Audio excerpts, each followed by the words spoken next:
Good evening. Apologize for the slightly late start and sort of lengthy intro screen, but some other business that I need taken care of, and it's taken care of.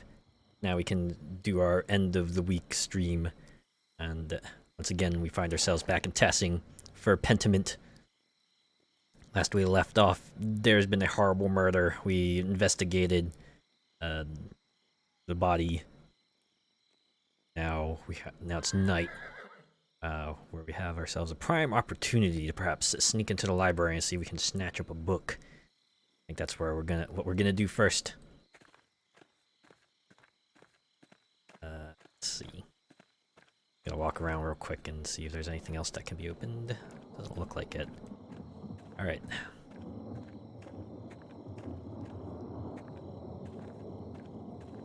Let's make our way up to the Abbey. Perhaps we'll find a way in.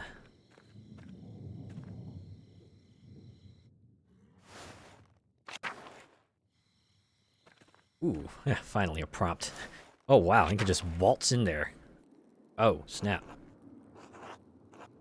Oh shit, Matthew's in the Abbey's circator. If he sees me, he'll kick me out. Is the monk responsible for making the rounds in the Abbey to make sure everyone is where they are supposed to be doing what they're supposed to do? Oh, so he's like a hall monitor. Okay. Man. Think like a building full of adults would be able to police themselves, but hey, you know what? Who am I kidding? I'm an adult. I know well enough to know that adults sometimes aren't able to police, keep themselves in order.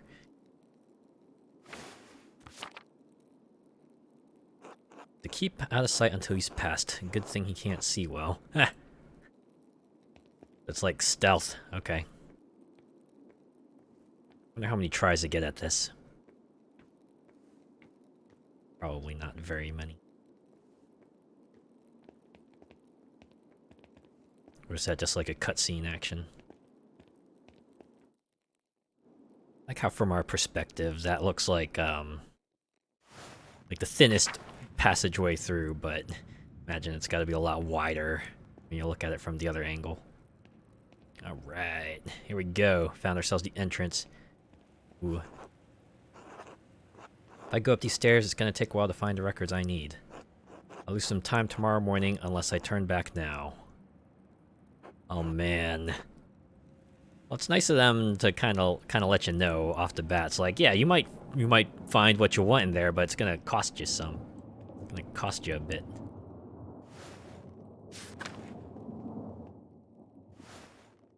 Ooh. Oh, right, the tower. Nothing up here. Hey, yeah, let's ring the bells. What could go wrong with that regard?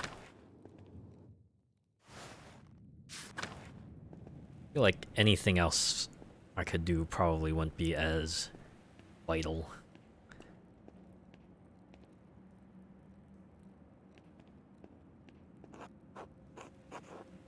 Alright. Let's do it. Enter the library. Search the nun's records. Oh. Over here. Really only got the one prompt. I assume that's the door to the scriptorium that they all communicate through. Alright. What's this? Oh. I remember a song that starts with "What's this?" I just forget what the name of it is now. Like a Disney song, if I remember correctly. The De Herbis Cambrai?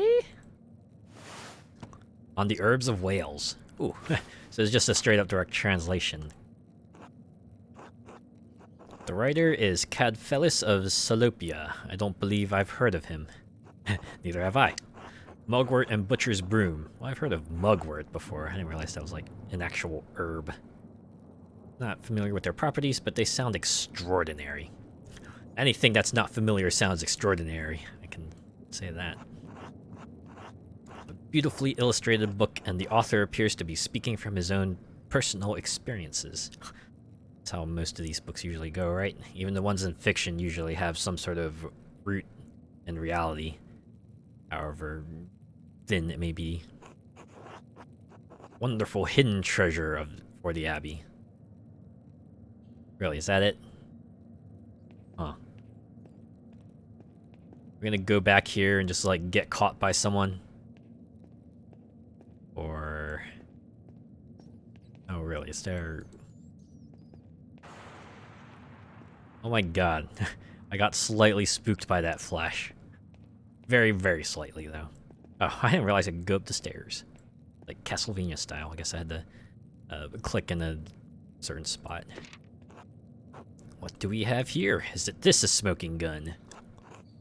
Bifolium taken from a larger text. The Mysteria Astra? Not familiar with it. Some sort of astronomical text. Seems rudimentary, explaining the connection between astrological signs and the elements and their basic relationship to alchemy. Each sign is governed by one of the 4 elements. Cancer, Scorpio, and Pisces are water signs, Capricorn, Taurus, and Virgo are earth signs, and so on. I don't know the rest of them. I can just look them up later. It cuts off there. The next page is about something else entirely. Sister Illuminata must be trying to reconstruct the larger text. Those 2 pages were interesting enough, I suppose, but quite basic. Wait, that's the connection between the astrological symbols on Farinek's cipher and the elemental symbols on the Volvel. If I turn the wheel to the element that matches the sign, I can decipher the note he left. Excellent! We did find ourselves a smoking gun. A key to this whole ordeal. This is most curious. Historia de Labyrintho Liborium. Oh, is that like a map of the convent?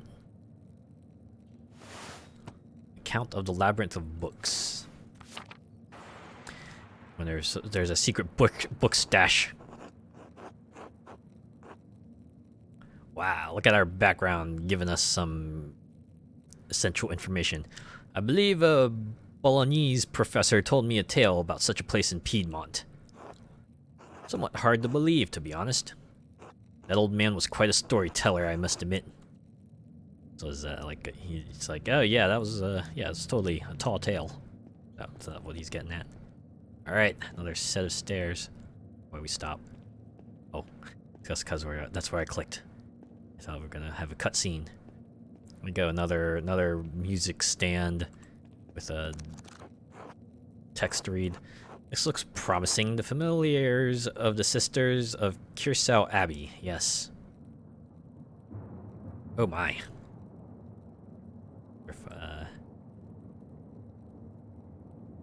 Wish I knew what any of these said. Oh.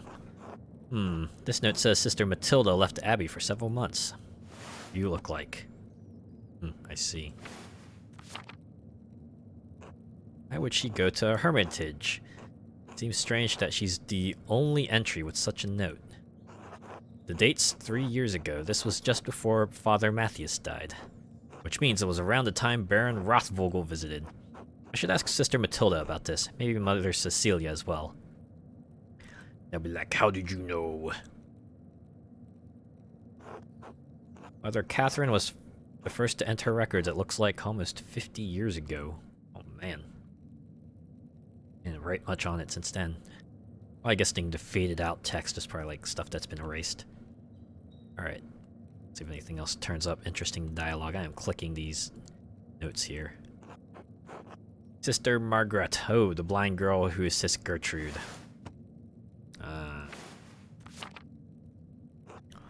She went blind because of failed surgery on her cataracts. Man. Wealthy peasant family, they donated wool and a pasture in Krimmel. Ugh. I could never do any sort of eye surgery. I just hate the thought of things being in my eyes even. I know, you know, people who would do that kind of stuff are professionals, but still. It's a thing in my eye. Really leaves me squeamish. Squeamish. Yeah, that's the word. Squeamish. Sister Zedna. This should be good. They donated a fortune to the Abbey. No wonder Mother Cecilia and the abbot let her behave as she does. This Bet Oblate, she's from Utrecht. Looks like she had an eventual life before coming here. Married. With a child. Both died. Ouch. Her merchant family has some connection to Kirsau through the Kaufmans of Rothenburg ob der Tauber. Free Imperial City and home several... I'm guessing that's supposed to... There's supposed to be a tomb in there. Home to several holy chivalric orders and monasteries. The city was a gathering point for pilgrims, Catholic and Protestant alike. You. Sophie from Brigates. Also the star of Mysterious Attilia trilogy.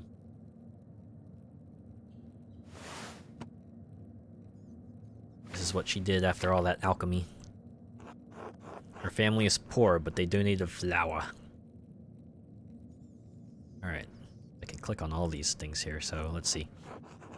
Sister Hildegard from the Goldreich family in Ravensburg, quite wealthy. Looks like she became the prioress after Mother Catherine. Not you. Sister Cecilia Adelheid? Oh, this is Mother Cecilia's record. Wait, she's from the Welser family? They were one of the most powerful families in Augsburg.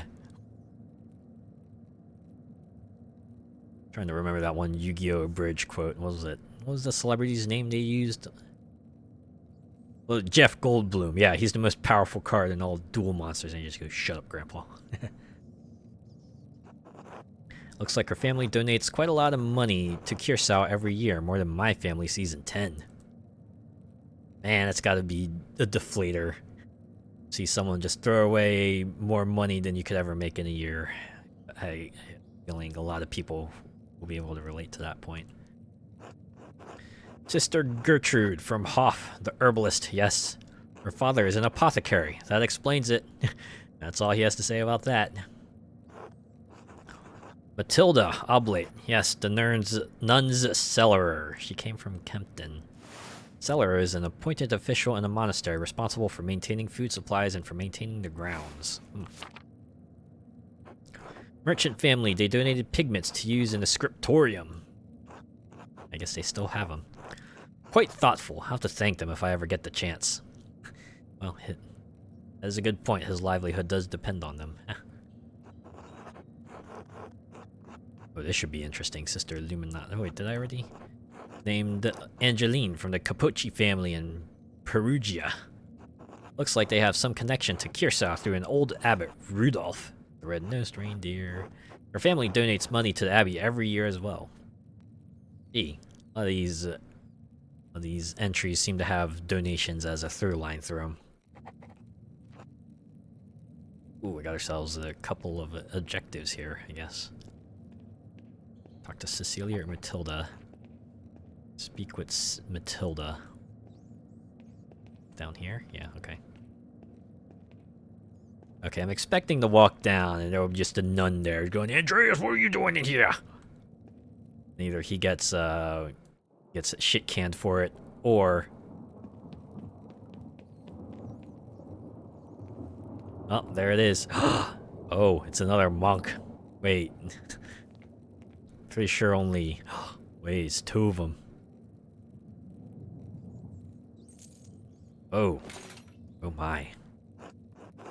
What in the what? Shit. They see him? What am I going to do? Let's see, we can either... Voices in my head say... Can either wait for them to finish and leave. It can't take that long, can it? Speak them with them openly, in good faith as men of reason, or run for it. Go, go, go. Play it safe. I don't want to fall asleep on this cold floor. Yeah, good point. What if you wake up and there's like nuns just staring over you? Hey, what are you doing in this library? You're not supposed to be here. I can't get out of here before the sisters arrive in the morning. Might be even worse.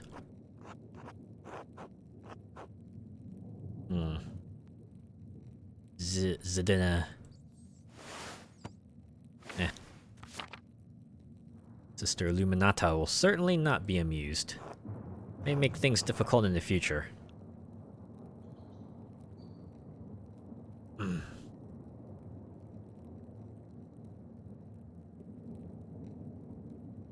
Boy, this is gonna have some ramifications going forward. Alright, you know what?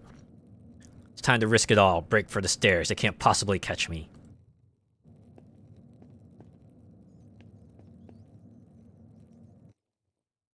They spotted him.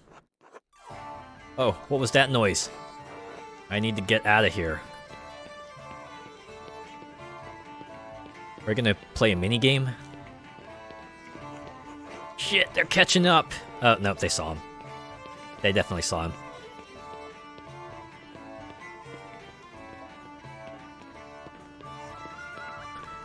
Wow, it's kind of fun seeing all these scenes connected together finally. Alright, is it gonna like trip or anything, or is it gonna be like an extended chase scene here? Nice frantic music too. Hurry, Andreas! Hey, you're going the wrong way! Go down, go down! Or is he gonna jump? He's gonna have to jump!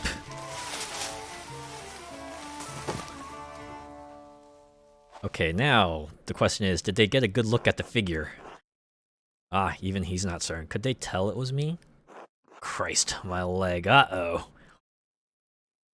I wonder if this leg injury is gonna have ramifications going forward. Ooh yeah, he's limping. This is definitely gonna come back to haunt him.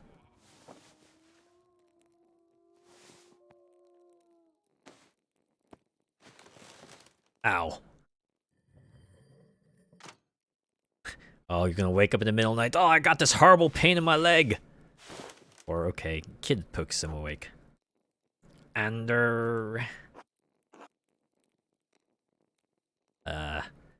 you know what I would do if I were suddenly awoken out of nowhere? I would just stare at whoever woke me up. Ellipses.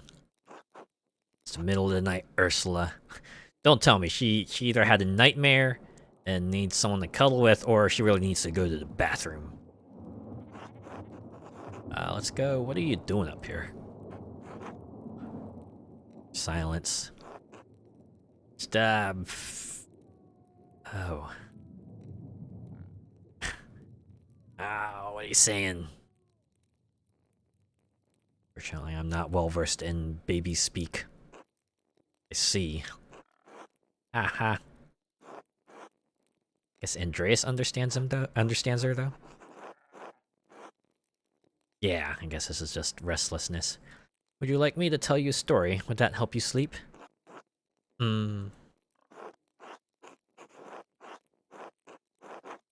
Wow. Can there be a jerk? Or we can try to be sweet. Hey, you know what? These folks are very gracious. We should throw them a bone, right? Let's give her a nice bedtime story, middle of the night story here. There was once a little girl about your age who was sold with a basket of oranges. You know what? I probably should have read that before I said this was a pleasant story. Ow. See how this goes. This will be remembered. The man had to pay rent to the king every year. The cost was 4 baskets of oranges. This was in Italy, of course. You don't even know what an orange is. What in the world, man? Okay, I really take that back now. No, this is not not a pleasant story at all. What the heck? Even Ursula's too stunned about this. But if she were like, she had better ability to speak, she'd be like, wow, Andreas, you're a dick. Anyways, the man's young daughter had hair the same color as yours, same as an orange. It also tasted like an orange. No, I'm kidding. And the man didn't have enough oranges to pay the rent, so he's put his daughter in the 4th basket. Okay, wow, this man is also a dick. He covered her with oranges and sent the baskets to the king. And then one day, the king reached into the basket of oranges, took one out, and peeled it, and was like, wow, wait, why does this orange not taste like an orange? The king's servants found the little girl. The king told them to raise her as a servant. You know, makes me wonder, why didn't this man think to put something else in there, like, say, rocks, or, I don't know, negotiate other fruit, or produce, or something.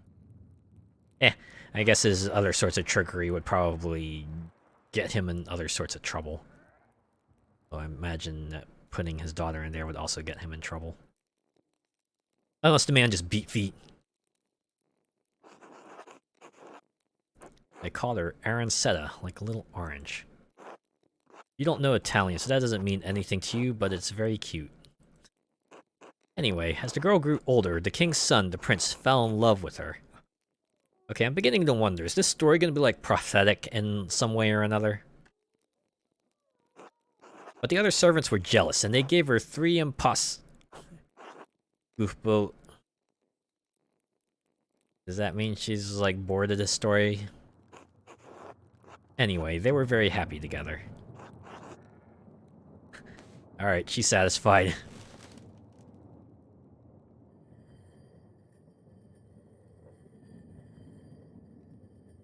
Oof, wow.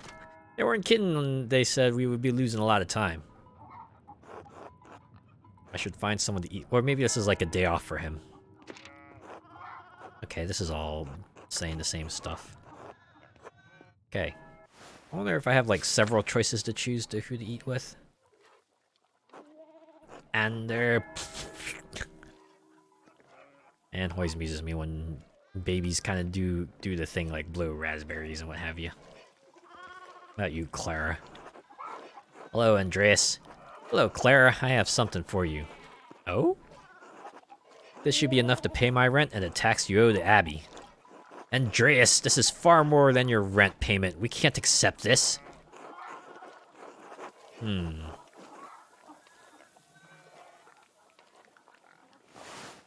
Ah, right, Peter. It fell outside. I'm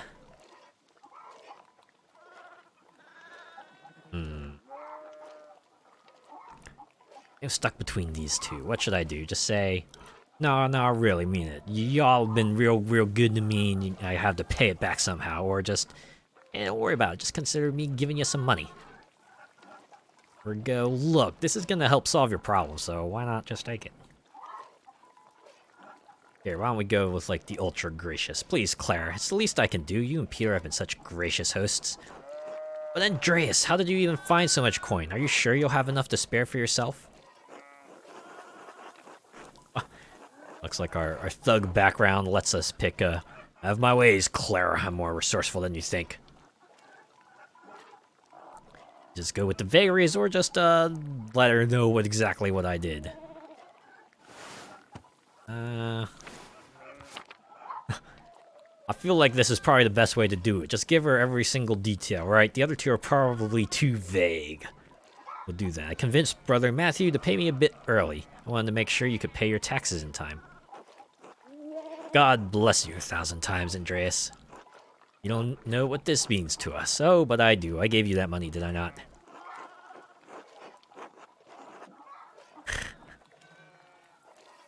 Man. Neither of these lines are something I would say completely. I'd probably just say, I'm happy to help. It's just what I would do. But I guess for him, it's the Christian thing to do. Will that be remembered? No, it's just a choice. You're a good man, Andreas. Thank you. I'll let you move on with your day. God bless you. Until later. Oh, Andreas, I meant to ask, would you care to join us for a meal? Perhaps another time, Clara. Of course. Be well, Andreas. There you go. Gertner's taxes paid in full.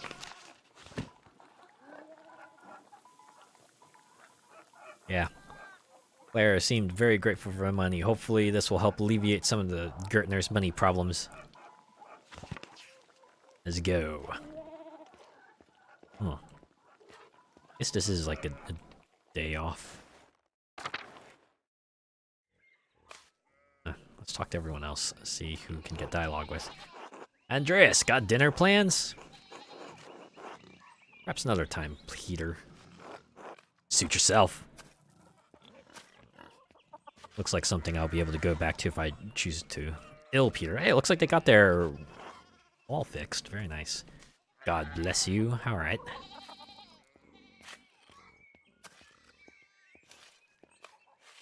Big Jorg. Hey, Andreas.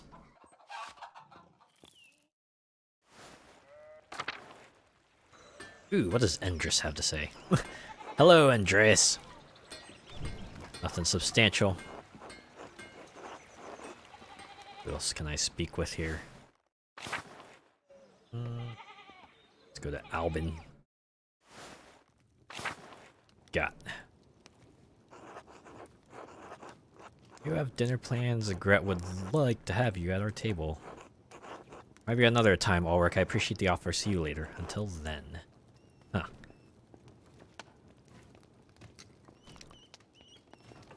I imagine who I have dinner with will probably influence the kind of conversations I have with them, which might turn up different sorts of leads or clues I could perhaps consider for my next investigative period. So, Andreas, are you hungry? Have dinner with us. Perhaps another time, Gret, but thank you. Of course, until I choose to have a meal, I'm assuming I have infinite time to just go around and putz around with other folks. Let's see what's in Northtown.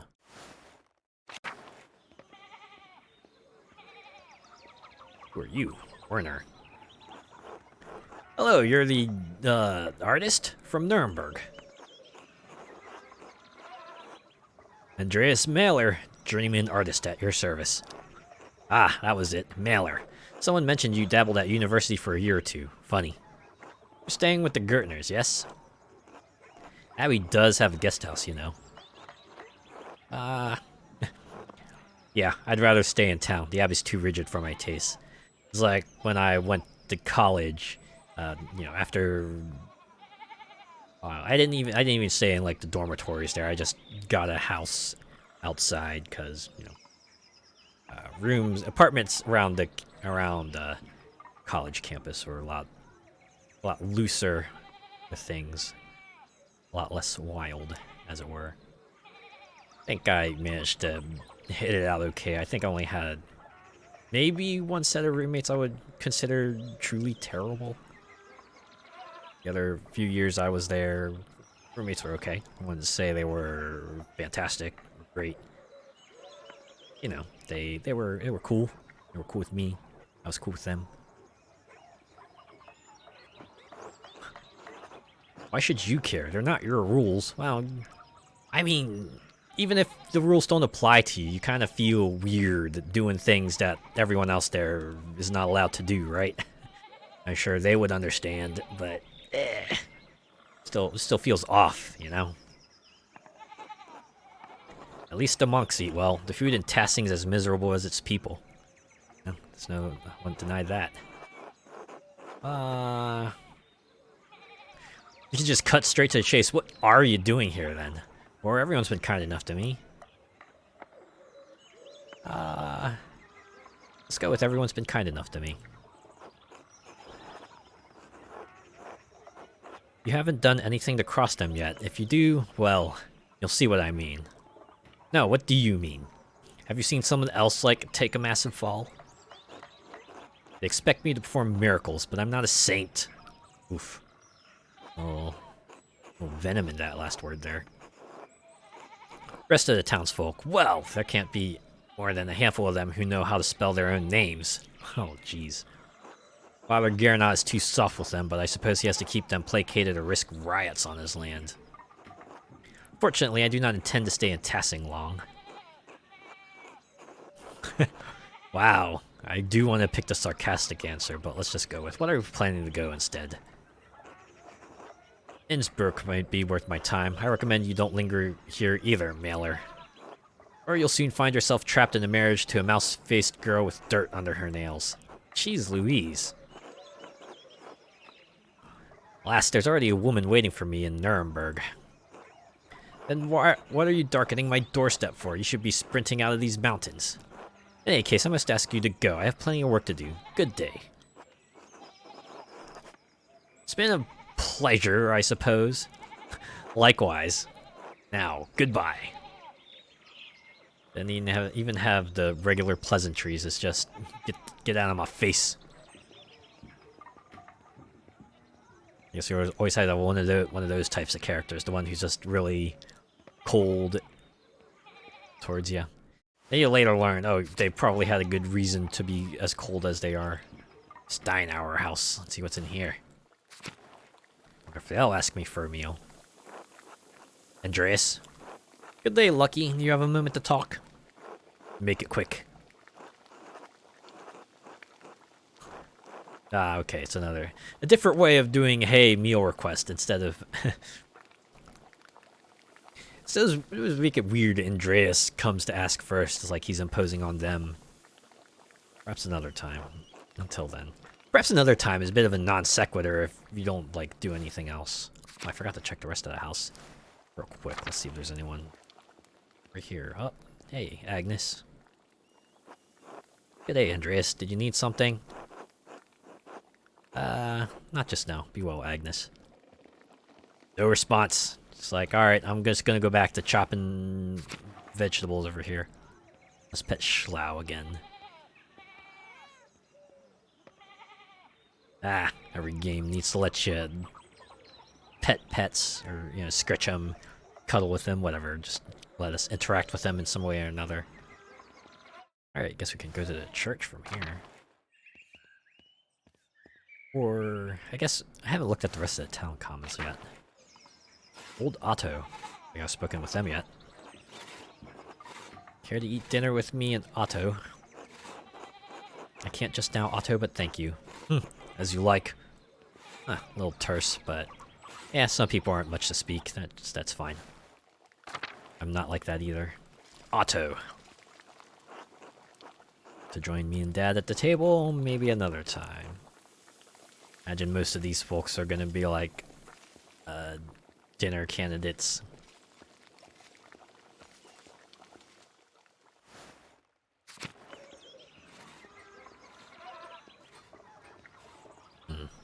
Wow, no one in the commons. Alright. So everyone's just busy living their lives. It's old Andreas here who seems to have a day off. Alright, let's talk to Kat. I don't know if that's like short for Catherine or something. Hello, Master Mailer. I'm sorry to cause you trouble, but... have you seen Martin recently? He wasn't feeling well, so I let him sleep until prime. Monastic hour during the first hour of daylight, one of the little hours of prayer. When I came to check on him, he was gone! I did see Martin run away. Ah, okay. I did see Martin running through the meadow, but... yeah, he's a little smarmy kid. This is a delicate situation. I'm not sure how I should handle it.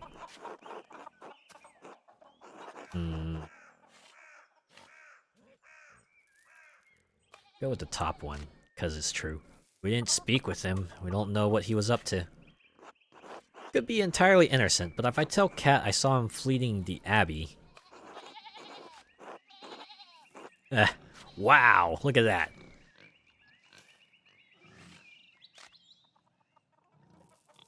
Two sentences, but they carry significantly different meanings. She might think her son killed Lorenz. She might think I think her son killed Lorenz.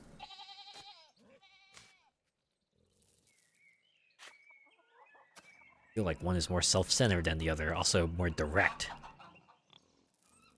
This one says it's like, it's not certain that she herself thinks her son killed Lorenz, but she might think Andreas probably thinks the worst of her son. Well, this one probably implies that she's in disbelief, can't believe her son would do such an outrageous thing. I'm gonna go with the top. Might think her son killed Lorenz. That could cause her undue stress. Or I don't want to get embroiled in their problems. Again, one's considerate, one maybe not so much.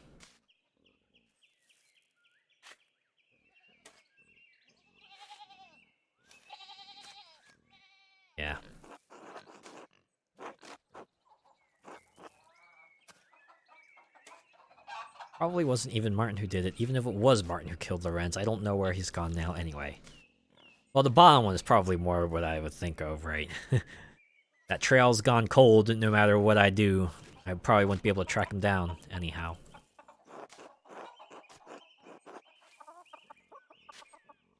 I mean, it's true. He doesn't seem like the murdering type. Yeah, sure, he's kind of a jerk. He's like stealing stuff, but like even if he was caught, I imagine he'd probably just go, "Oh no," and you know, just take the punishment, even if he'd complain about it. This one's like, all right, let's just be truthful straight up, or go, "Oh, I can't believe I was put in this situation. If only I'd been ignorant of the whole thing." I'll go with the top. He doesn't strike me as the murdering type.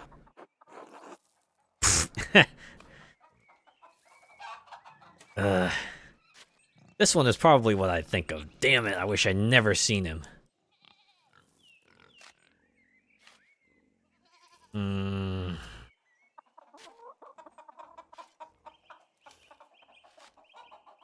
What do I do? I'm sorry, Cat, I haven't seen him. Guess the problem is what would happen if the truth came to light, right? If Martin comes back and goes, "Yeah, I saw Andreas, I was fleeing the Abbey." And Cat comes out like, "Yo, what the heck? Why are you telling me you didn't see him when you did see him?"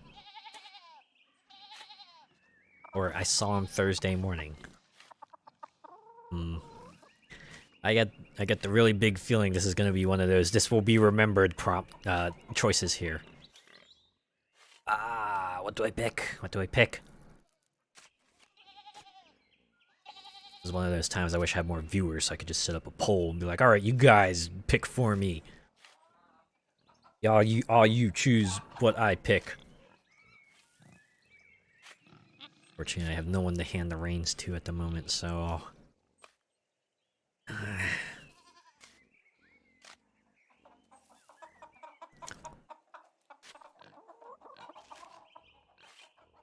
I wonder how much this game will let us just, like, you know, tell us how much we see, right?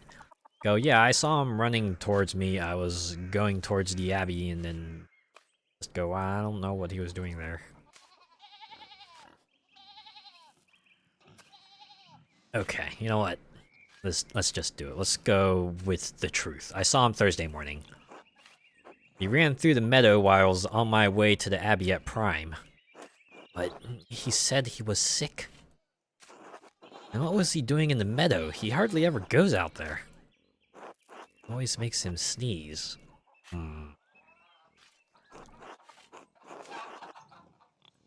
Do we keep it the truth, or do we... I don't know, I'm sorry.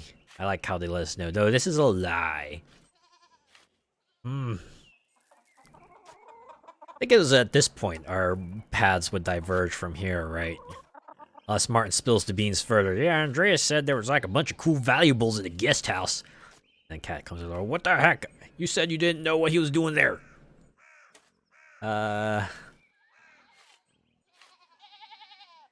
This could have its own ramifications too. Again, as Andreas thought, this would probably lead to Cat thinking that Martin might have a hand in the murder.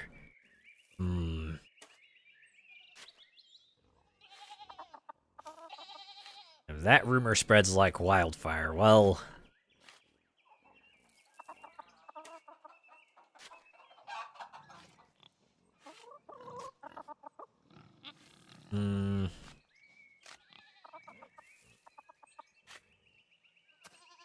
Alright, let's just go. He seemed to be running from the Abbey. Why do you ask? He has a history of making poor decisions. Like stealing. Baron Rothburg's manservant believes Martin may have stolen some of the Lord's rings. Lord have mercy! That must be where he's gone, to sell them. Oh, Martin, how could you? Wow, okay. Well, I'm definitely picking the top choice. Oof.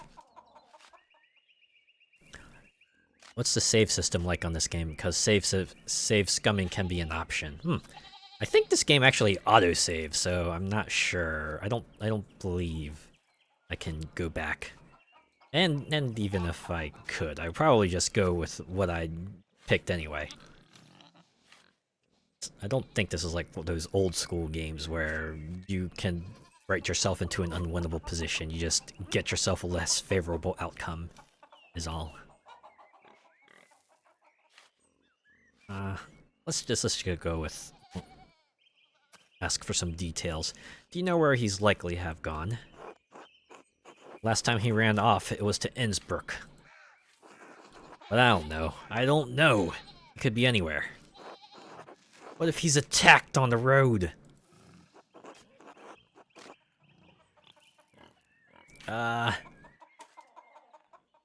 go with the platitudes. I'm sure he'll be alright, Cat. I pray to God that you are right. I'm sorry. This is not your trouble. Thank you for speaking to me. Ellipses. Was there something else? I don't want to impose, but... it won't be too much trouble. Please let me know if you see Martin. So worried for him. Of course, Cat. Thank you, Master Mailer. Be well. Oh, I meant to ask, would you care to join us for a meal? Perhaps another time. Of course. Take care, Andreas. Alright, let's see if France has anything substantial. Hey, Mailer, you see my son? Well, you know, since we already told Cat all the details, we might as well be consistent. Tell France here all the details as well. So I'm running from the Abbey Thursday morning, actually. Ooh, oh boy. Woohoo, okay. Like France is perhaps not as favorable towards Martin. Alright. That fucking rat. That layabout was asleep when I went into the fields. He told me his mother... He told his mother he was sick. He say anything to you? Like where he was going?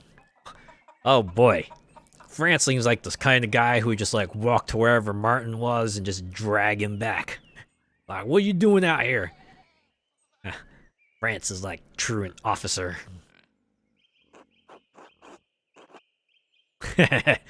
It's true. He did tell me to eat shit, actually. Which is to say, no, he didn't tell me where he was going.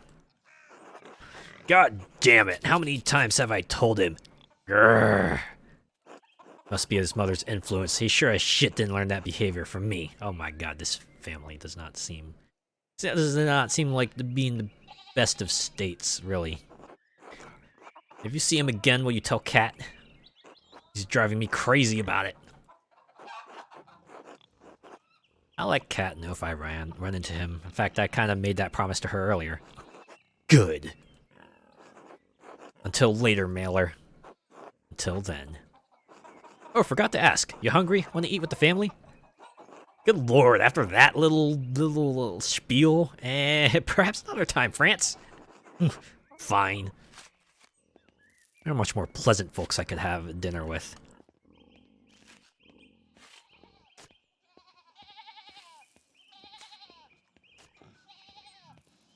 Alright, we're off to the church. Thomas, what do you have for me? God be with you. God be with you too. You... Elsie? I'm assuming that's Elsie. Good morning. Forgive me, I've forgotten your name. Andreas Mailer, Master Artist. Oh, a master at such a young age. It's impressive. Alright. Oh, wow, I'm gonna turn up the braggadocio a little bit and then... Oh, wait. Oh. You actually took it at face value. Okay, we'll dial it back now. Well, I admit, I'm not quite a master yet, still finishing my masterpiece. What is that like? Is it fulfilling a dream or hard work, but it pays off the end? It ain't much, but it's hard work. Right, it's honest work, right? That's how it goes. Ah, to live a dream.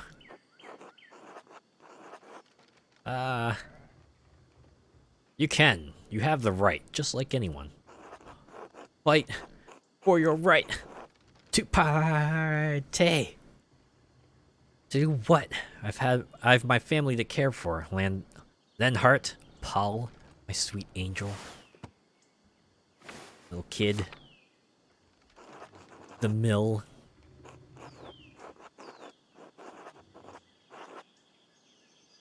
We'll go with the formal. Oh, I apologize. We didn't even get properly introduced. You must be Elsie Mullerin? Yes, that's me. I heard Clara and Eva had an artist boarding with them. That must be very exciting. For them, probably, yeah. They've treated me very well. Perhaps Eva more than Clara, hmm? Oh, I only meant living on a farm among the townspeople. Isn't it very lively? Yeah, I just got woken up by a kid the night before.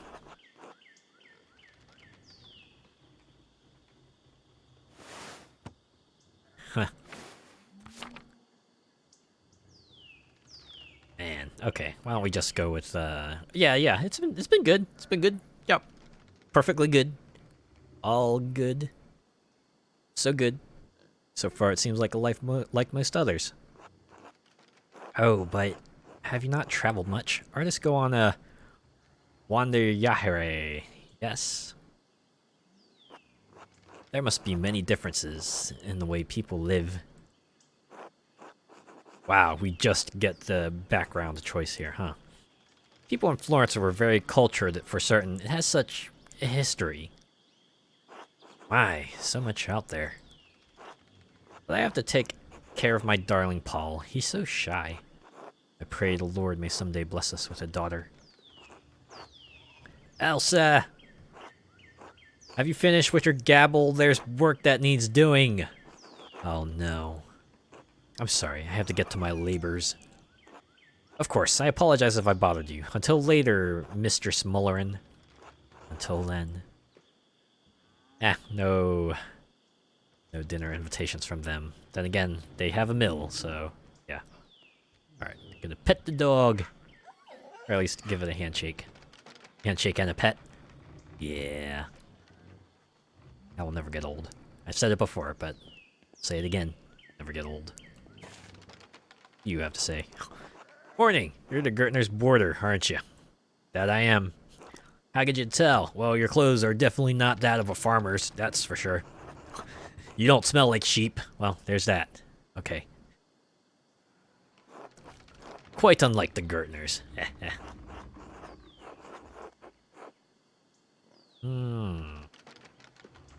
Yeah, we'll go with this one here. We can be snide, we can be threatening, or they're rustic folk to be sure. The only one among them with a mind is Eva. There's a smart girl. The heck? How is she, by the way? What does she matter to you? Like, what the hell, man? Sounds like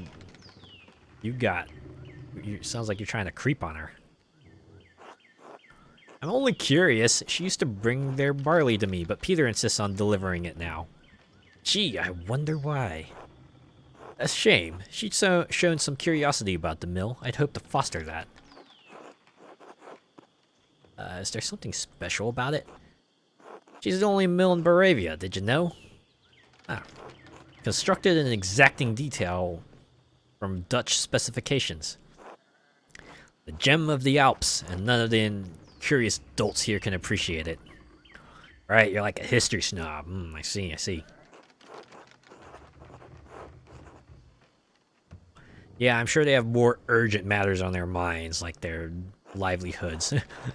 Wow, even Andreas is like, yeah, I'm just gonna go. I should go. I should be going until later. Until then, mailer. Alright, nothing there. Still nothing here. Child's drawings. I wonder who the artist is. That was you, mailer. That was you many years ago.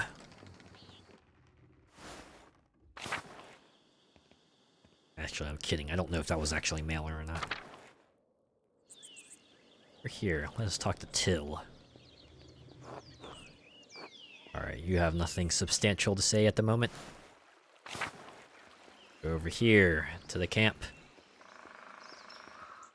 Ooh, I wonder if I could have a meal with them. Smoky. Did you need something, Master Mailer? Ah. No, but thank you. Let's see, Vaxlav. Hey, Master Mailer. Oh, okay, I thought that was gonna lead into something, but no, it's just so click reaction, general reaction dialogue.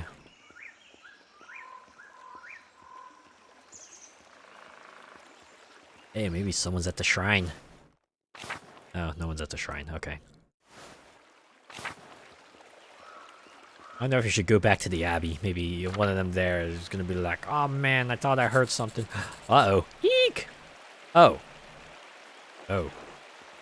It's just Andreas. Eh. Okay. Ah, they're having themselves a good soak. Alright. Should we talk to them? Let's talk to them. Hi, Andreas. Veronica, no. You can see us. Yeah, you're like kind of out in the open. Of course I can see you. Alright, let's go with the bottom. Sorry for intruding, I'll leave. It's fine. It's not. Francis is going to be so mad. Until later. Do it again. We can't get out until he's gone. Okay. See if there's anything at the mine. Oh, okay. Kids at the mine. Ah, kids have been out are out to play. Okay. Alright, let's talk to Paul. Hi. Hey, there's a bug on your face. Oh wait, it wasn't on your face, never mind. Alright, you're the miller's boy. What are you kids doing down here? They're obviously here to play.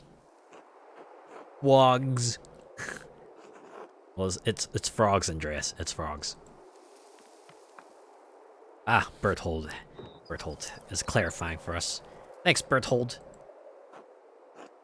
We're not really looking for frogs. I am.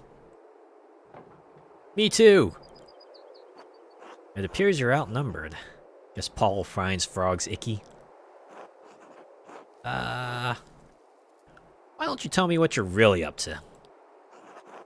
I don't want to get in trouble. We're in trouble? Not yet. Right? I do like that text effect. He's really uneasy right now. Gotta get that feel from it. Heh.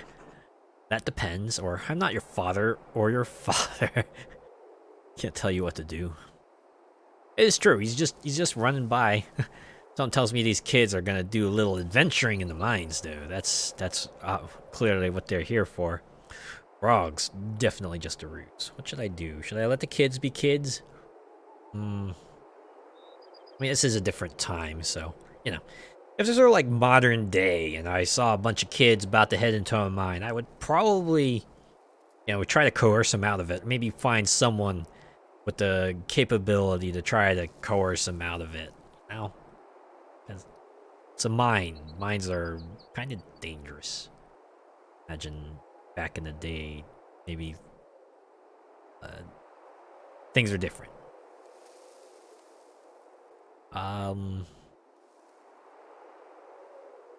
Let's go with, that depends. Ah, good. I have a follow-up choice, but this is what I'm going to say. This is what I would say here. Maybe not, especially for little Anna part, because it's dangerous for all of them. It's really not any more dangerous for any one person or the other, right? It's not going to be, like, affected more because one of them just happens to be a girl. Like, that's not how this works. Anyways, we'll just go with, this is a dangerous place to play. I'm not little. Mom says I have bread arms. Big bread arms. She means baker's arms. Honest, we're not doing anything bad. We're throwing rocks.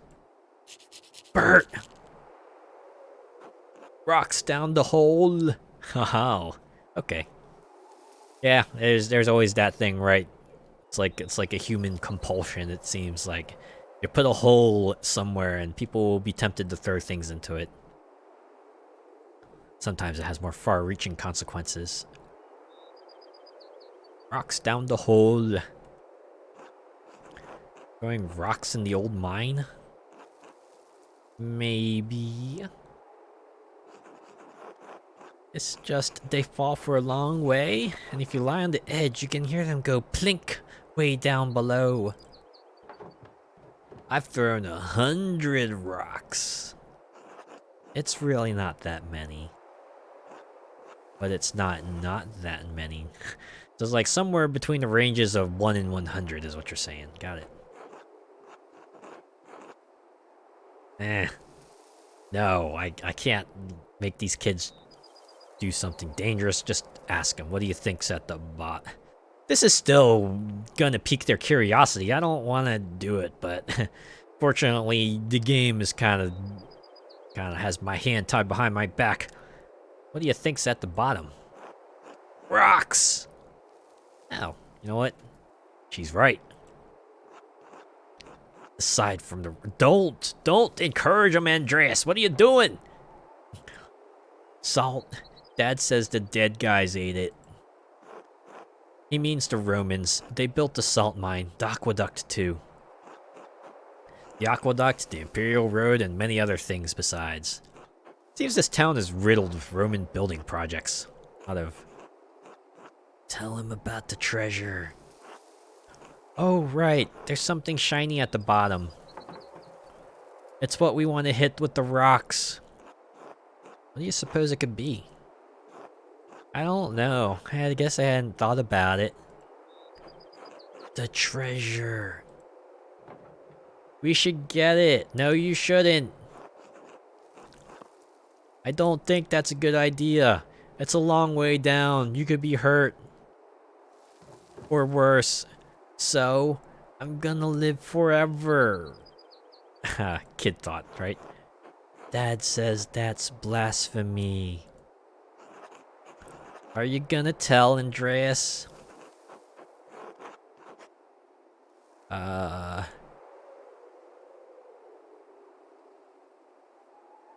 Ooh, boy.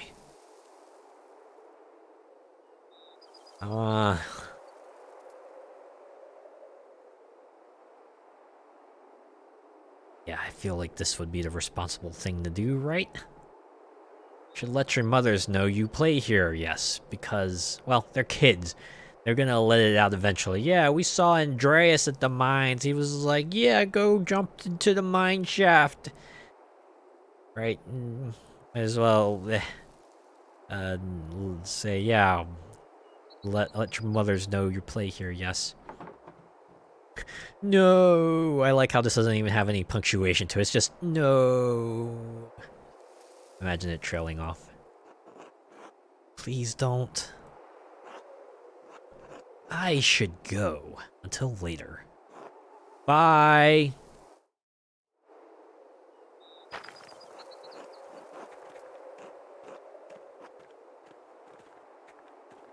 Sure, I closed off a path there. But I couldn't in good conscience encourage the kids to go down the mine.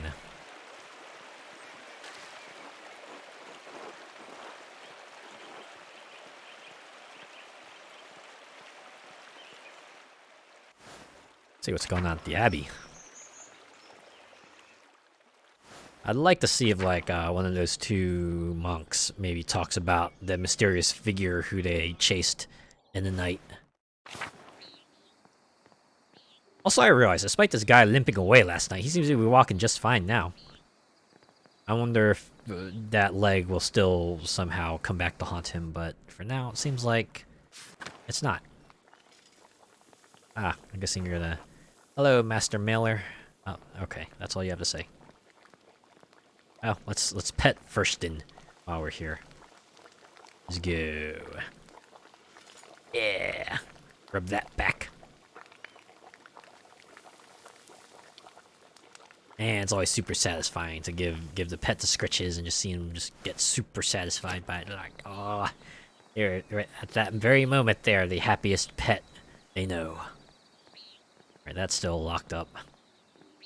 I have to assume the convent is still similarly off limits. Like, still.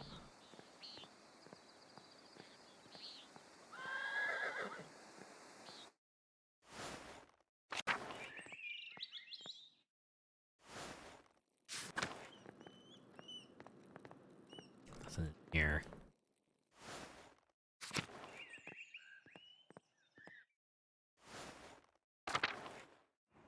Hey, let's see what Gertrude has to say. God bless you, Master Miller. Oh, alright. God bless you, Master Mailer. May I ask you some questions, Sister Matilda? You know Mother Cecilia doesn't like us talking to men unless it's truly necessary. Well, I think I do have some necessities in order then.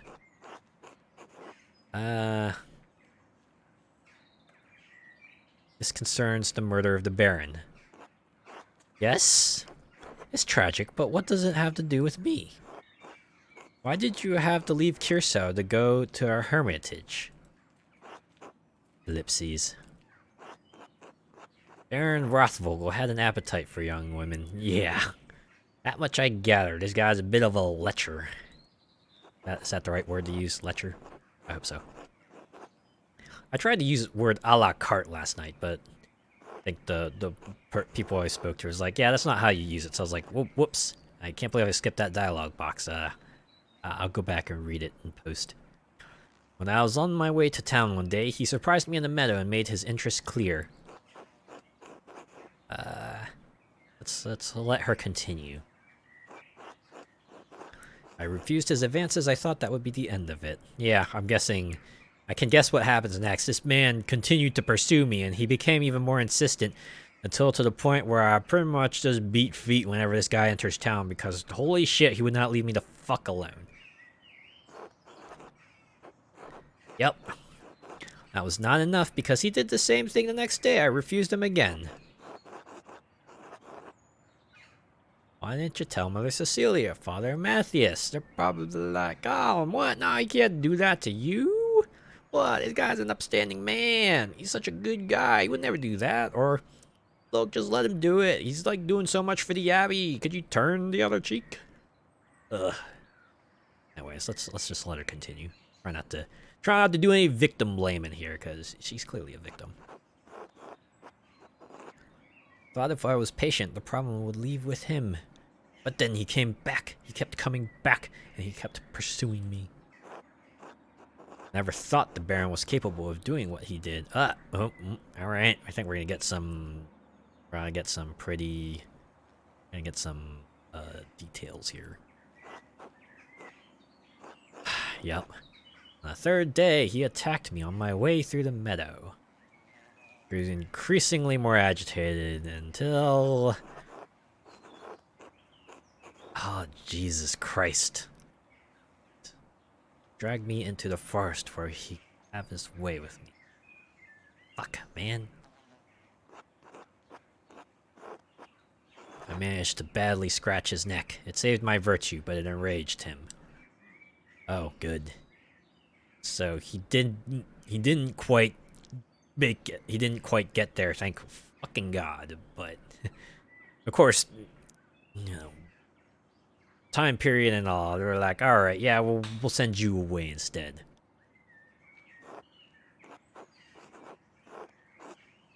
Oh man.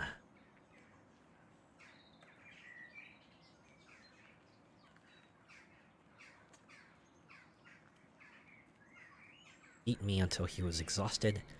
Left me there in the woods. Guessing. Oh, maybe those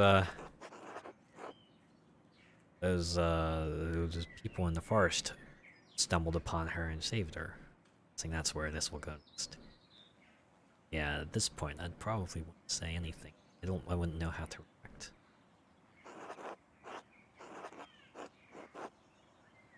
Mother Cecilia had me removed from Kirsau for my safety until I could recover. Cecilia's heart in the right place. Yeah. The wounds to my body have healed, but the attack has left a lasting injury in my mind.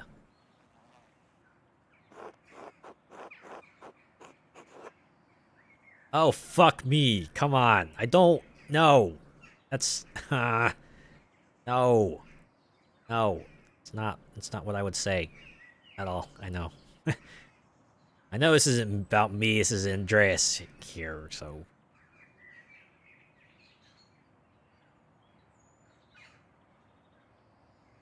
This sounds just insensitive. This sounds also insensitive, but... Formal?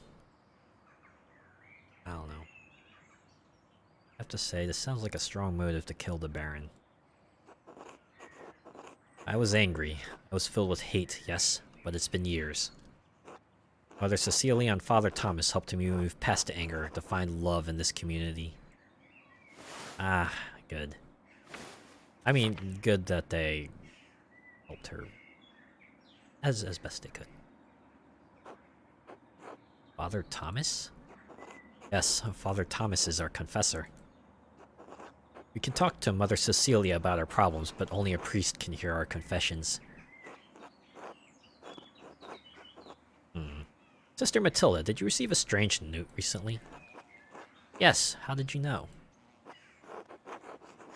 Let's go with Baron Rothvogel received one. What did it say? Here, look for yourself. Remember what he did, the violence you suffered, the redbird flies, Matins, chapter. Rothvogel, the red bird. Found it in my bed in the nun's dormitory. You can keep it if you like. Your bed? Who could have put it there? The only people who are allowed beyond the garden are the sisters. I can't imagine any of them making this. Mother Cecilia and Sister Illuminata have beautiful handwriting, but both of them have been so kind to me. Thank you for your time, sister. God bless you, Master Mailer. Yeah. Oof.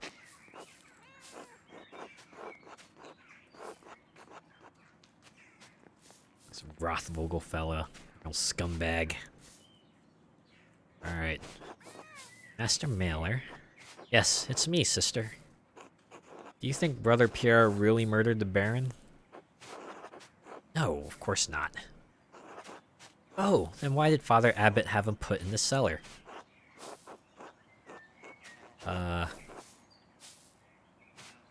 Yeah.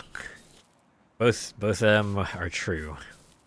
But we can go with the literal then. I don't know the answer to that.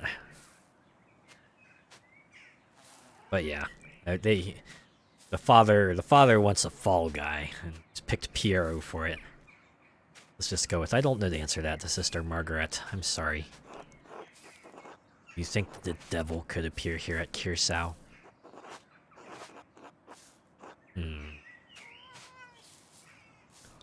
Let's go with no. I don't think no. I think people see the devil where they want to see him. I didn't see the devil, but I think I smelled his odor. Ooh. The kind of stank. The night before the Baron was killed, I woke before Martin's and I smelled something in our dormitory. It was strange. Moss and sulfur mixed with frankincense and roses. It moved through the room. I wanted to scream, but I was too frightened, and then it was gone. I'm ashamed I didn't cry out, but I didn't know what to do. I understand. Yeah, I don't know that I would have done any better, sister. Small comfort, but thank you. Thank you, Sister Margaret. God bless you, Master Mailer. What about you, Sophie? God bless you. The shovel has blood on the blade, not normal. He just gets to snatch it up. I think Sister Matilda uses it in the garden. I should ask about it. Yep. There's all of our herbs here. Guess I could go back to Matilda. God bless you, Master Mailer. May I ask you some questions, Sister Matilda? You know Mother Cecilia doesn't like us talking. Oh, okay. Yeah, let's ask about the shovel. The garden shovel? I wouldn't say it's mine. It belongs to the Abbey. I just use it more than the other sisters. There's blood on it. I recently used it to kill baby rabbits in the garden. The other sisters are too squeamish to do it. I didn't clean it because it was going right back in the dirt anyway. But why bring up the shovel? Oh, I understand. No, I didn't use it to kill the Baron. A man is not a rabbit. Thank you for your time, sister. God bless you, Master Miller. I have to assume... Yeah. Is an alibi. Seems like a reasonable one, but I guess we'll have to just keep asking around. Nothing here. Okay. To the prioress's house.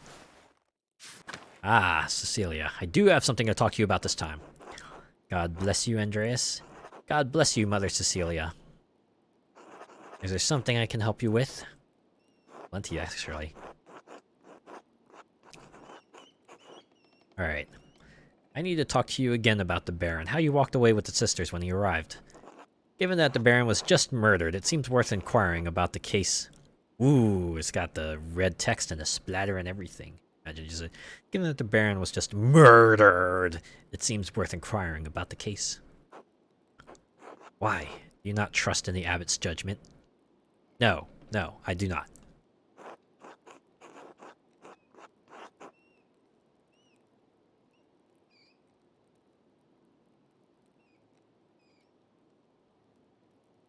It's not the abbot's judgment that matters, but the archdeacon's. Or, do you?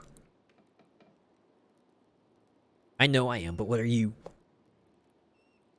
Yeah, we'll go with this one. No, of course I don't. Brother Piero, he wouldn't hurt a mouse. You go around telling all the brothers and sisters what you think, it will get back to the abbot. We'll keep you locked out of the abbey until the archdeacon's investigation is done. Then where will you be? Then help me. Help you what? Blame someone else for the murder?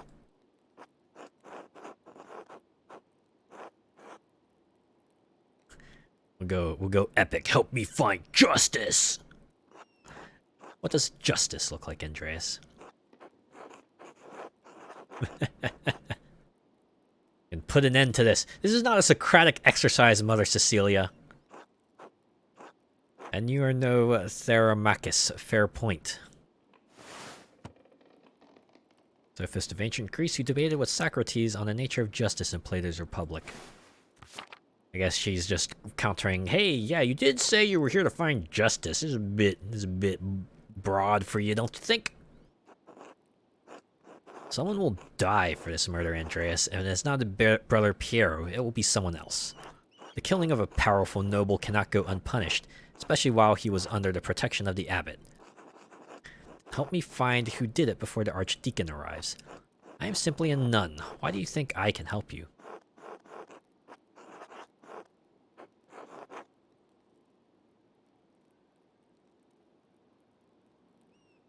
We're gonna play micro-expression master here.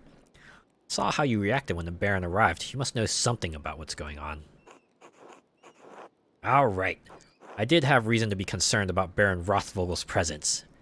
Is it related to Matilda? Yeah, the Baron caused irreparable harm to one of the sisters on his last visit. Damage was severe enough that she had to leave us for some time. Yep. Was it Sister Matilda? That's about the reaction I expect from that. Matilda told me. Of course. What happened to Sister Matilda was tragic. Lorenz, the Baron, tried to seduce Sister Matilda. She rebuked him several times. Some morning, he attacked her in the meadow on her way to town. He dragged her into the woods. Sister Matilda is a strong woman, but her resistance was met with violence. When the pilgrims to the shrine found her, she had been beaten so badly she could barely move. Good thing they were close to the path.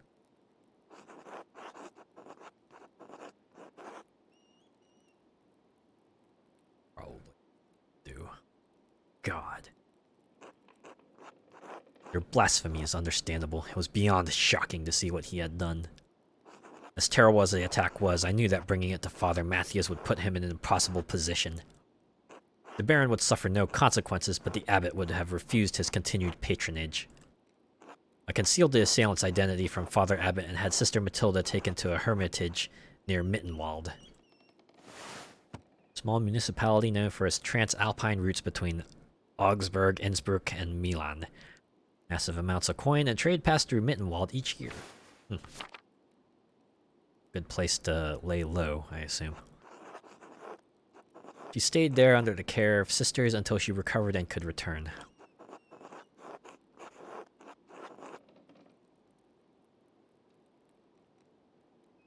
Yeah, I'd probably say the last one. She deserved better than to be shuffled away to a hermitage. Well, I imagine Cecilia would probably say something like, "Look, this is all I could do, man. Kinda got my hands tied here." You're right, of course. I can only pray that the Lord will repay the debt I incurred.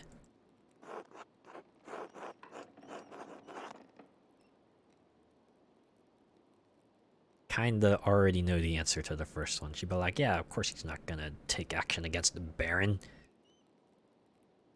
The epic retaliation for it.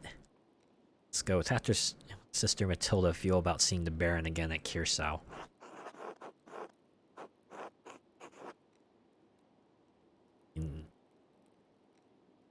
At least she's to the point. Andreas, if you want me to tell you that I think Sister Matilda killed the Baron, I won't. Seeing him was hard for her, of course. She defended her virtue from the Baron, but her injuries were severe. Her body recovered in time. Her mind, I don't know if it ever will. She still fights him in her dreams. She wakes in the night screaming, soaked in her own sweat. So it affected her, yes. It still affects her. That doesn't mean she wanted to kill the Baron. It certainly doesn't mean she actually did. Sister Matilda is a faithful servant and friend of Christ. I believe that truly, Andreas. She is respected and beloved by this community for good reason. Very well. Thank you, Mother Cecilia. Andreas, if you want to thank me, do not mention Sister Matilda to the Archdeacon. I do not believe she could have done this. Of course. God bless you, Andreas. Yeah. God bless you, Andreas. God bless you, Mother Cecilia. I can help you with? No, my apologies until later. Aaron and unconsider the evidence.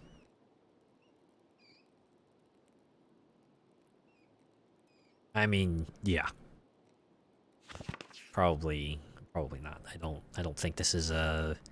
I think this is a path that probably doesn't lead anywhere. In case I do have a key to that cipher, let's see if I can perhaps make my way back to that.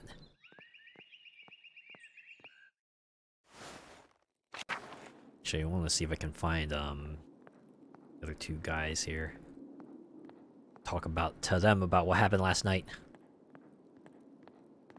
Where is everyone? Sacristy. Ooh, I can enter. Excuse me, you heard that. Monstrance, Chalice, Patent, Shiverum, and Purificator. Almost everything you need for mass other than the host. Probably where the funds of the Abbey are stored. The scarcity is also the treasury. What's in here? The armories hold all the vestments Father Gernot and Brother Matthew used during Mass. Oof, they probably stink. Something fierce. Alright, back to church. Take me to church. How does that song go again? Hey, let's see if anyone's in the dormitory. No one's in the dorms, of course. Back to the church. Alright, off to the cloister. Hey, let's talk to Sebhat again. Andreas, I am sorry about what is happening to Brother Piero. I do not know him well, but I find it hard to believe he could have killed the Baron. Do you have any idea who might have done it? Did you see anything? Sadly, no. Most mornings I spend my time reading in the courtyard, but the rain made that impossible. And although the brothers are friendly, I do not know them well enough to speculate. I am sorry. I know it might be far from your mind, but have you considered my offer to eat with you and the townspeople? The gospel says that man cannot live on bread alone, but from time to time, a little bread is required. Uh, let's go with I need to continue looking into the Baron's murder, perhaps later. Of course, I understand. God give you health. Till later. Yeah. Go and try to gather as much info as we can. There's a part in CSI where they would, like, you know, go to all the locales, maybe find the suspects, talk with them, and bring all some of them into the interrogation room to speak. You know, always found it funny in CSI. Like, you know, all the CSIs are the ones who kind of did everything, right? They weren't just the people in the labs doing all the experiments with the evidence and stuff. They were also a lot of the police work, which, you know, I know is their main characters. They need a small cast for people to focus on. So which is why, you know, CSIs were also like pseudo officers in a way. It was just funny to me, right? Even funnier when you consider, you know, they have like actual lab folk who stay in the labs and do stuff. Although eventually some of them would get promoted to be like field investigators and all that good stuff. Anyways, let's talk to Gernot here. Andreas. Andreas. I just want Andreas to reply with Gernot. Andreas, Gernot. Andreas, Gernot. Still need to play Mass Effect one of these days. Let's pet Mirabilis again. Yeah. Good dog. As much as I enjoy being around dogs, if I had to get a pet, it would probably be a cat. Only because I know dogs require a lot of care, a lot of attention. I think I'd be able to give that to them. I know cats still require a lot of care and attention, but dogs especially more so. Cats, I feel like you could probably... it requires a different kind of attention, right? It's not something you need to, like, you know, go out and have walks with them and play with them and give them their exercise and everything, unlike cats, right? I know certain cats also need to be outdoors sometimes, but I think there are like a couple of kinds of cats that also do well with just being indoors exclusively, right? I don't know what recipes the brothers have for peas. Ooh, why don't I tell you this really cool recipe I learned for fried rice? Get rice, get eggs, get peas and carrots. You mix them all together. Get yourself a pretty decent, nutritious meal. It's got grains, it's got protein, it's got vegetables. Probably tastes good too if you're throwing a little garlic and some pepper, a little salt.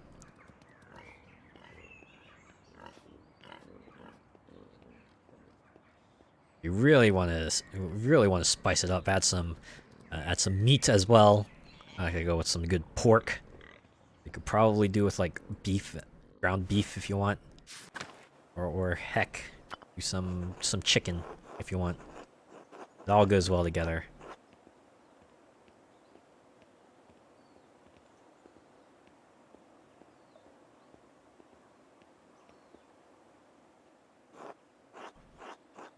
Brother Gerhard has been dead quite some time. Why is his grave disturbed? Bum bum bum. We're not gonna record that in the book. That seems like an important detail we should keep. Okay, that's apple trees. Take months to bear some fruit. What's at the Bailey? Ah, this. Baronek. Ah, Andreas. What an awful time. Awful time. Baron, murdered at Curacao. These are dark days indeed. Brother Piero, I admit, I would never thought him to type. What could have possessed him? I don't think anything possessed him. Can't believe Brother Piero would kill the Baron. It's not in his nature. Envy and pride inspire men to madness, Andreas, even old men. But you have come to me for a reason. Do you need something?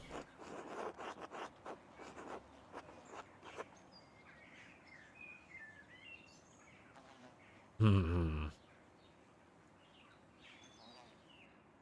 See, this is one of those things I would probably hold off on.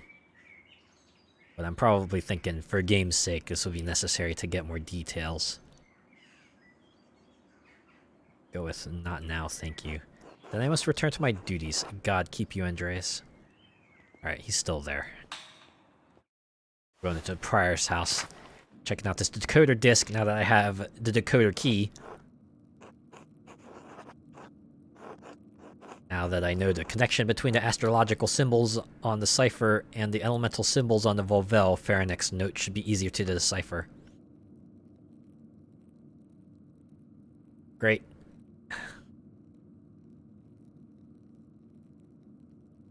Now I actually have to manually do this? Yeah.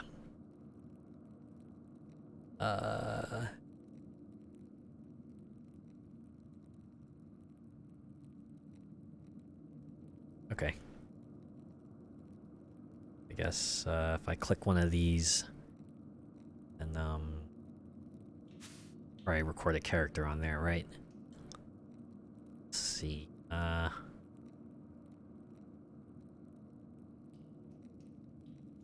each.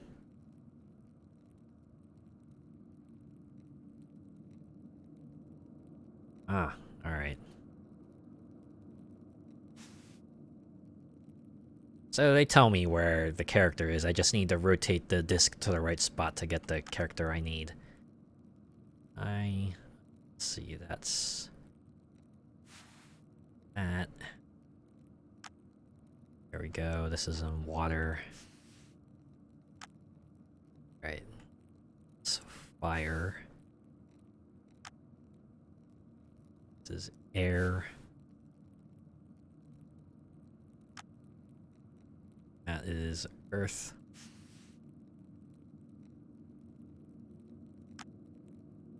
That is also earth. And this is water. Alright. Gerhard, as in the late brother Gerhard? Yes! Yes! It can't be a coincidence.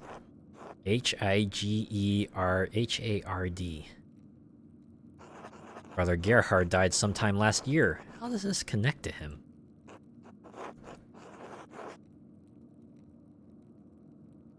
Ah! Ik act Gerhard. Here lies Gerhard. I would have used Gerhardus personally, but... Gerhard's grave. I wonder if it has something to do with the Baron's murder. I should ask the abbot for permission to examine the grave as soon as possible. Here we go. A lead. There are deep indentations in this parchment. Whoever wrote on this page above it must have been angry. I wonder if I could make a charcoal rubbing of this page and reveal the content of the writing. Let's do it. Okay. Don't wave it too wildly, just gentle strokes. Eventually, we'll get what we need. For sure, Andreas will translate it for us once we get enough of this uncovered. Farenek sent the letter. Okay. Good, we got enough of it. Ah, clear as an alpine day. It's a letter to the Baron from Prior Farenek. Ah, this must be where Farenek wrote the letter I found in the guest house. Lorenz was blackmailing Farenek. It's the same text.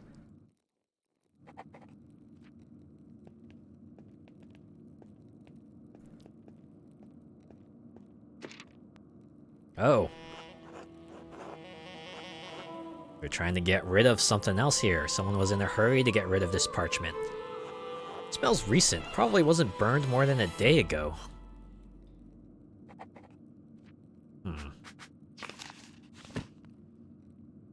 I have to say about this.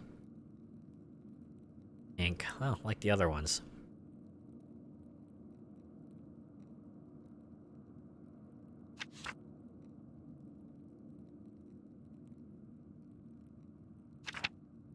Oh, yeah.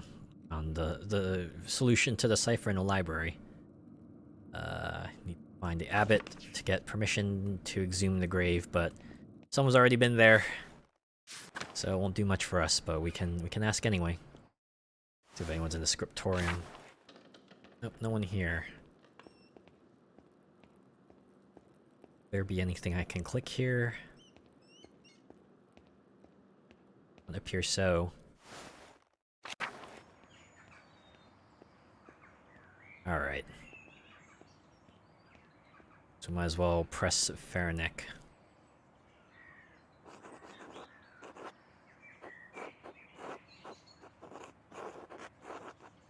Oh. Alright, let's go with this. I found a strange note in your fireplace. It was written in an unusually fine hand.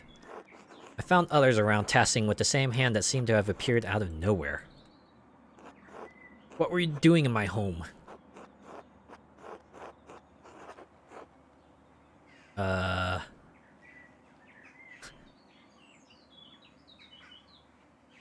I called out your name and I thought I heard a scream inside. I feared you were being gruesomely murdered, so I let myself in.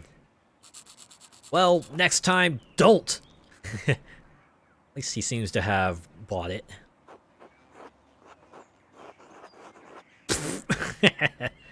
Ooh, oh boy. Alright. You'd rather I let you be killed in cold blood, Prior Fahrenheit.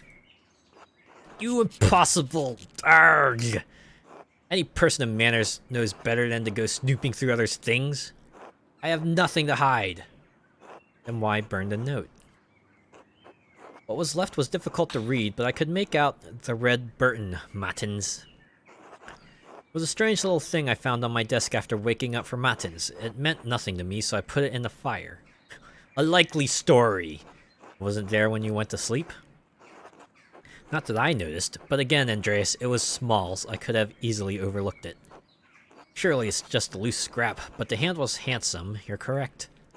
Unlike anything penned by my brothers in the scriptorium, to be certain. How unsettling.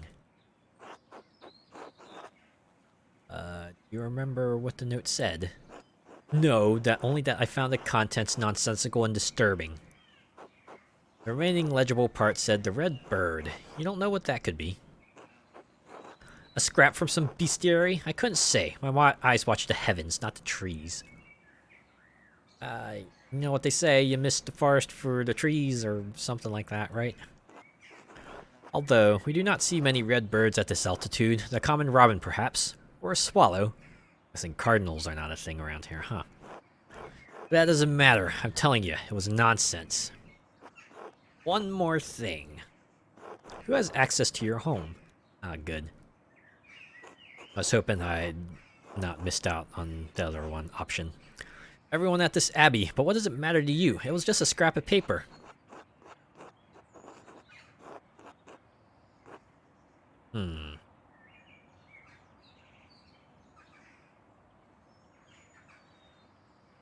I'm not sure yet. I just have a strange feeling about it. Let's not let him know more than he should, right?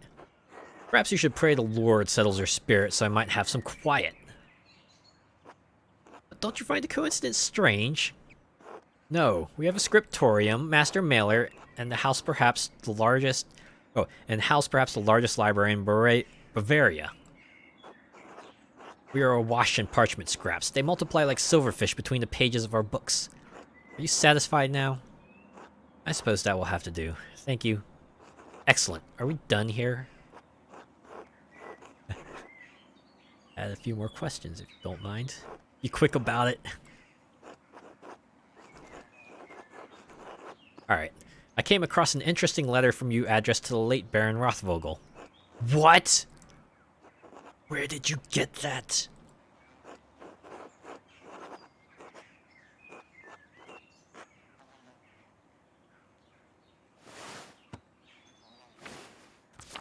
Lorenz's manservant, Michaelis. He thought I might shed light on who killed the Baron. It's not as it looks. He meant to coerce me into performing a ritual to help him with a condition. But I refused, as the letter makes abundantly clear. The Baron's threat remained, and you know how fickle inquisitors can be about what books people choose to read. It is only a scholarly interest. I am the prior of Kirsau Scriptorium, one of the few of its kind left in Christendom. Modest through The Abbey may be modest though the Abbey may be, our library contains works on subjects rarely found beyond its walls, certainly not all in the same place. For men of certain academic interests, it is perhaps the only place we may meet and discuss them. Yet he threatened to expose you to church inquisitors. The Baron's interest was more than academic. When he wished to make it practical, I refused. There is nothing more to it. I see. Now, was that all? I have duties I really should attend to. I had a few more questions if you don't mind. Fine. You rushed into the scriptorium and hid something strange at your desk. Wait, no, I didn't mean to click on the word. I wanted to click on the choice. Pardon? And why were you sneaking about the scriptorium?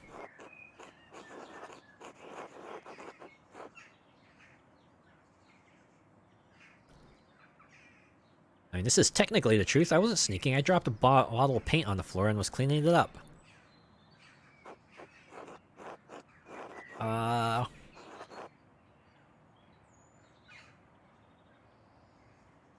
Yeah, I mean, the last part is the truth, right?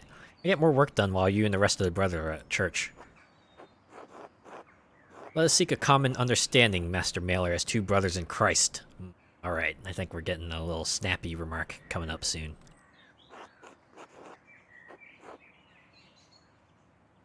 Alright, please, let's. I love to understand things. Grrr. It's matching smarm with smarm here.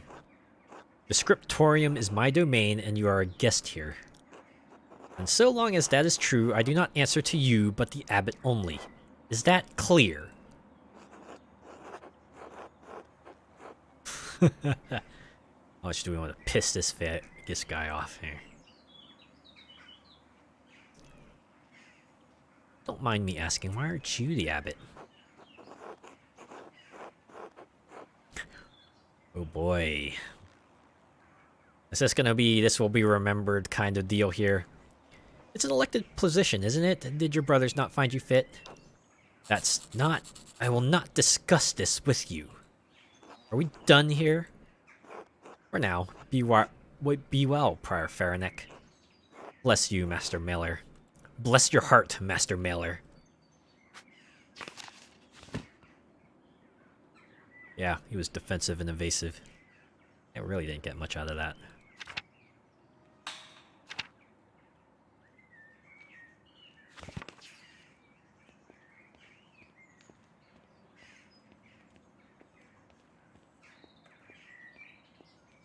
I think about it, there's like a serious dearth of people here.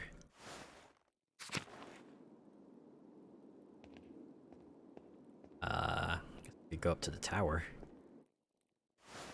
Anyone's hanging up there? Nope. Anyone's in the crypt?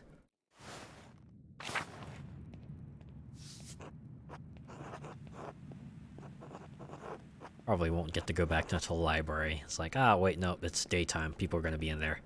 Oh, wait, nope, they closed it up. Yep, my time in there is done. I had one chance.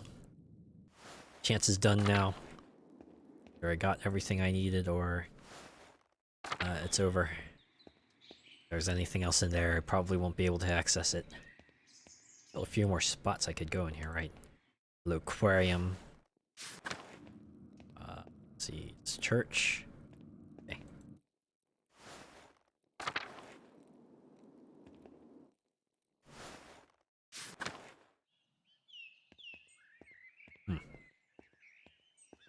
Ooh, let's go to the cloister.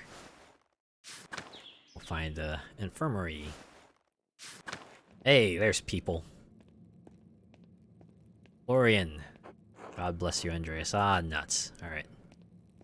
Nothing substantial here. Alright, is that really everything? Have I made all the headway I could?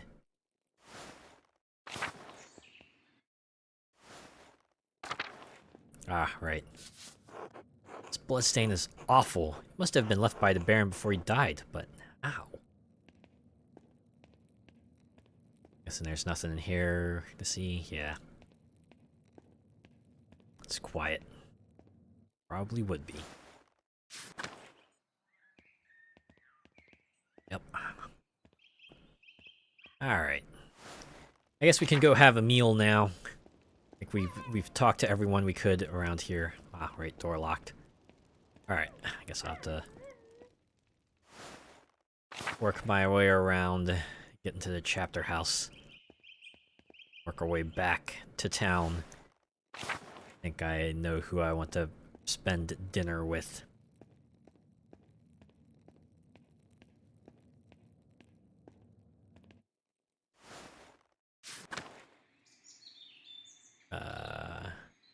For Abby, it takes me outside, right? Yeah, it does. Okay. Alright.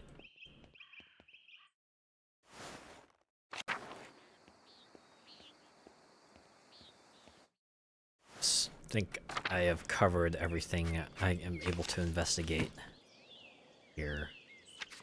Right?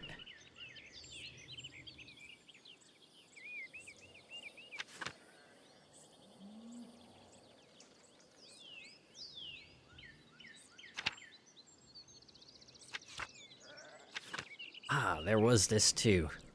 Talk with Lucky to find out what he was arguing about with the Baron. I could have a meal with him. Maybe that will come out as a topic for conversation. What was Lucky again? I can check the map, right?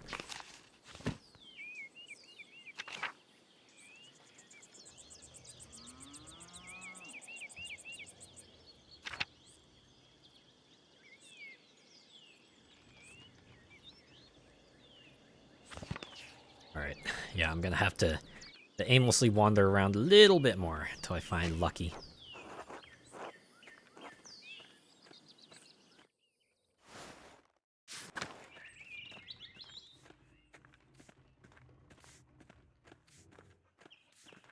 France Bower and Widow Kemperin. Ah, over here. Drucker. Already had meal with the Druckers.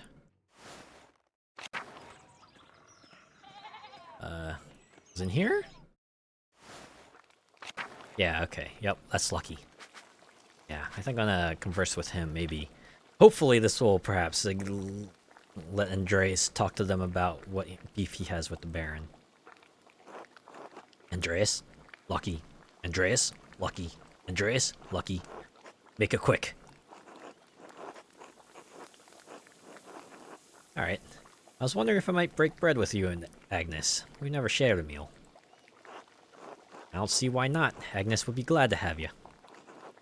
Is now good? That would be great. Let's not keep her waiting then. Right. Bless us, O Lord, and these gifts which we are about to receive from your bounty. And we pray that you keep safe the souls of the two innocents who rest at your side. They are dearly missed. Through Christ our Lord. Amen. Amen. Amen. Like how Agnes didn't have her own nameplate there. Looking tired, Agnes. Did Elsa keep you up late?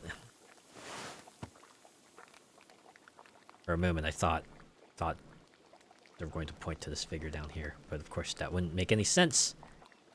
What's up here? Ah, I don't mind it. She needs the support, and I'm happy to give it. Someone has to look after the women of this town, and Werner hardly cares to. Yep. Did something happen to Elsa? She lost a child a few weeks back. Ooh.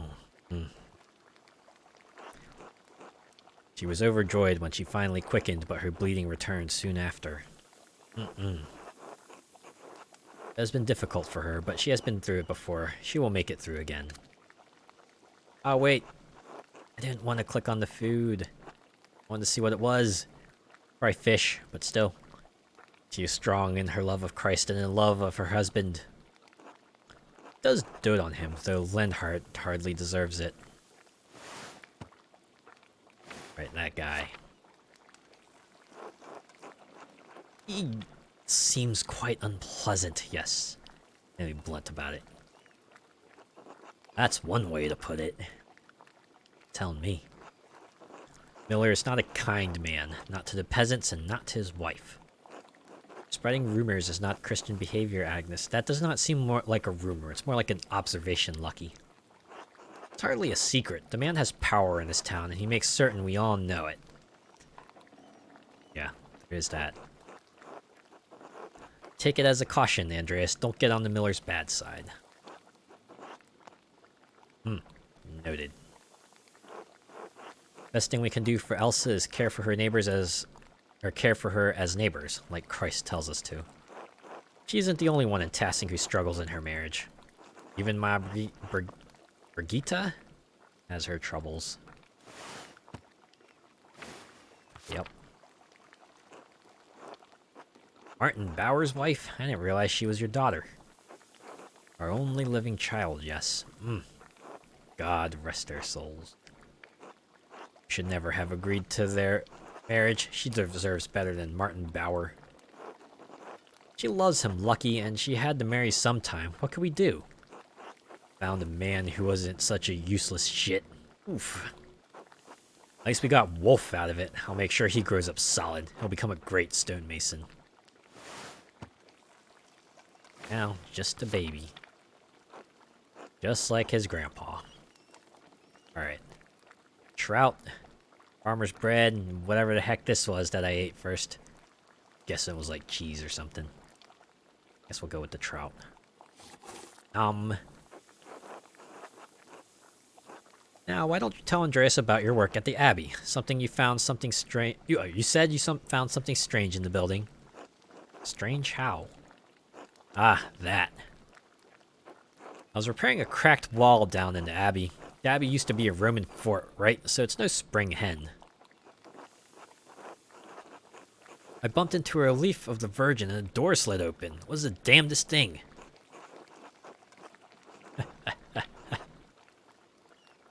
Wow. So, if we had not discovered that secret door, this would have been our clue to it, huh? Let's play along for now. Where did it lead?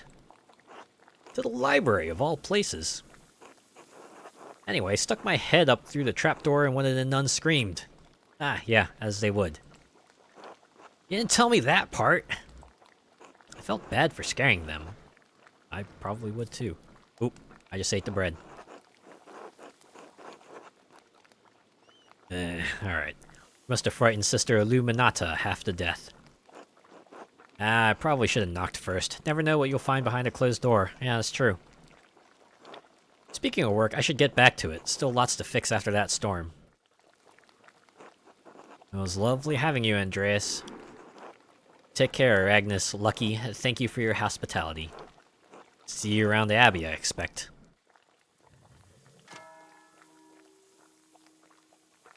Alright, we are exactly 1 day away. Time to get back to work. Huh. So I guess it's not an off day, it's more like a half day for him.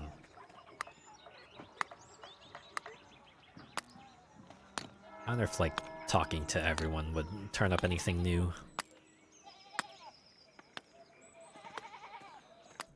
do you have here? Hello, Andreas. Something you need? Something occurred to me while we were eating. Ah, good. Andreas, I have things to do. Father Thomas needs me to help out at the church. After that, I'm going fishing with old Otto. Oh, I see you got plans. What can I say? I'll make it brief then. So if you don't need me to repair a wall or a fallen chimney, then leave me be. I can see you're busy, so I'll keep it brief. I'd hope to ask you a few questions about Baron Rothvogel. Ah, good. Finally, we can start a little. We can continue our investigation down this path. I don't think so.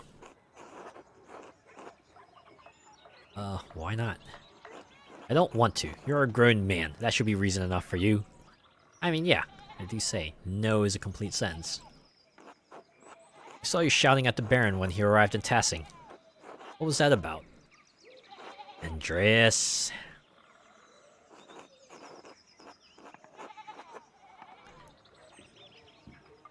Yeah, let's do it. A man is dead, Lucky, and another's life hangs in the balance. Christ compels us to speak honestly, neighbor to neighbor. God damn it, Andreas, I told you to leave me be. Christ has nothing to do with it. Oh, God. It's gonna go straight out.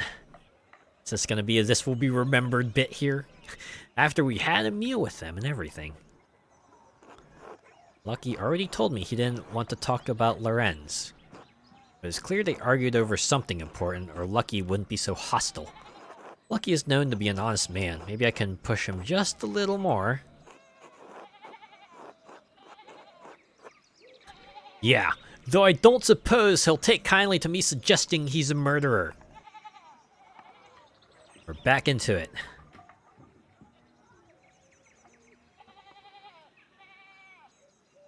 Well, thankfully our thug background does let us be a bit more diplomatic. I assume this is a diplomatic choice here. I hope it's a diplomatic choice. Talking about him makes you angry, and you don't strike me as a man quick to anger. That's because I was very angry with him, and now he's dead, so I'm not. I'm not celebrating the Baron's death, Andreas, but I'm not all that sad about it. And that's all I'll say to you about it. Good day. He's not being forthright to me, and he seems eager to get away. If I wait here, maybe he'll leave. I can observe his actions. I should do it now. Should I do it now? It will probably take a while. Ooh. I also have work to do. Well, I have to assume this is an investigation, so... But, if I pass now, does that mean I'll miss the opportunity? The X's seem to indicate that the scene will conclude one way or another. I haven't spoken with anyone else here yet. I'll observe Lucky later.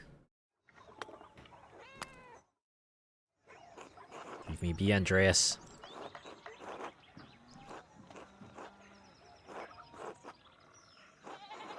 Yep. Yep. Okay, so we can go back and choose again.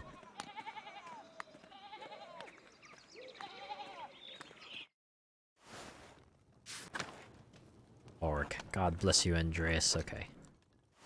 Alright. I have to assume that most of these folks won't say anything of substance to me. Hello, Andreas. Andreas. Hey, Andreas. I have to assume everyone else is just gonna give me pleasantries.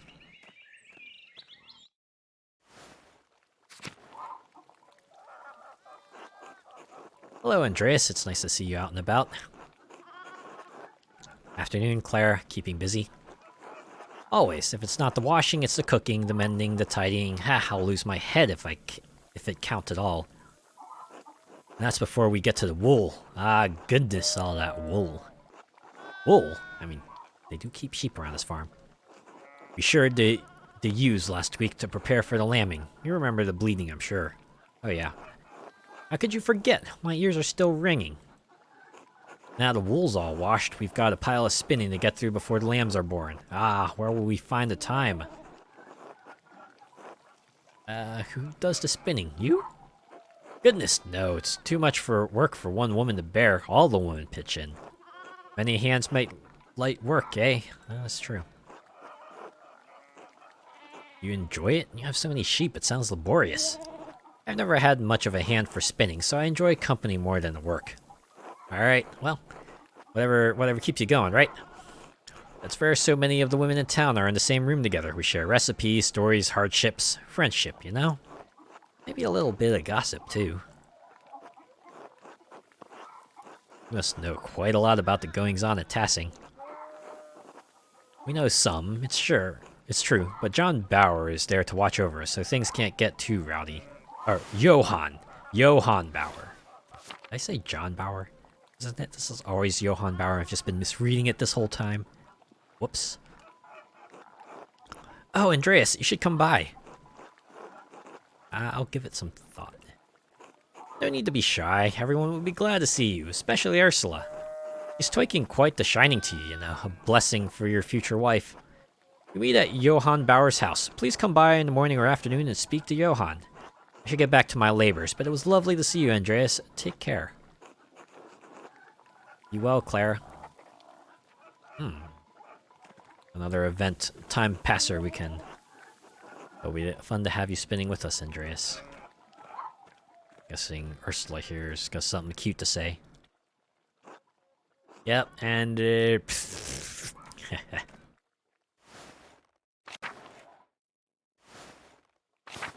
have to admit, probably seeing my nephew grow up's probably softened me on the toddlers. No doubt, some of them are still bratty, but I don't know. I think my nephew's a pretty sweet guy, pretty cool fella.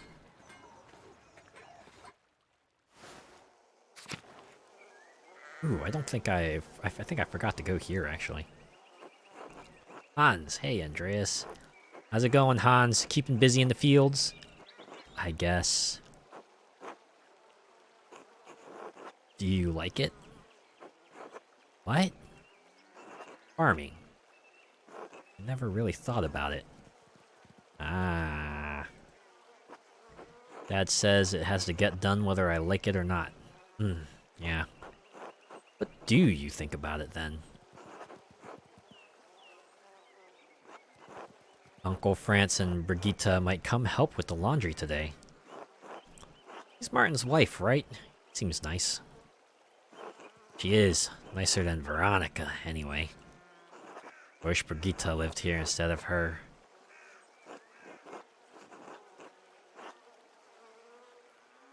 Say nothing. Until later, Hans. Bye. Yep. Johan's family keeps beehives for the honey and wax. Andreas, was just wondering when you'd turn up. The gaggle said you'd come to watch him spin. Between you and me, Hetty's not about to let you go once she's got you in her claws. So I hope you've got a few hours to hunker down and get comfortable. I don't have the time just now, maybe another day. I'm not about to twist your arm, young Master Mailer, but you be sure to come round here before Sunday. You have to say, Hetty. There, that skinny bottom of yours at the bee, Andreas. See you at the spinning bee. Maybe you call it a spinning bee. This reminds me too much of spelling bee. That was just like a competition. Wait, is that what bee means? Bee in this case is just like a competition. This whole thing is like a competition they devised. Right, it's a little game they have amongst themselves to help themselves get the work done better. Is that what that means? Wow. Today I learned. I guess. I'll have to look that up later, but I'm almost certain. Bee in that context means, like, a competition. A contest, if you will. Ooh, I can enter Ottilia's home. Well, if it isn't the late Baron's new best friend. Nice to see you too, Ottilia. Sarcasm. How original. See what you did there. What do you want? You must be bothering me for something.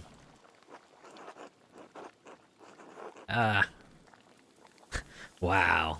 Yeah, might as well get to it. Let's not dance around the bush, because I had the feeling she isn't. I wanted to ask you some questions about Lorenz Rothvogel's murder. Not the first time Perchta answered my call. You want to know what I think? I'm glad he's dead. I hope whoever killed him gets to Abbott next. Maybe burns that entire abbey to the ground. And that's all I have to say about it.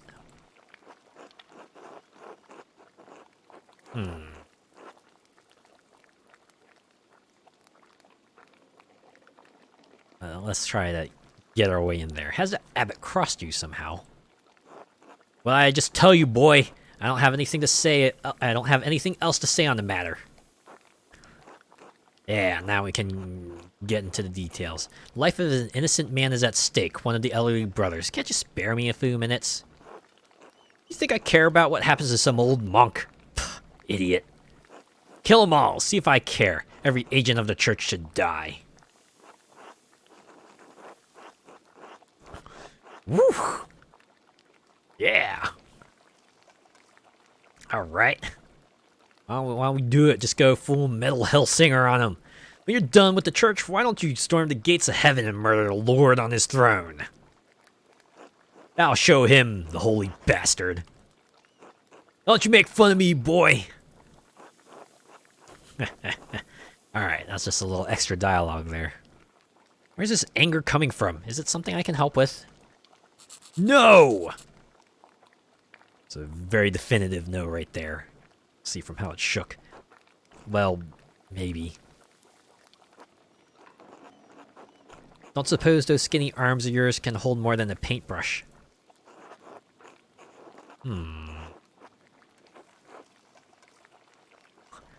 I'm not so strong as Otto, but I can lift things and reach high places if that's what you need. Not often someone offers to help out old Attila. Fine, you do some things for me. Maybe it'll jog my memory. Haha, I see what it is. There. It's gonna take a while. Lots of things been building up. Things I'm too old to do. You got some place to be?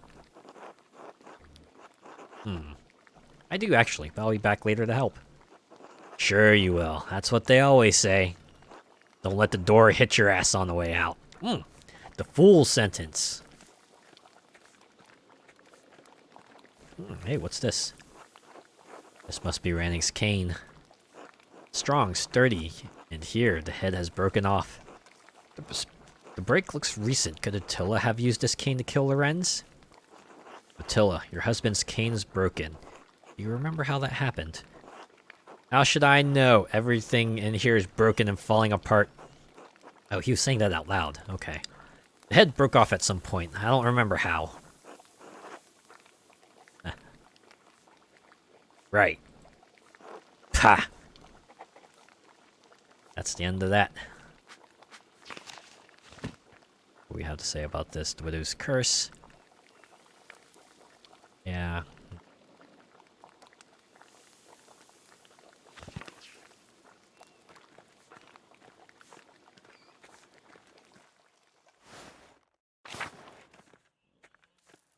Guess I should go back to the Abbot and see if anything's changed there. I really do want to I want to do what perhaps stumble upon him and try to... I think Brigitte was here before. Let's talk to her. I would wish you a good day, Andreas, but I fear that would be a lie. If you're honest. Baron Rothvogel was murdered at the Abbey. Have you heard? Heaven above! By who? Surely not one of the brothers. Alright. Keep that. We'll keep the rest close to the chest. I'm not sure yet, but I intend to find out. Oh, Lord. Martin, you couldn't have. Eh? Oh boy. This is gonna start the ball rolling. Saw him fleeing the Abbey Thursday morning, right after Baron Rothvogel was murdered. No! Don't say such a thing! He would never hurt someone. I can't imagine it. I got that ball rolling. Alright. But he has stolen from people.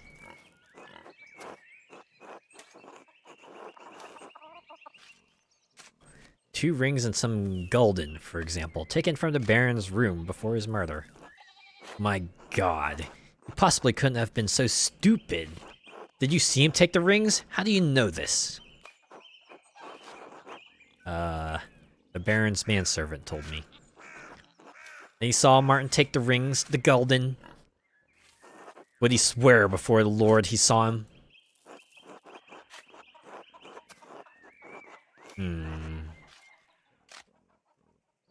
He saw Martin lurking around the Abbey guest house the day before. That's a reasonable conclusion to draw. She's gonna say, no it isn't! Then he doesn't know for certain, and neither do you! Alright, I think I lost some favor with Brigitte there. I'm beginning to wonder if you are determined to think badly of Martin. You want him to be your scapegoat. Believe what you will, I see that I can't change your mind. I can do nothing but trust in God and my husband. Good day to you, Andreas. Very well. Until later, Brigitte. Well, I think I screwed the pooch on that one.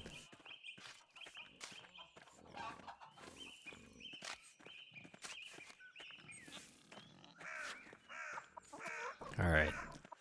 Let's go back to the Abbey then. Let me talk to Claus real quick.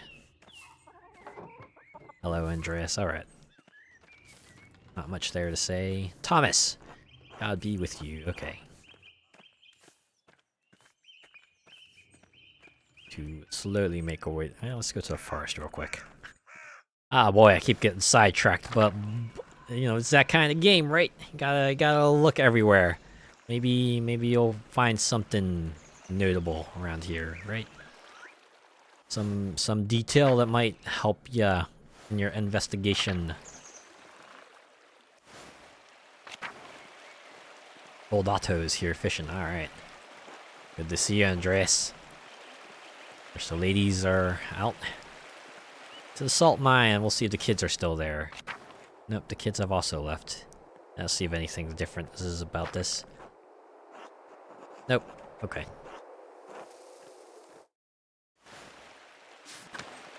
Nothing notable here. We'll see what's changed at the Abbey.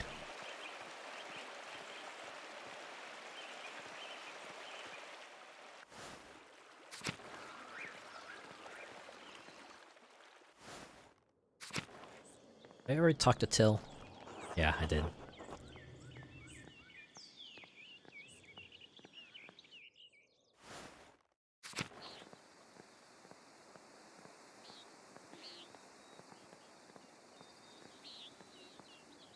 Let's see what's in the guest house. The Salamea. Hello, Master Mailer. Nothing substantial to add, I would see.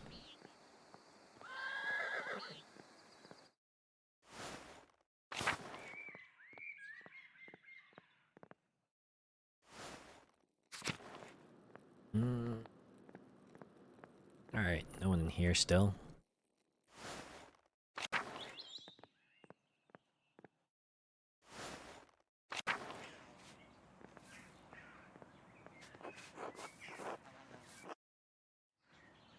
God bless you, Master Meller. May I ask you some questions, Sister Matilda? Yep, you know, Mother Cecilia doesn't like us talking to men unless it's truly necessary. Ah, forgive me. I'll leave you to your work. Thank you, Master Mailer. Alright, I have a feeling I've drawn out everything I can from here. God bless you. Sophie's probably not have much to say either. God bless you. Yep. Nothing in the aquarium, I have to assume. Yep, doors are locked, as they would be. See what's at the Prioress's house. Again, Cecilia! Probably have nothing new to add. Yep, bless you, God bless you. Something I can help you with? No, my apologies until later. Yep, okay. Yeah, now we're in the thick of this adventure game here. Another investigative phase before we have to pick one of the timed events to go through. I'm guessing this is how the game's gonna be laid out. You have your sort of in-between periods, and then eventually you have to pick some place to spend your time, which you'll get some substantial information that'll lead you somewhere. And after that, the next phase begins. You go around, explore again, talk to people, see if you turn up anything new, and there will be a new set of timed events that you can take until all the way up to the point that you have to go pin the murder on someone. God bless you, Andreas.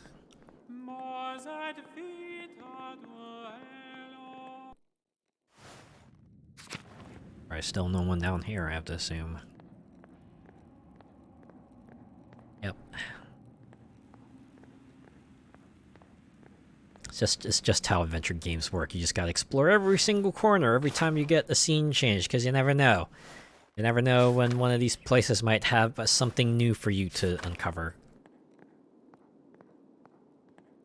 Hey, talk to Matthew. Andreas? Yes, brother Matthew? How did you sleep last night? You look a little rough around the edges. Uh-oh. Does he know it's me?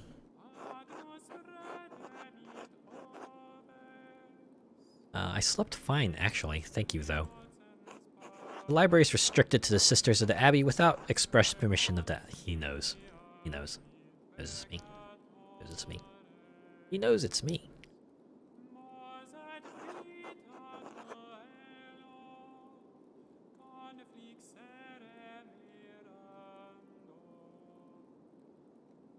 Oh. He's not gonna bring it up. I'm not gonna bring it up either. Of course.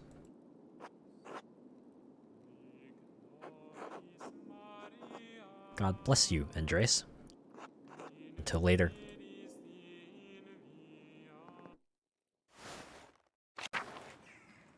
Guy. Alright, Guy. Good day, Andreas. Ah, alright. Nothing more to say, I see.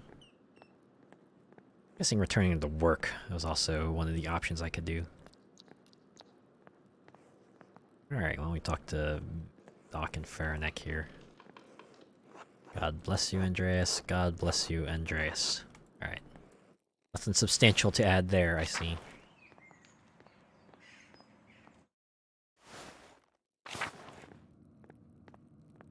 And then here, either...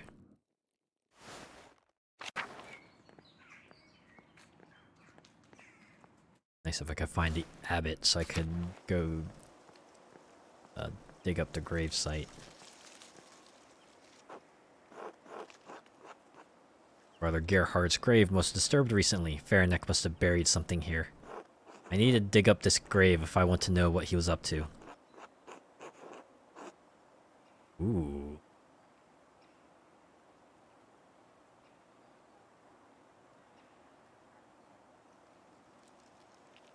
Should get Father Gernot's permission first.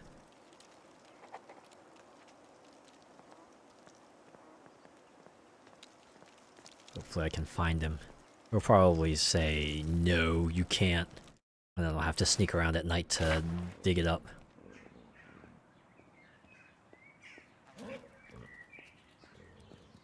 Nope, still can't enter the abattoir.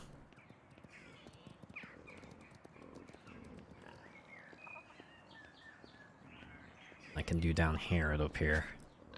Oh, no. I knew someone who played this game before I did, and they did tell me, yeah, there's a lot of walking you do in this game, and oh, I can see they weren't kidding about that. Ah, here we go, Garanot. Alright. See if we can get permission to exhume the grave site. Andreas? I trust you are abiding by my command to leave Piero and the rest of the monastics in peace?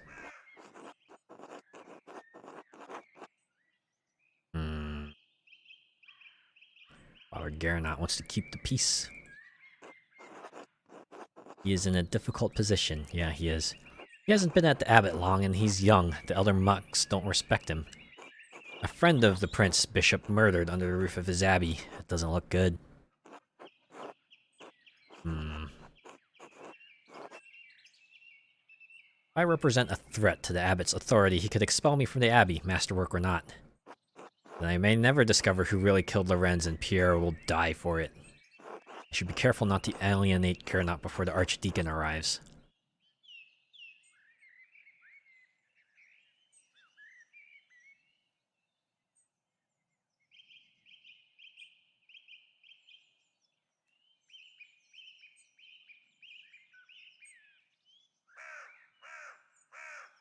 Let's try to work our way in. Maybe. Have you made any progress in finding the Baron's true murderer? I'm satisfied I have the Baron's killer well in hand. And, if I am not mistaken, truth is for the Archdeacon to uncover. Not a journeyman artist who is not even a part of this community. There's more at stake here than you could understand, Andreas.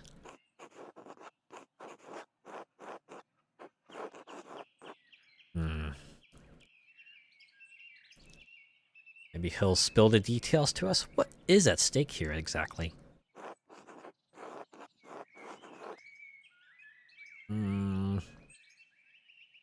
The Abbey cannot legally be held at fault for Baron Rathvogel's death. Doesn't matter if the Abbey is at fault, a nobleman died on its premises. There are a few extant double monasteries with working scriptorium there are few extant devil monasteries with working scriptoriums any longer. They're costly to operate, and the church does not approve of them. Baron Rothvogel was a friend of the Prince Bishop, and if the Prince Bishop were so inclined, he could order the abbey closed and our community disbanded. A community of which you are not a member, so whose precarity you can't understand. Thought you were a clever man, Andreas. Your ignorance disappoints me.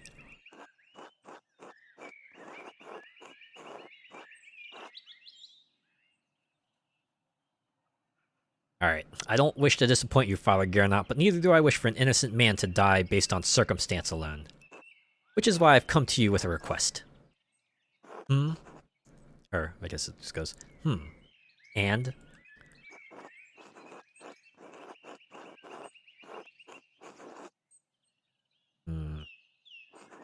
Berenek is Gernot's assistant.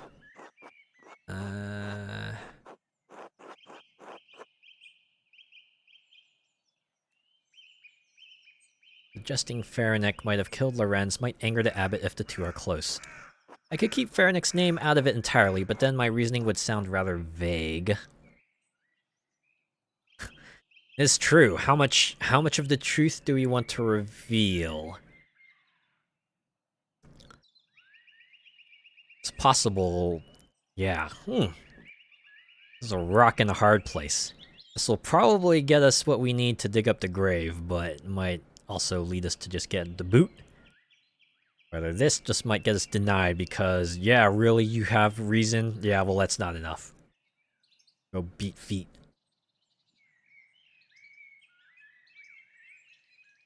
Go at the top. I have reason to believe there is something hidden in Brother Gerhard's grave, and I'd like to dig it up.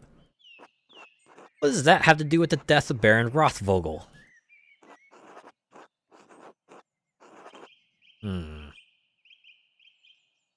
I suspect the weapon used to murder the Baron may be buried there.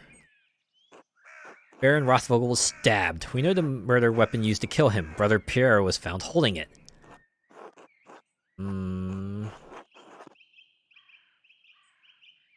Oh boy. If we say this, we're gonna let him know that we've been fucking around in places that we probably shouldn't have been.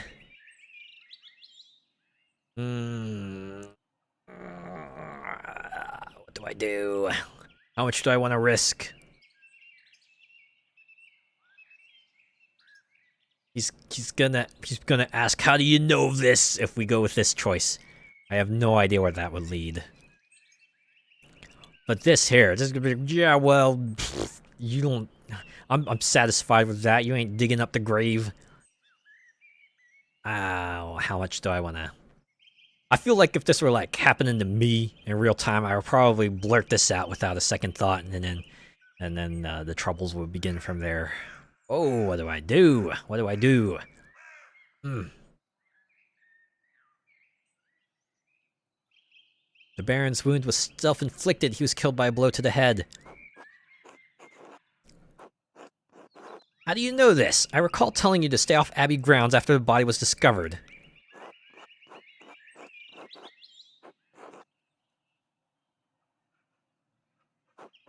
Florian let me watch his investigation of Lorenz's wounds against the abbot's wishes. It would be ungrateful of me to reveal his disobedience to the abbot. But what we learned might help convince the abbot that Piero couldn't have killed Lorenz.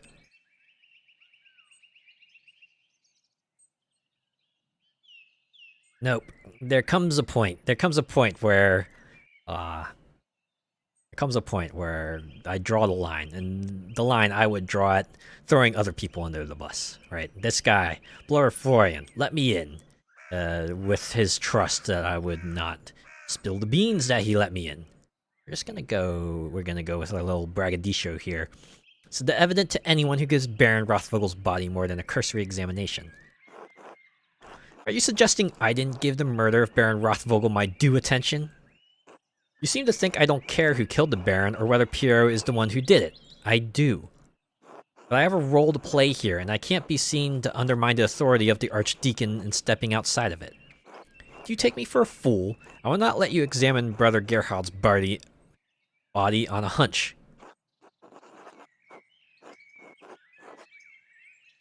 What does it matter? He's nothing more than bones now. I'm sure he won't mind. Ah! Hmm.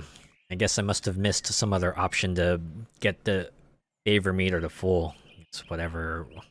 This path is closed. He was a brother of the Abbey, and he should be left in peace. Just as I would like to be. Leave now, and do not pester me about this again. Permission to dig denied.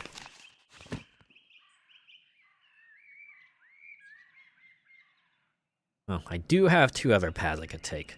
Volkbert and Otto Zimmerman. Who's Volkbert again? Can find him here.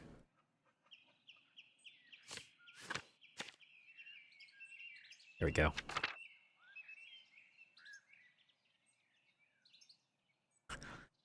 Ooh. This is why Andreas would turn to him. Otto. Probably. I feel like, though, if I get one of these two to do it, I'm gonna get caught. I'm gonna get found out. And whoever I have helping me out is gonna take a big fall. Said. And you know what would be the ultimate kick? The ultimate kick, the ultimate slap to the face would be if, you know, whatever was dug up in the grave actually did not help at all.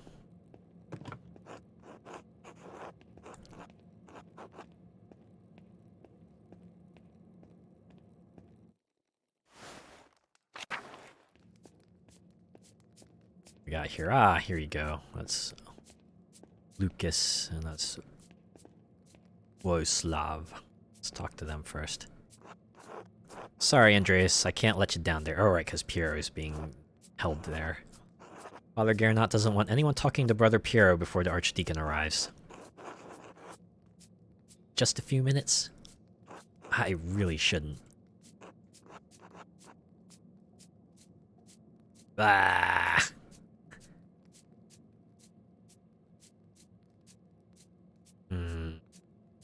So another favor check failed. Sorry, I can't. I understand. I'm sorry. No, you're right. I'll leave it alone. God bless you, Andreas. Part of me hopes is that if in subsequent playthroughs, they, any choice you make, that you know, at very least, if any choice comes up that you've selected prior, they'll let you know the outcome of it, if any.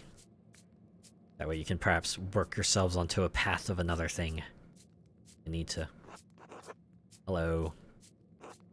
Hello. Goodbye. Large garden. Oh. Back out here. Yep. Got really everything here. Hmm. Oh. Oh, Volkbert. Alright. Good day, Andreas. Do you need something? Father Abbot said I should help you if you needed it, so here I am. I don't need anything just now, but thank you, Brother Volkbert. You'll let me know if you do. I want to do as Father Abbot asked. So, could dig up the grave, but I have to assume whoever we have help us out is gonna eat it super hard.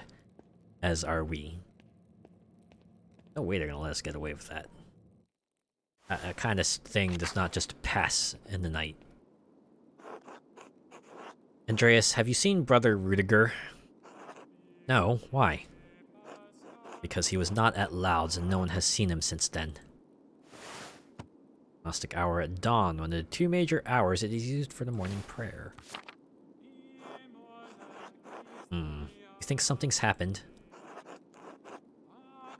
I think after you terrified him in the library, he decided it was safer to run. So he just lets it out. Yeah, look, man. Look, Mang.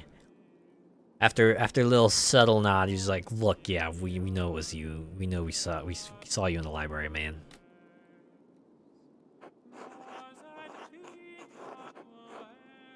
Sorry, I didn't mean to cause him this much distress. Yes, you couldn't have known how sensitive he is. Still, you did threaten him. Threaten us. It is no small thing. If he does not return or something has happened to him, I will hold you responsible.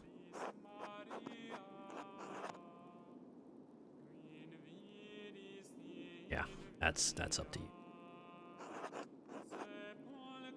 Seek God, Andres. Ooh, wow. Yeah. God bless you, Andres.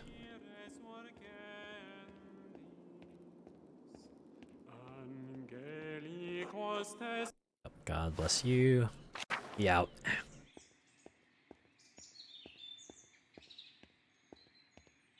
Let's see, what time is it again? Ah, work hours.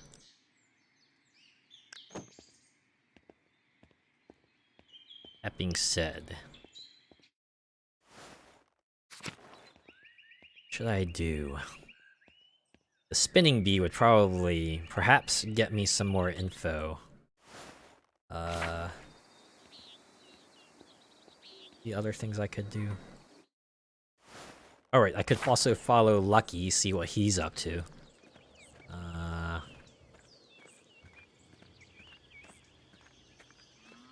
Assume I could ask Otto or Rothvogel to help me with a heist. Get caught in 4K doing so, I have to assume.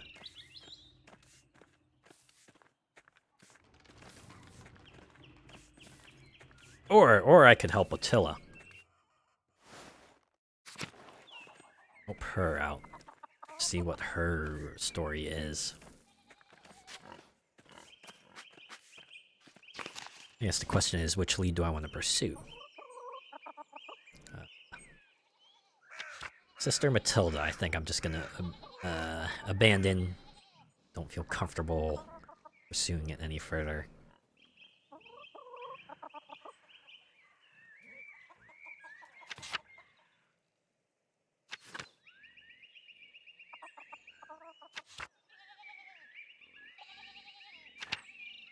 Fairneck here. Alright, this is the... this route here. This curse.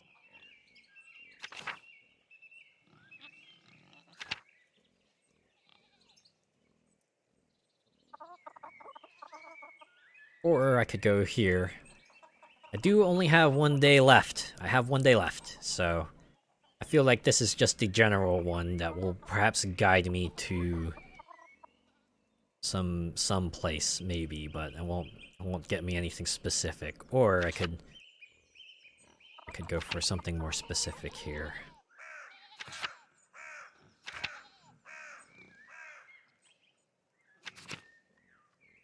Who should I investigate?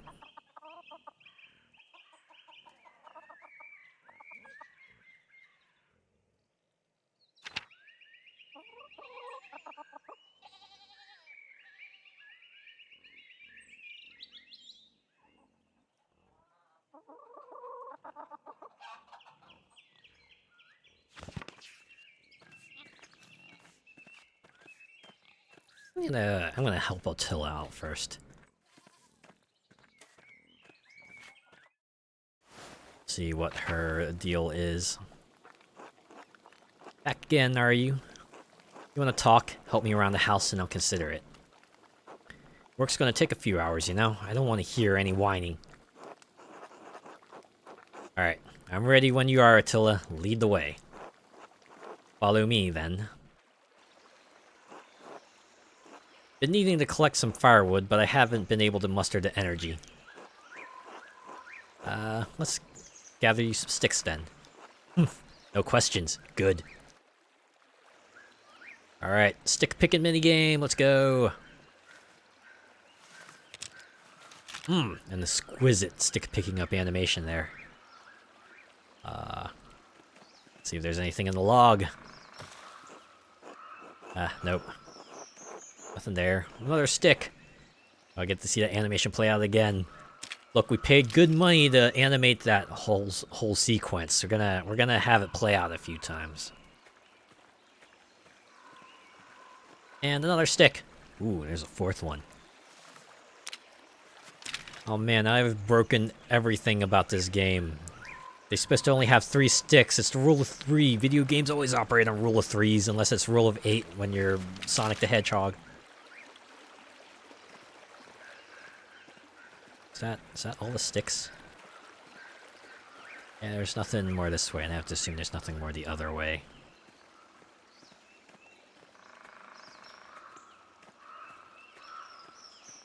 Alright, I guess we're done. There are the trees Otto's been felling for the abbot.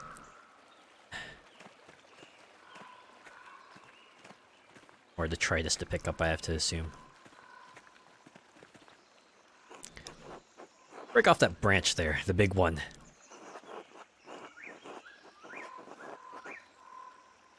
I know Attila... Hey, this is our fart. Hey, I wanted to click the thought bubble. I didn't want to click the last choice. People at Tassing were here before the abbey was. This forest is ours. Just because some piece of paper somewhere says this land belongs to the church, we can't use it? The people who care for it? Fuck the church, fuck the abbey, this land is ours, and damn them all to hell.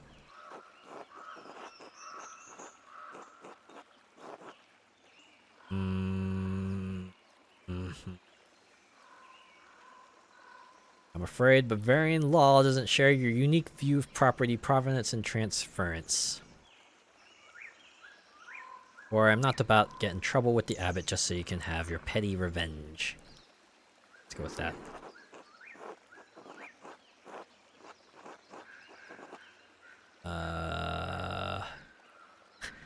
Oh boy.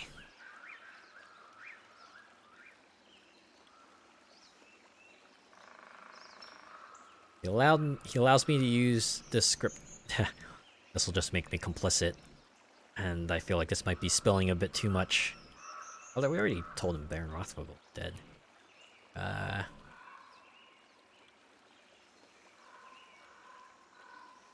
His cooperation to find out who killed Baron Rothvogel?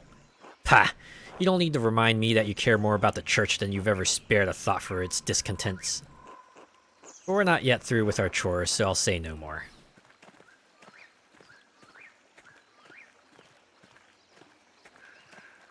First time the interface has betrayed me.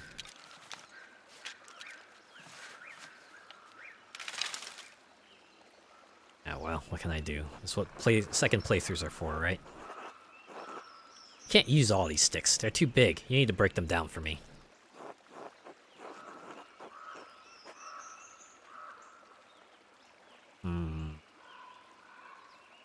Sure, break the sticks. Got it. Or, for a common lady, you certainly have the mien of a noblewoman.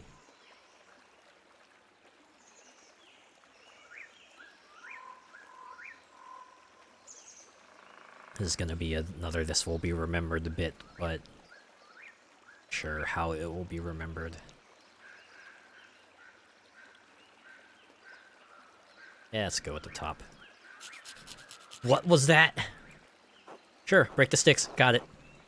It wasn't small text, though. That's the stuff he muttered under his breath.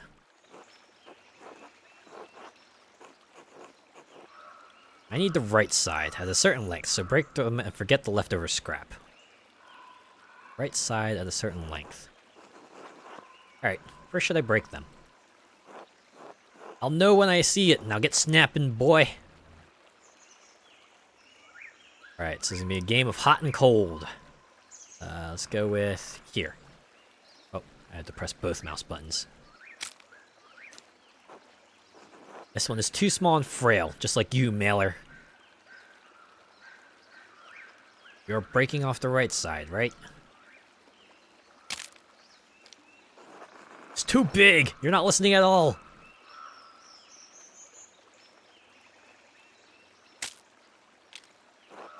Too big. Alright. About here. Too small and frail, just like you. Right here. Suppose that one is fine. Suppose that one is fine. Okay. I think we figured it out. Now we have these sticks of variable length, so I just have to try to break them off at a similar point. That one is fine. Guess depending on how many fine sticks we get will determine how much information Attila is willing to divulge, if any at all. That one is fine. Too big. I don't need a club, you buffoon. Oh, ouch. I might be able to use some of these. Now come help me back at the house. Of course, lead on.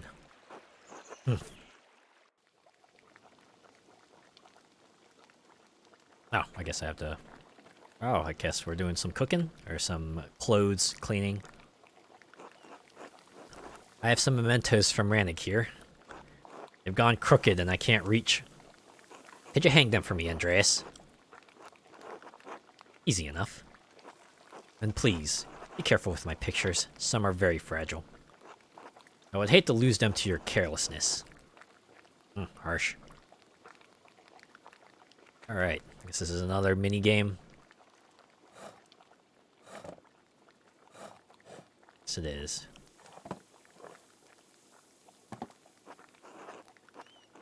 Think you could hang those papers on the table? Can't reach.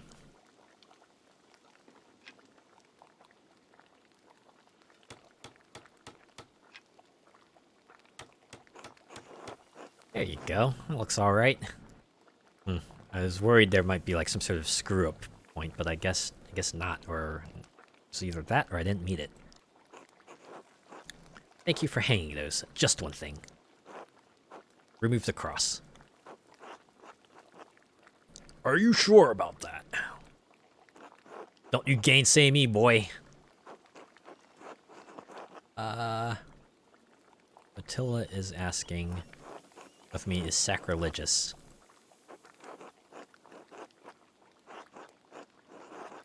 She could be forced to face the Church Inquisitor if someone found out. I might as well simply for aiding her. To war an old cross and grace the harm she shared with her husband. If I destroy it, she might regret it later. Is that one? Whatever she says, I don't believe it's the cross that's her problem. There is something more I've yet to uncover.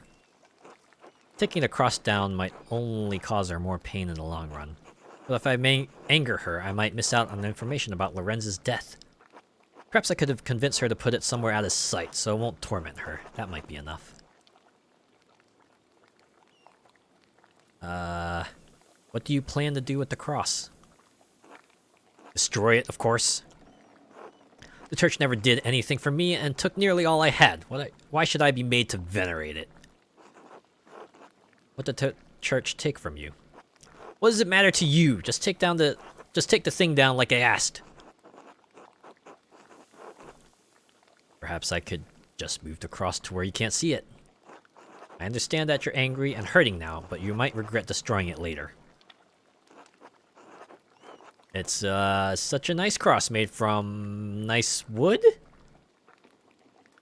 Shit. Yeah, I knew it. Poaching Abbey wood has cost me. I'll give a shit what it's made from. If you won't remove the cross, then you're useless to me.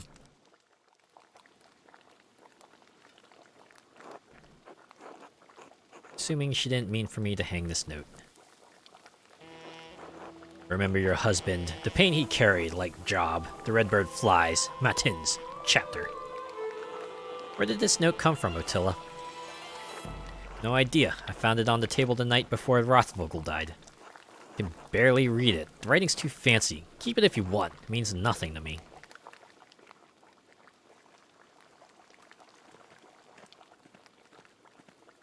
Alright.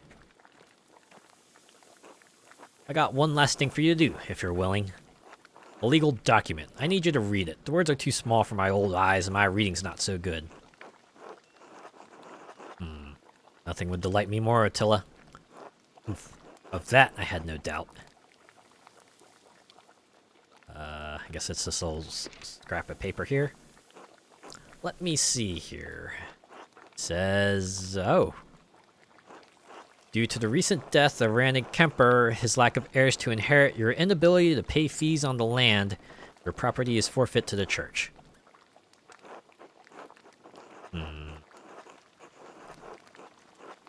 That said, this is all very suspect. I did not complete my law degree, but I smell something rotten in this letter. There are questionable assertions in here. Do you have any documentation on Rannick's lease agreement with the Abbey? No, never seen anything like that. I didn't think the lease I was with Rannick. My family's lived here for over 100 years. That's true. It's quite likely the lease is with one of your father's ancestors, not Rannig. That lease allows for partition of the land. You would have the ability to allow others to farm here in exchange for payments to you. Johann and Franz Bauer never would. They want this land for themselves.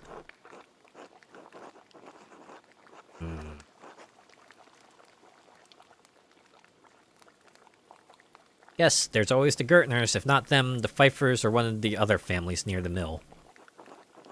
That could work. I never had any problems with the Gertners. In any case, it's clear that the Abbey is not being truthful about the existing lease on this property. It seems they used Rannig's death as an opportunity to try to change the existing lease to something more profitable. Yes, Rannig's death. This is all that fault of that monster, Lorenz Rothvogel. Ah, the truth comes to light. If he were alive, I'd kill him myself. Maybe boil in hell for all eternity. I think it's time you tell me what happened with the Baron. Rannig, my husband, he caught that Rothvogel devil riding through our property and told him rightly to leave. The Baron beat my Rannig for it, beat him so savagely that he took a cane to walk. This Baron has temper issues. Even his breathing pained him. Never could breathe deep so long as he lived, which wasn't long at all. Yep. Good God. Baron was the worst kind of man, careless and cruel. He knew he could beat my Ranning and suffer no consequences, so he did. We were not even so low as animals to him. We were furniture. And I knew after Ranning died, the church would try to take what little I had left. This document only confirms it. All because of Lorenz Rothvogel. Say nothing.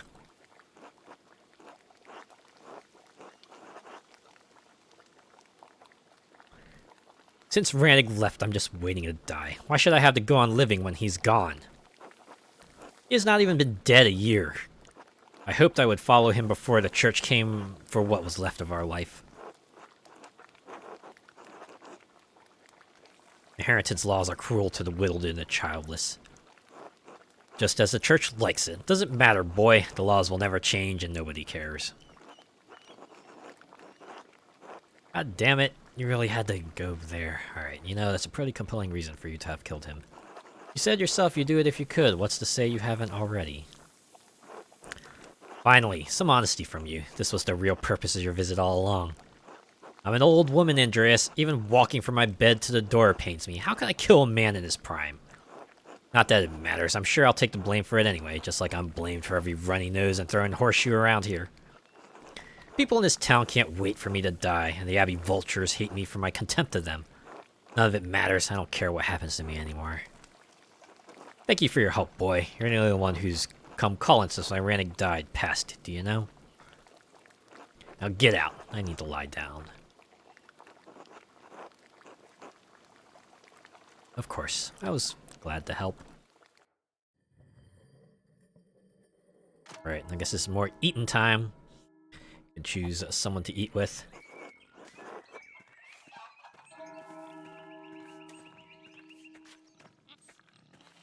Let's see, I've eaten with Lucky and Lucky and Agnes.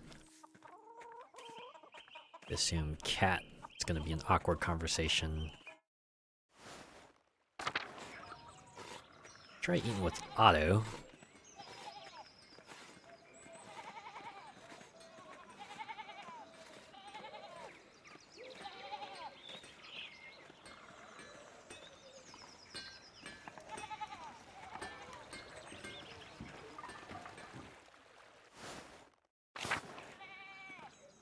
Go here. These folks seem to want to have me. So I have to wonder if, perhaps turn anything new. Who's at Steinauer house again? Oh, right, Lucky. Assume not gonna get to follow him anymore.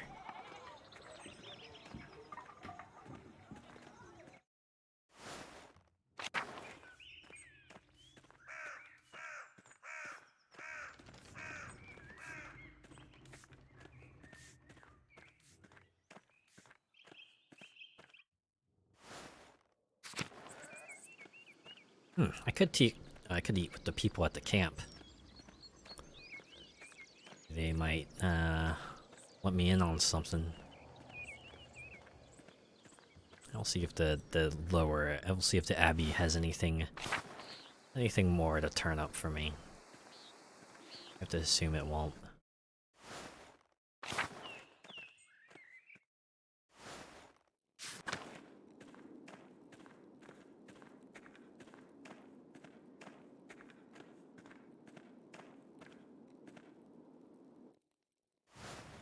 In the crypt.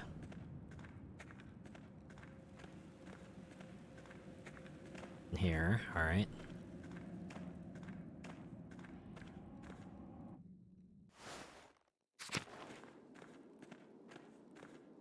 I forgot to check the tower. Nothing in the tower? No, nothing at the tower. Back to church.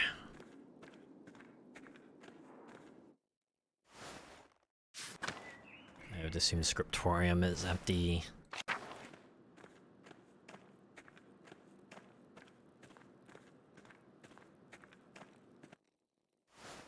Yep.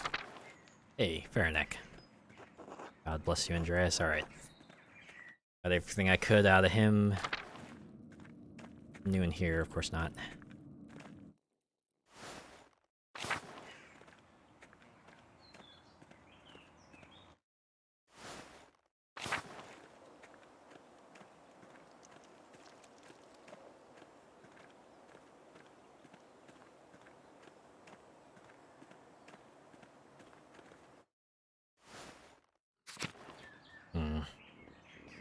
Beginning to think maybe I should ask Otto to help me exhume the grave, and then I'll go ahead and face whatever music the game has in store for me there.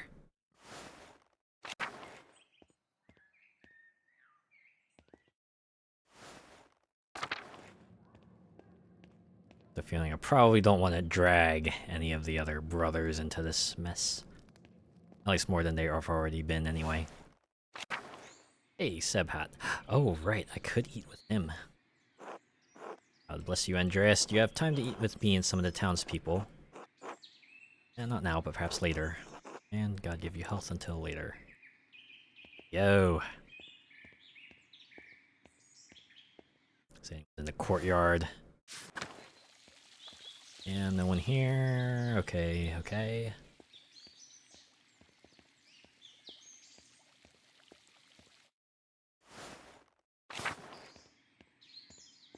Man, I'm like the worst investigator. Don't ever ask me to solve a real-life case. Not be able to reach any reasonable conclusion.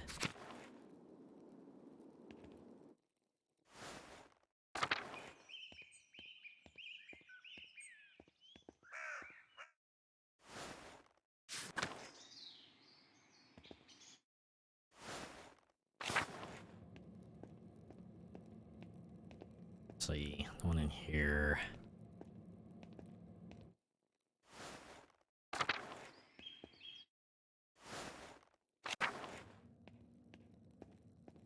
Here either.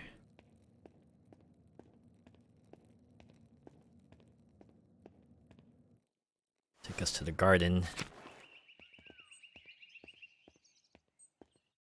Alright, about the house. No, that's still just the dog, and this lower Abbey door is locked. Real nice if they open it up just so I have a quick path. Probably a good reason why they don't.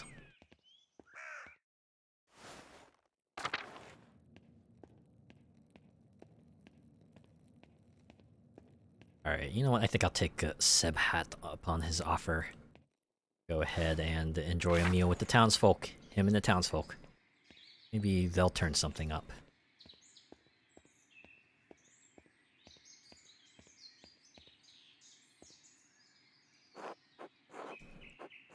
God bless you, Andreas. Do you have time to eat with me and some of the townspeople? Yeah, of course. I'll talk to Gretchen to see who she wants to come along. Where should we meet you?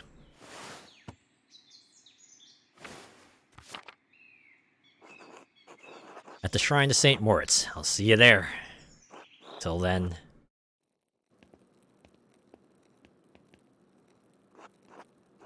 Oh my, Andreas. Yes. Are these all of the mothers from Tassing and their children?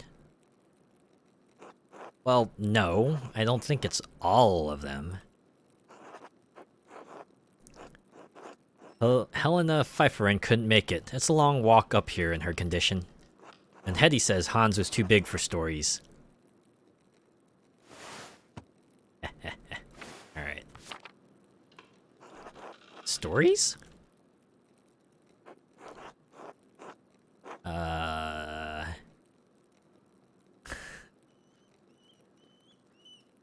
Alright, I may have said something about your books. Berthold. I like stories. Yes, maybe a little too much. Ah, alright, I can tell a story, but first, let us pray together and eat. Oh Lord, thank you for bringing us together as you brought Jesus and to his disciples on the road to Emmaus. With the breaking of bread between us, let us recognize each other as Christians and rejoice in our salvation through you. Amen. Chorus of amens. Nice way to put it. And I thank you and your husband for this bread, Gret. My orc always says that bread brings people together.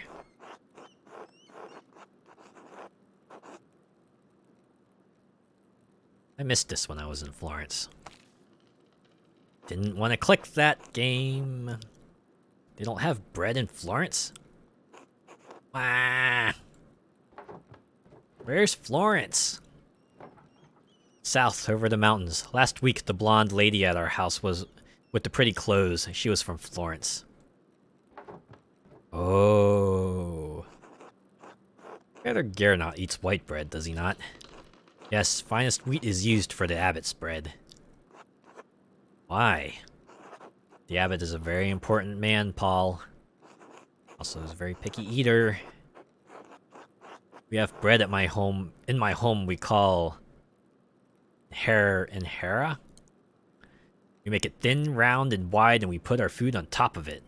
Ooh, it's like a tortilla. We eat it with almost every meal. As you love the bread of your home, so I miss mine. Else, almonds, rye bread. I'd assume the top bit was like cheese or something. Eat the bread.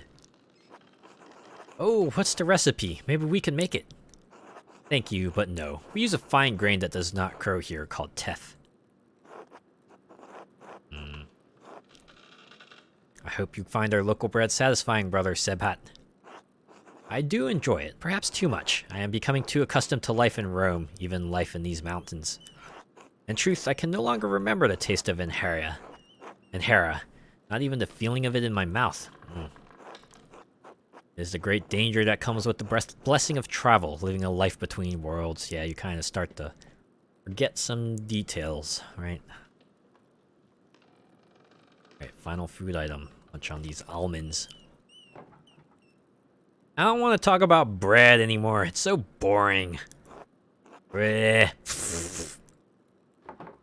Don't be rude, Bert. End scene. I did say I would tell a story. Children, have you ever seen a Bible? Father Tom. Yeah, Father Thomas has one. It's huge. My dad has one. It was printed in Bamberg. Very good. This is Bible from my home that I brought to give to the abbot. Andreas, do you have a favorite story to illustrate from the Bible? Oh my. I admit, I'm not a reader of the Bible myself. So most of these, I kinda not familiar with. The only ones I really know about are the Adam and Eve and Really it. I know about Jesus being nailed to the cross, but read about him being taken down from it.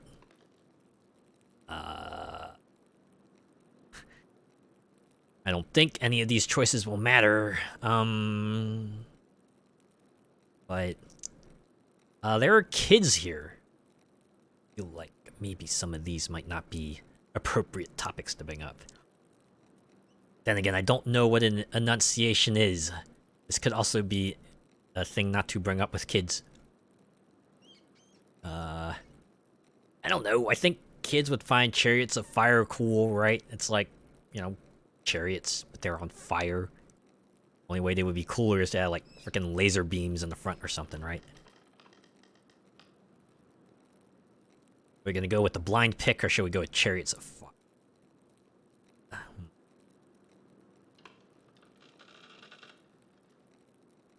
Go with the Annunciation.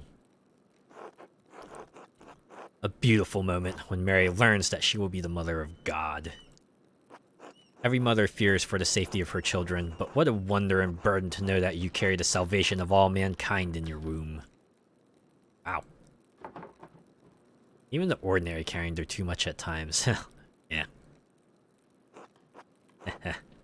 What a blessing, all the same. Now then, children, do you know the story of Jesus feeding the multitudes? Fish and loaves! My mom and dad make loaves. This is from our Bible, how we tell the story of how Jesus fed thousands from only a few fish and a few loaves of bread. Yeah, and then they multiplied, right? Or like they rained from the sky or something like that. I do remember hearing about that tale, at least.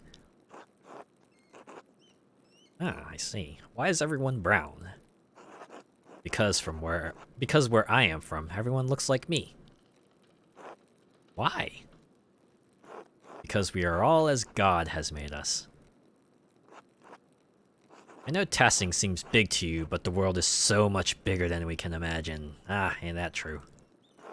There are many people of many different colors all over the world. There are places where no one looks like you or me. They are all people in the end. We should all respect them for who they are. Really? It's true. I saw some people come from across the Mediterranean Sea. Not just like Brother Sebhat, but people of different places and cultures, even farther away. Persians, Moors, Ottomans, each with their own way of speaking and dressing, their own customs. Brother Sebhat, do you know the Baron? Well, alright. Right back to the plot, man. Alright. Bert!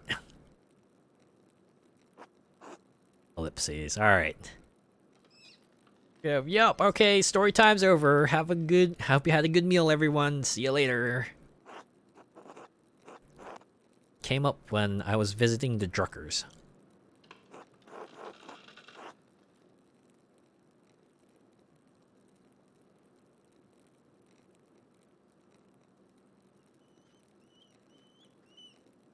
I'm sorry, Marie. There's nothing to apologize for. We can't shield them from the world forever. Well, yeah, that is true. I did not know him, Bert, but do you know the story of Lazarus? Yes, that's the one Ra's al Ghul always refers to, right? No. Oh, he was a person. Right, okay. He was a friend of Jesus. He became sick and he died.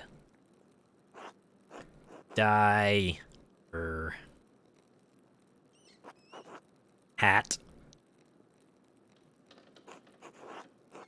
But Jesus brought his followers to Lazarus' tomb. He prayed to God, and when they opened the tomb, Lazarus emerged, returned from the dead. Anyone want to joke about this? Jesus can bring people back from the dead? He can, Bert. One day, Jesus will bring us all back from the dead. Where I come from, they call that reincarnation. Everyone who has ever lived and died will come together and be resurrected on Judgment Day. Terminator will unite us all to fight Skynet.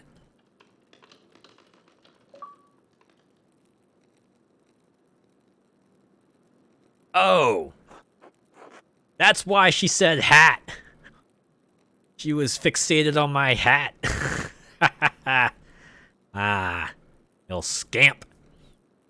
Hey! Now she's trying to pretend that she totally did not take my hat. Even the Romans? Yes, the Romans, and she put it on. You know, my nephew did that. When he was younger, he was like always interested in my hat. I remember when I put it down, I would like later see him. He was running around. He was wearing my hat. I couldn't help but just be amused by it.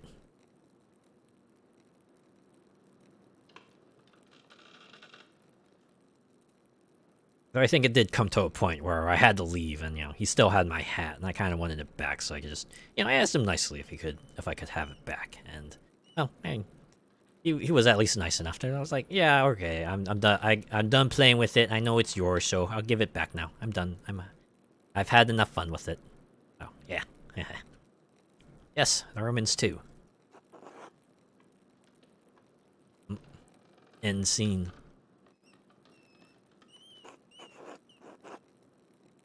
Why did you ask about the Romans? I saw one come out of their tomb like Lazarus. Ooh, okay. I'm guessing that field there is gonna start becoming a lot more relevant now.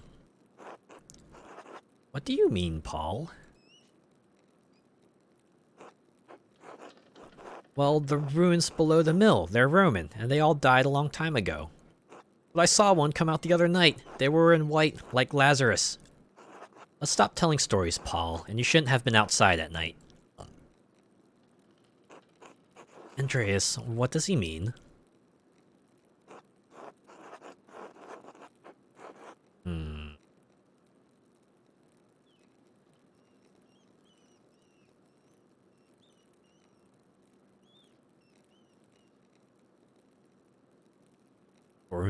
For me at this situation, I would say it's troubling to be sure.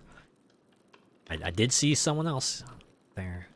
This would be a personal point of interest for me.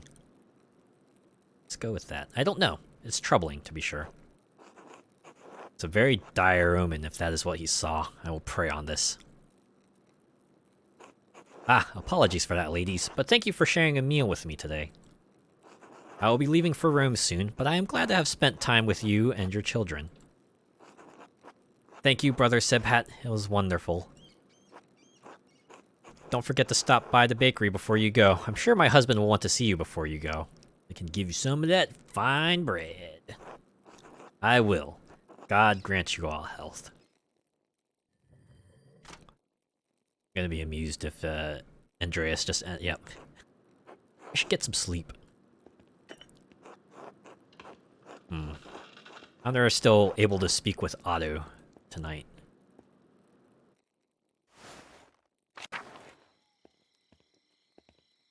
Yep, I can take myself to church. Still.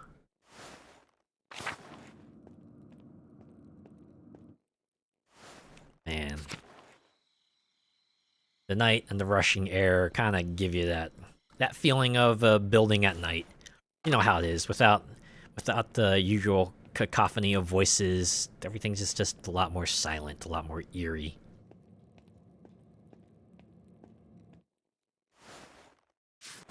Anyone else ever been in a building after hours?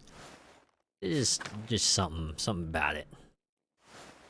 It could be peaceful, because, again, not a lot of people, but it could also get a little creepy, because, well, that also lack of people might turn up the paranoia a little bit, because, if you do see someone there, it's like, wait, should you be here? Should you not be here? Are you an intruder?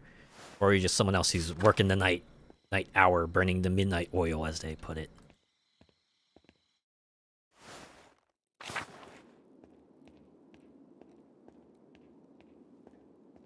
Hey, it's Matthew again. Let's have him tell me off. He's told me off enough as it is.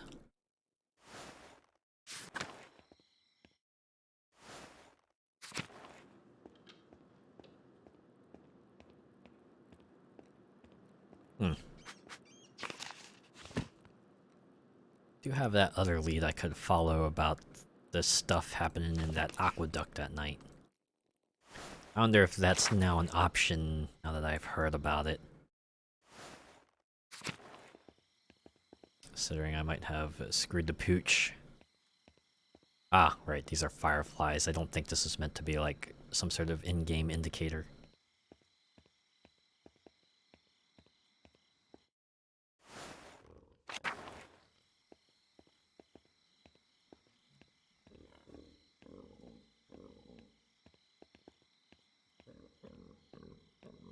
Man. I feel like the furthest I've gotten is with Faranek. Without digging up the grave, I feel like be able to get very much out of it. Ooh. Hey, what do you hear? God bless you, Andreas. Alright. You? Andreas, nothing more to say, I see. Okay, okay.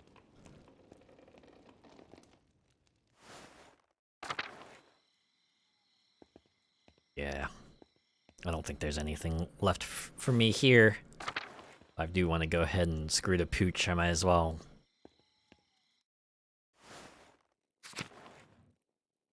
So I should say, if I want to lock myself out of the Abbey, because I have the feeling that digging up that grave site is gonna have a pretty big blowback for me. Convent garden open? Oh, it is. I'd assume there won't be many folk around here.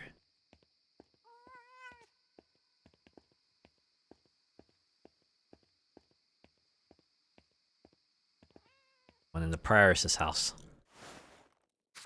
Celia, still here as usual. Assume he has nothing left to say to me.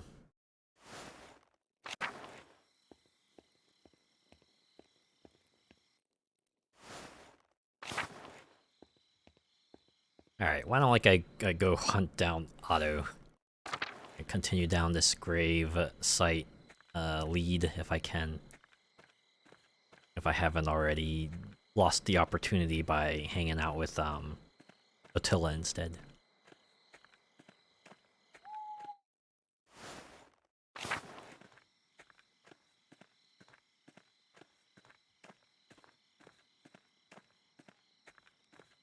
Otto again? I think he was like first house in Town Commons. Correctly. Nope, it's locked.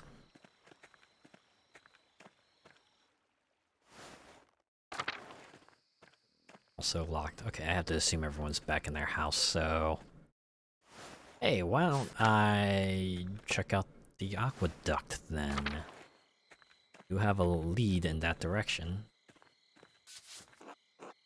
Oh, okay. Nothing more to say about that. Alright. People coming out of here. Collapsed, so allowed access. Child's drawings, I wonder who the artist is.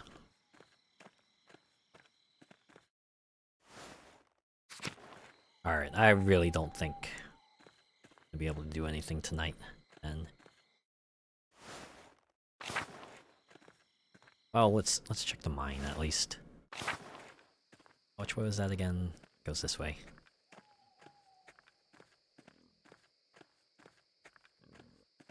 No, no, it wasn't.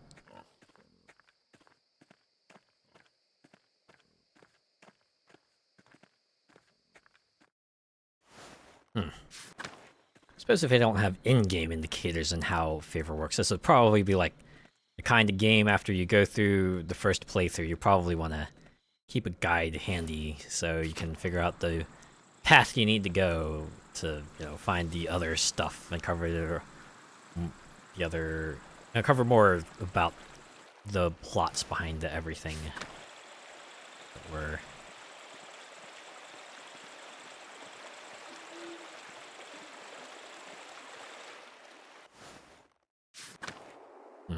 Still nothing at the mine. Yep.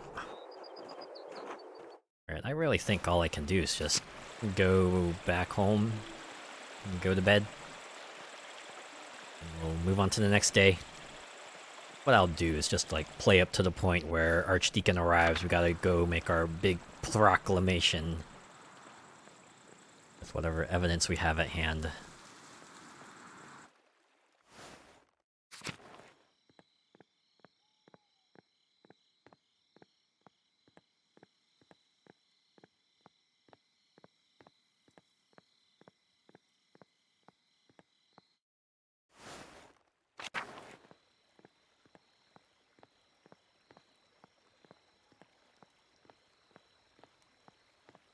Jeez, everyone's gone the fuck to sleep. I'll do so as well. Might as well do so. Oh? Get to speak to... Okay. Andreas! Christ, there you are. Brother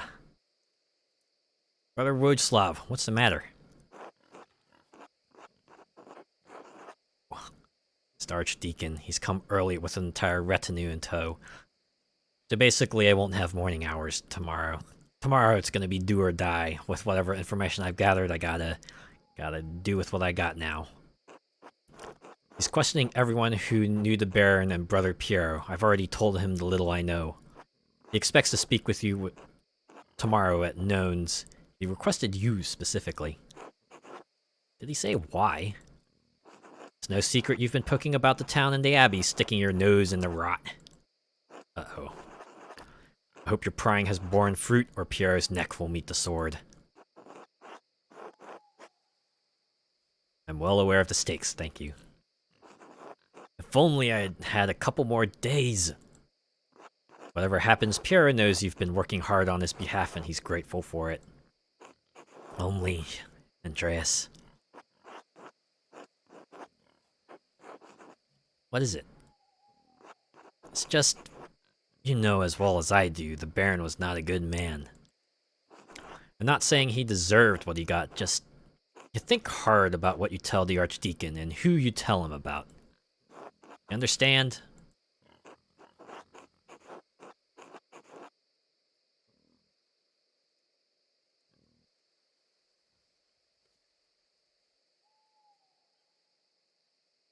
Yeah, this is probably the option I would pick. I'm being cornered here. It's like, look, man, you got something to say, just say it, alright? Out with it, Wojslav. Don't make me twist your arm.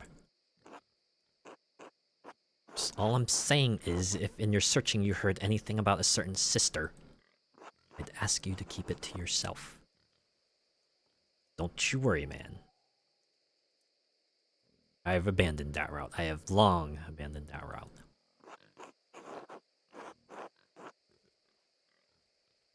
I'll do what I can to protect Sister Matilda from censure. That's all I would ask of you. I should return to Kirsau. The abbot will be having a fit right about now. Be well, Andreas. I will pray for Piero's deliverance tonight. You should as well.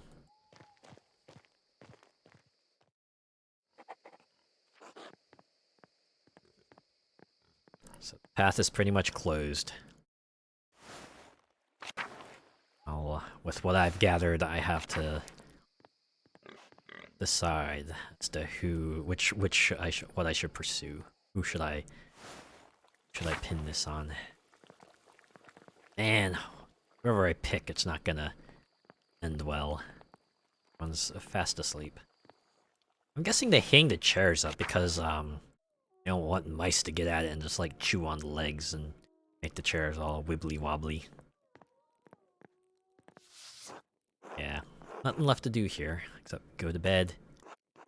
Getting late, I should get some rest. Yep, go to sleep. I don't think there's anything else I can do here. Tomorrow comes Judgment Day.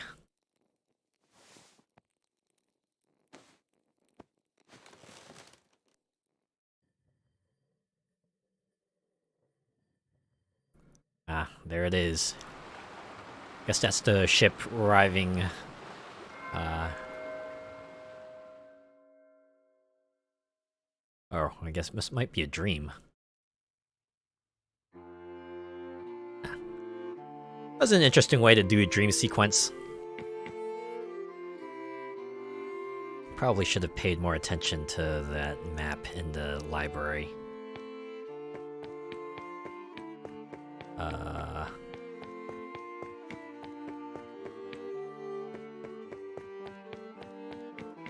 Man. This would make a pretty good Pac-Man map, don't you think? Imagine the ghost running around in circles and everything. And then the controls would be a nightmare to do. Andreas, when are you coming home? Dad, I'll be home soon. I just need to finish this commission for the Abbey. Good, good. But finish that masterpiece, too. It's time for you to get on with your career. Yes, of course. You're not going to quit this like you quit university, are you? No, of course not. Good. If it weren't for the work I did for the rector, you never would have had the opportunity. Most people never get a second chance after they throw something away like that. Oh. I know, Dad. We'll see when you get back. Sure, alright.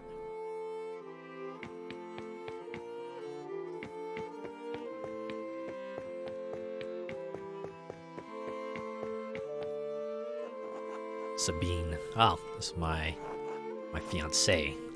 Oh, it's you. I only have the picture of you, the one my brother Daniel made. I really don't have any idea what you're like. So, what are you like? Please don't imagine me telling you in your own mind. No, she's got a point. Why? You'll imagine I'm wonderful or imagine I'm horrible. Yeah. Either way, it's not fair to me, is it? The real you? To none of us. There. Yes. I'll see you soon, Andreas. For real, I mean. I suppose that's true, until then. Okay, I think I've run around every ring. Have I run around every ring?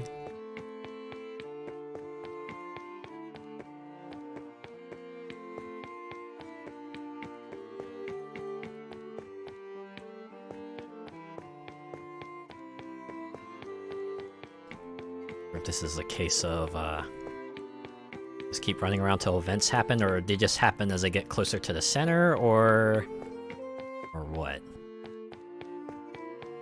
Alright, enough putzing around. Why don't we go to the center? Oh, hey, this is where we started the game. So wait, this whole thing was just a mindscape then. Huh, alright. Welcome back, Andreas. It's been too long since you've graced this court with your presence.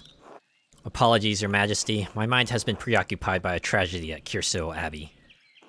What manner of tragedy? Yeah, there's this dude who was killed. The murder of a nobleman, a close friend of the Prince Bishop of Freising. My friend, Brother Piero. My brother, friend Piero. My friend, Brother Piero, is the abbot's only suspect. I know that he could not have done it. How do you know? Examine your assumptions, my son. In addition to having no motive and violence not being part of his character, he's not physically capable of the act. He's of limited strength and has a palsy in his hand that makes holding a paintbrush difficult. It's inconceivable that he would have the strength and resolve to kill the Baron with a blow to the head. A whole lot of inconceivable shit happens on this hell of an earth, Andreas. Yeah, we'll go to the ladder here. I do not deny that it is impossible, but I believe it is very improbable. What you're saying is there's a chance.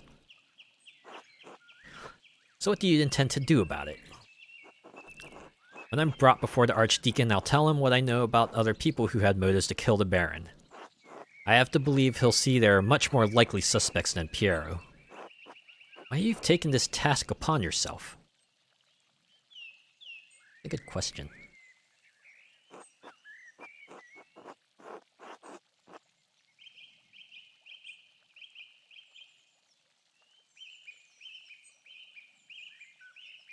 What is your motive? Save the guy, find the truth, save the Abbey.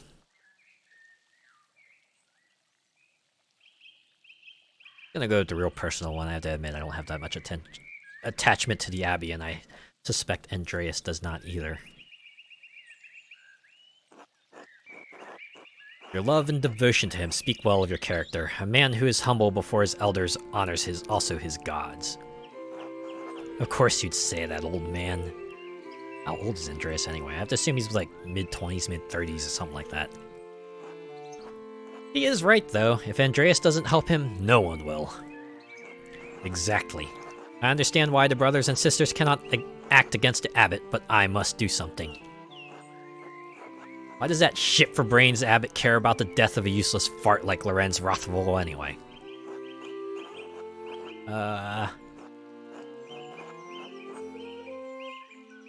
Let's be straight with him. Powerful people get upset when other powerful people are murdered. This could threaten the existence of the Abbey. Oh no, the Abbey. Who gives a damn about those hypocritical assholes? I can hear that voice in my head. Sarcasm just dripping from the first sentence. Man. In any case, Andreas' ability to prevent Piero's death depends on the judgment of the Archdeacon.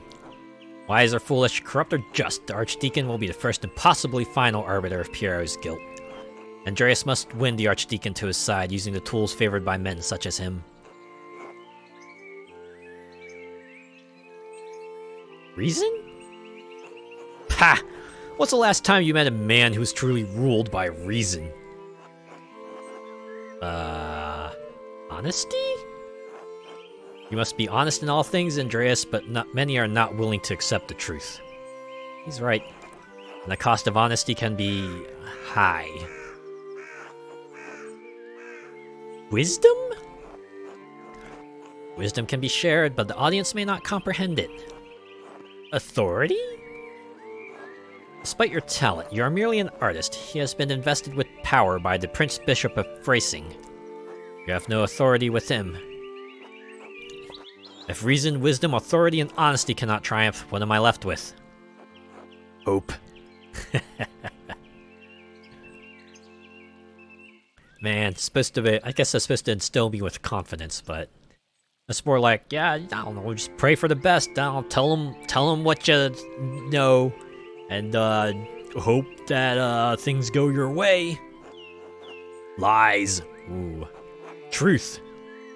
Wait, I already said truth, Socrates, and you kinda were like, no, people may not like that. Above all, faith in Providence.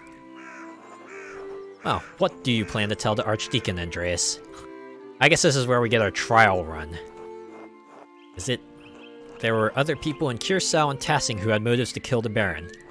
The widow Kemperin despised Lorenz for maiming her late husband.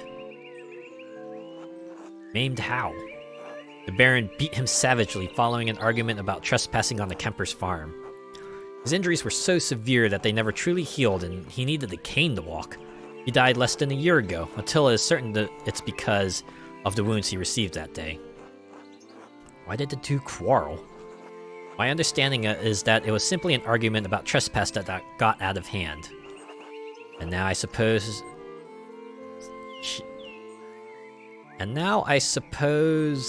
she will lose their home. My apologies. His home. Ooh. It's a bit of, I imagine there's a bit of contempt dripping from that statement there.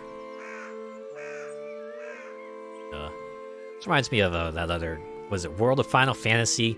That little mascot character who inserted the kind of randomly into sentences. I have to assume that's like some sort of old grammar, but fortunately I am not familiar with the context of it. For what reason? Should an aged widow not live out her remaining days in peace? She should, but she won't. She didn't squeeze out any little Kempers for old Rannigs, so away the house goes. Yes, because women to fight to own the property. We exist on the sufferance of men. Yeah.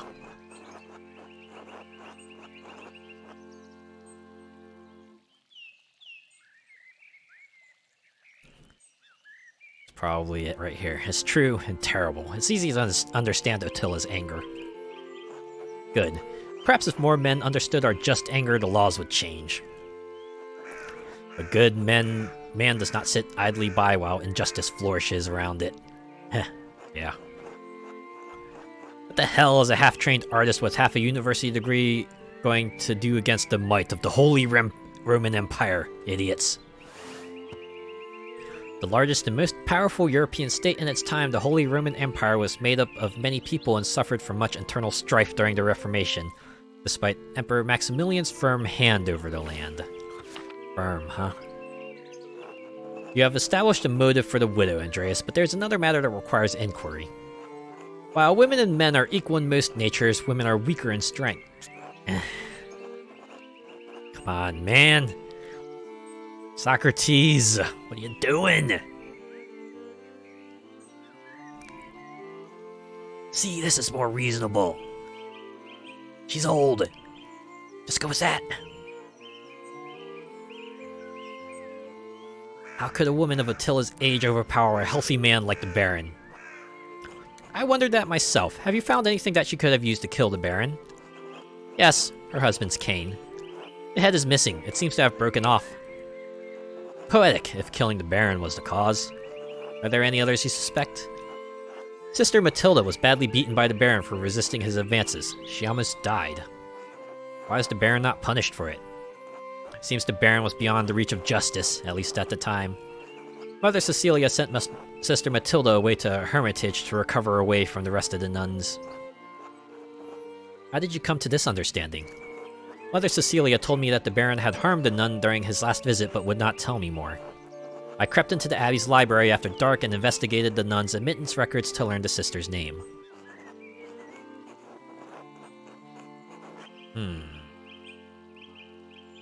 I mean, I did both. Alright, once I knew the name, I confronted Matilda, and she admitted what happened. You risked a great deal by trespassing in the library. Yeah, I did turn up a couple more things, actually. Right, Andreas might have seen the monks and nuns fucking. Scandalous behavior. Hoo-hoo, yeah. Lorenz couldn't get his way with a nun, he almost killed her for it. I wish I could say it's surprising. Sister Matilda's motive is a powerful one, but what means might she have killed the Baron? She may have hit him with a shovel. Found a bloody shovel in the convent garden. She claims she used it to kill baby rabbits. Plausible weapon to be sure. A shame we cannot confirm whether the blood on the tool belongs to Lorenz. Sadly, we are like 4 or 5 centuries too early for CSI, huh? Are there any others you suspect? Prior Faranek feared the Baron would report his occult interest to Inquisitors. How so? Prior Faranek and the Baron shared a fascination with occult text. The Baron was pressuring the Prior into performing a ritual for him while he was visiting Curacao. When Faranek refused, the Baron threatened to turn him into the Inquisition. How did you come by this knowledge? I found written evidence, a letter from Faranek to the Baron in which he discusses all of these matters. The dangerous thing, monk dabbling in the occult, his very soul could be in danger. Get the soul. He could have been defrocked, excommunicated, and even killed, all for a little curiosity. No, it's true. Better to stay stupid and ignorant, that's what I say. Yeah, they say ignorance is bliss, right? We're well aware. Is curiosity such an awful thing? No, but it was knowledge of the nature of good and evil that caused the fall of man. The seeds of some corrupting fruit may lie sleeping between the pages of many dangerous books. Prior Faranek feared loss of his status, his life, and even God's grace. Men have killed for less. How might the Prior have accomplished the deed? Yeah, and this is where my trail became cold. I am not certain. I haven't found anything that I think he could have used as a weapon. It will be a challenge to convince the Archdeacon that a Prior committed a murder this foul. If you mean to suggest that Faranek is a suspect, you must find a weapon to convince the Archdeacon. Are there any others you suspect? I found no other suspects. You have brought a worthy mystery before this court, Andreas. I pray to God we have granted you the insight you need to face the coming challenge. Thank you, Your Majesty. I am prepared to meet the day. Before you go, Andreas, there is one more thing to consider. You will be summoned to the Archdeacon to tell him what you know. But you need not tell him everything. I think I understand. Yeah, you're talking about Matilda. Yep. There is place for a noble lie. This is not one of them. Why? The Baron is dead. All the people with motive to kill him suffered, either directly or indirectly, from his wickedness.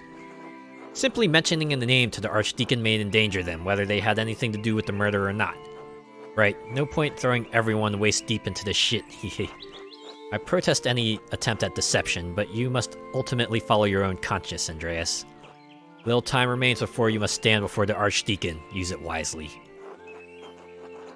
I have faith in Providence. Until we meet again, Andreas, God be with you. And also with you, Your Majesty. So we leave the Dreamscape. The hour of truth arrives. Well, maybe not truth necessarily. Time to get back to work.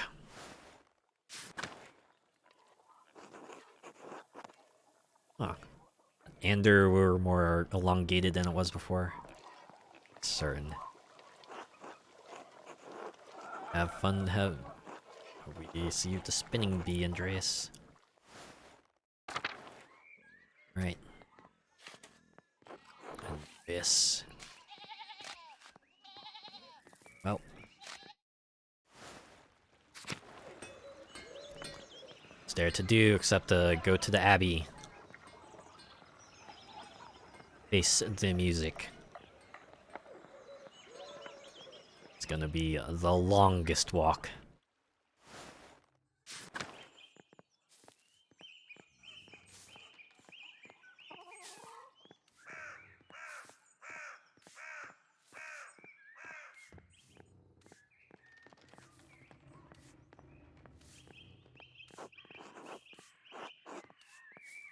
Sure, why I didn't talk to them the first time. Suspect most of them won't have much to say.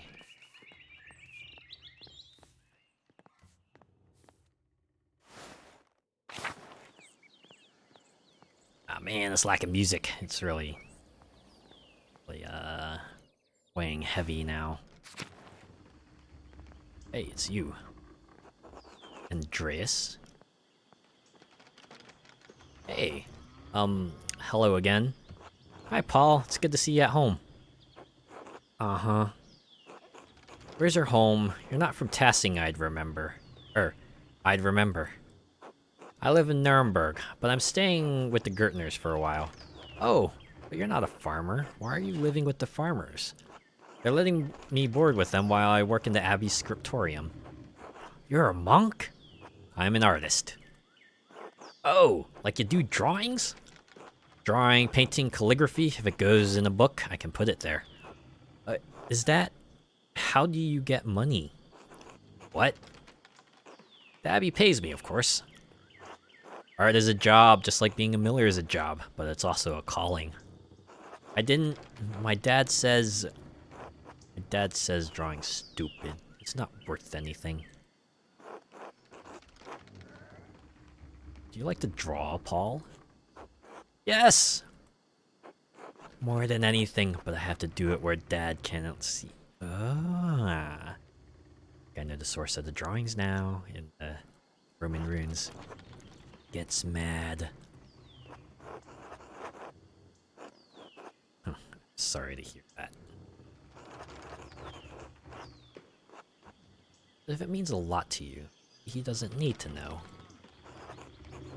Can I tell you a secret?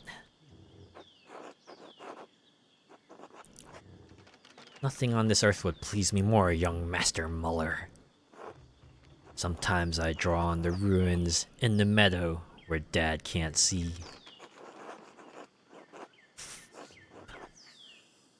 What do you draw? Cats, Mom, I don't know, stuff. I probably shouldn't be talking to you. Dad won't like it. You're probably right. I'll go. Until later, Paul. And hey, keep drawing, alright? I will. Bye. I don't know what ramifications that will have. Master Mailer, hello again. Was there something I could do for you? Quickly!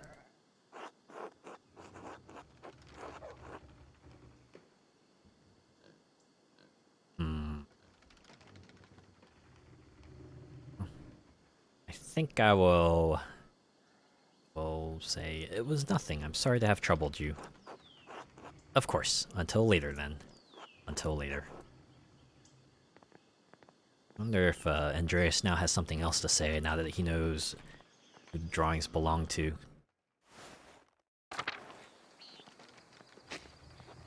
These must be Paul's drawings. Well, I mean, it makes sense.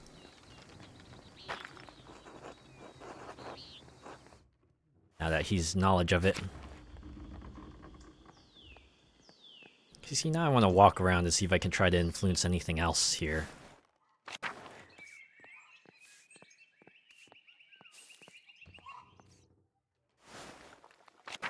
See if perhaps we can, Huh, no one in here, alright.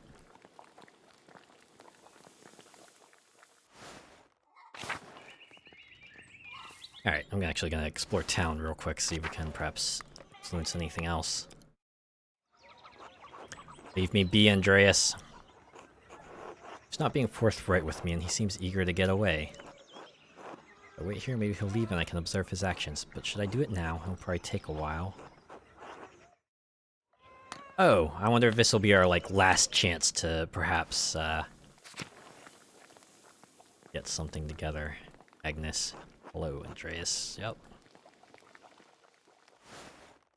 Our final chance to perhaps possibly exhume the gravesite and turn up something worthwhile. God bless you, Andreas. Hey, Anna, about my hat. Nope, nothing. Okay. Hello. Also, don't play with the dough on the floor. You're gonna get it all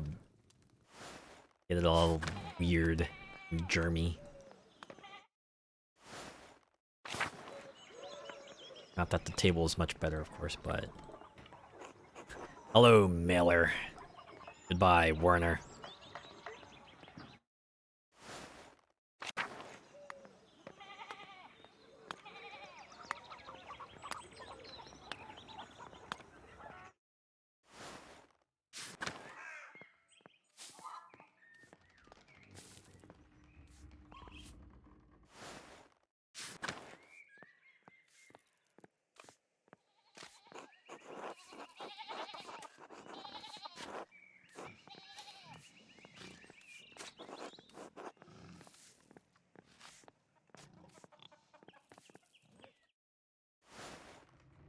What was Otto?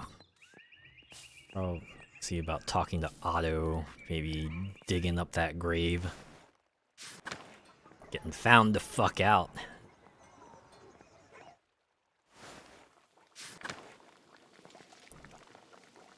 Afternoon, Andreas. Heard that Baron friend of yours was killed up at the Abbey.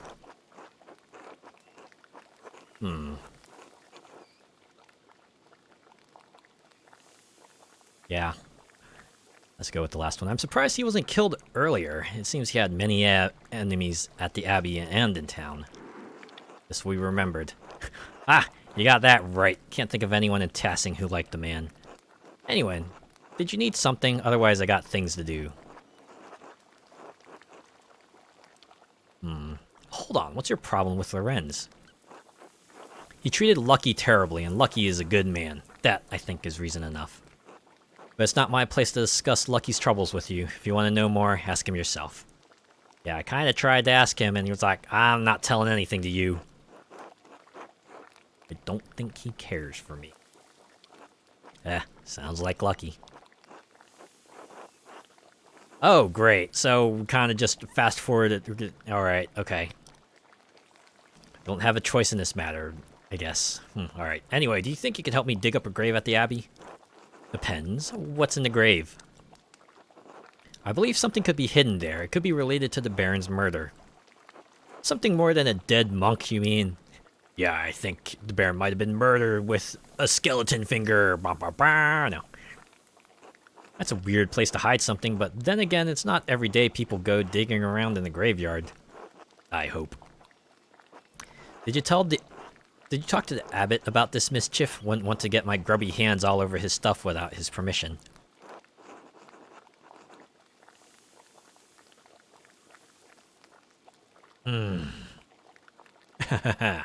Oh man. How many bridges do we want to burn to go further on the Faranek route?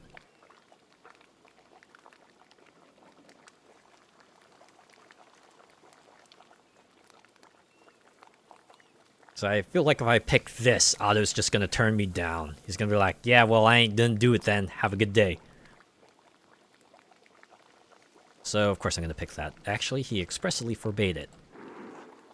Ah! And you still want me to do it? Sure, why not? It'll take a few hours, though, especially if I'm digging alone. You don't care that the abbot said we shouldn't? What do I give a shit if he gets mad? He's an asshole. Ah, good. You want to do this now or not? Let me take care of a few things first. Alright, don't be too long. I got actual work to do. Okay. Looks like the Faranek route is still open. That'll be it.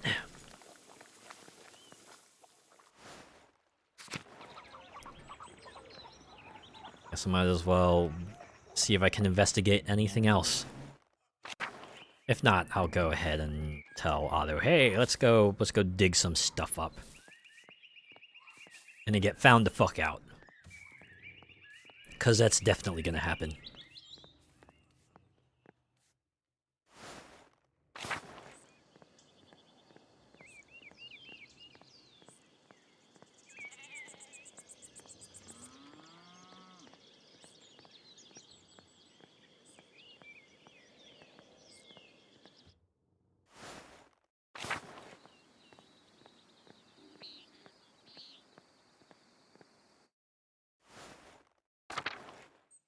Alright, another quick run through this place around here.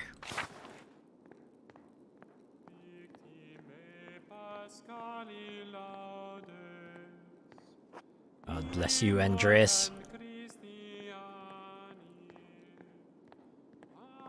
For I have nothing to say to me. God bless you, Andreas. Okay. Scriptorium. Nothing of note. Oh, hey, guy. Good day, Andreas.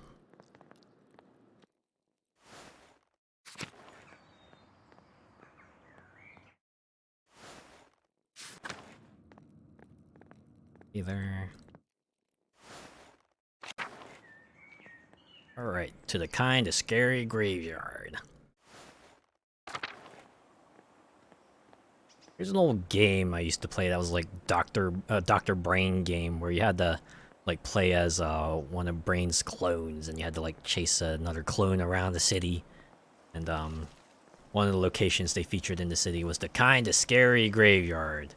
It always amused me because, you know, back when you were a kid, graveyards were kind of inherently scary, so in fact they kind of called it kind of scary, you know, to suggest that maybe it was not so scary. I was like, aha, that's funny, ain't it? God bless you, Andreas. Say here, I assume.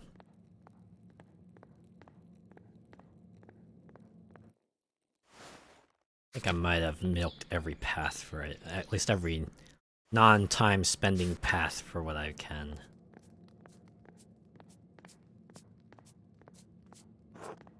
Hello. God bless you.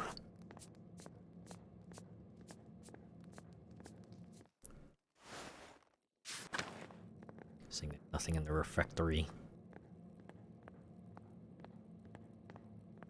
Except an exit to the garden.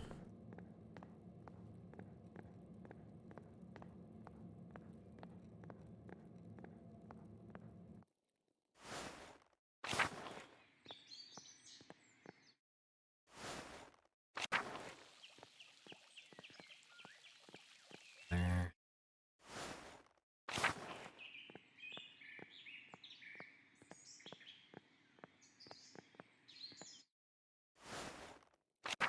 Hey, Florian again. What you have to say? If anything. Nope, nothing. Alright.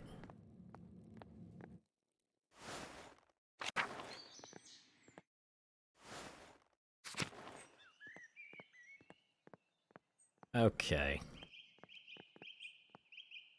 I don't think I will have anything new to turn up at the oyster. Probably nothing at the guest house either. Yep. Some dialogue. Some friendly talk. Incidental passerby lines. Alright. Let's do a little grave digging, shall we? Or actually, I don't think I've gone through the forest yet. We'll go through the forest now. Anything at the shrine? The flowers, just like that, birdie. Alright. Scene triggered. Did I pick them okay? You think Saint Satya will like them? They're perfect. She'll like them very much. Hello, Marie. Bert, I didn't expect to see you here. I could say the same for you, Andreas Miller. Out for an early walk? Just trying to clear my head. I have a lot on my mind. Murder, of course. I'm sorry, I forgot.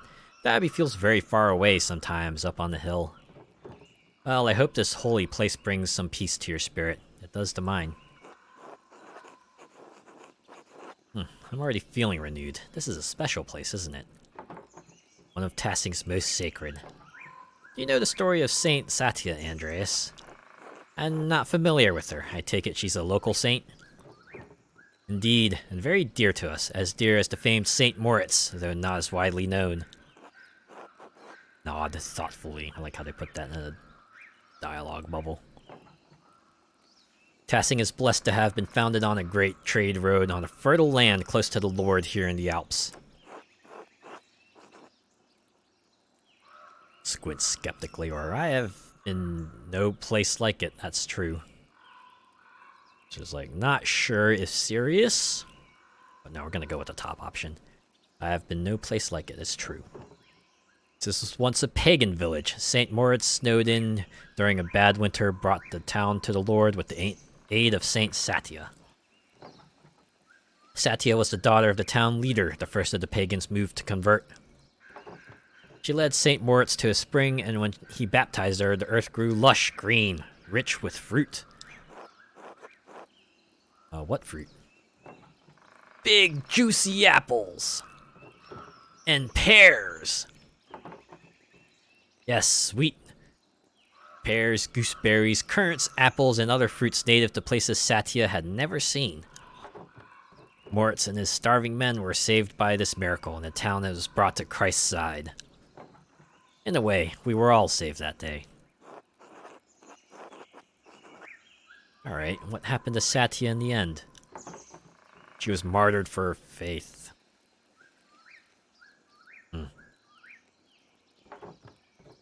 But I feel she is with us still, don't you, Bert? In the tree! The tree? Grown from an acorn fallen off the tree that provided the kindling for Satya's pyre. Though through God's grace, she is always here with us, working her miracles. She seems very important to you. It's through her work and the Lord's grace that I have the life I do now. I owe all the joy in my life to her. How do you mean? She means Bert, clearly. Oh. Okay. Yeah, I see. Trying real hard to conceive, I imagine. Only a stillborn. Klaus and I first married. We struggled for years to start our family. I was distraught. I wanted a child desperately. I brought an offering to Saint Satya and prayed to be touched by her miracle of life. And we were blessed with Bert here. I came from the tree. What a blessing he is. My little scamp. It's been some years since his birth, and we are struggling again. I'm hoping that Satya and the Lord will once again bless us with a child. Perhaps a daughter. I hope that for you and Claus as well, Marie. You're wonderful parents. Thank you, Andreas. You're a good man and a good friend to my husband. We shouldn't keep you any longer. I hope you found peace here with us and with Saint Satya. Till later, Marie. Till later, Bert. Until later. Huh. It's got a little backstory on them.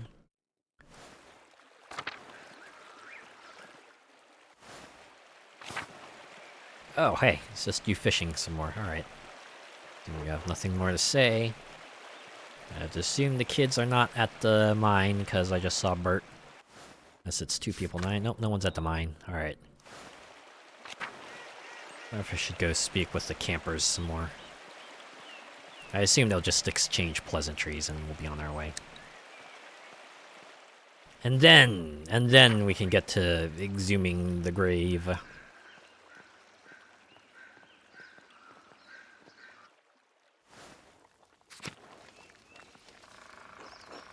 Did you need something, Master Mailer?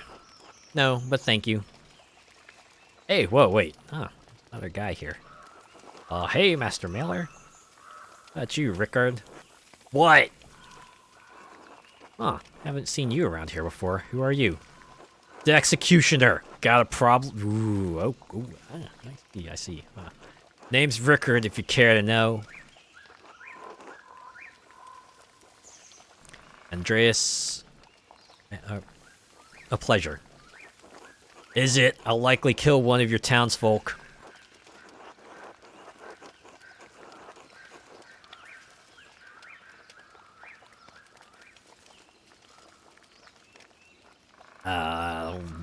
Oh, I don't live here. No loss to you then. Only a show. It's a bit harsh, isn't it? Tell me! I've seen crowds of people cheer as I swung my blade. Folk will cheer for death as readily as anything else if they think the bastard deserved it.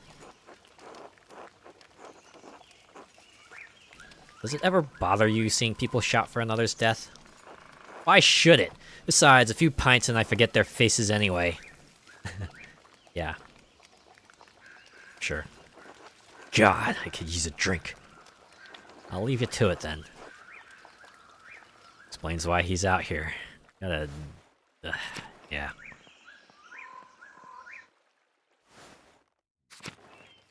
Alright.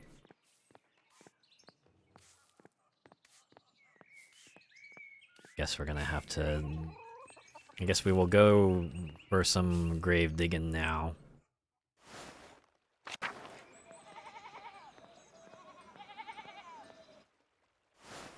Otto, aid me. Ready to go dig up that grave? Gonna take a few hours. That alright with you? Not like you have any place to be. I'm ready. Let's go. Fine, I'll grab my tools. Few moments later. So, town carpenter, what's that like? Exhausting, not like this here. Satisfying too, to make things with my hands, to feel the sun on my neck and sap under my fingers.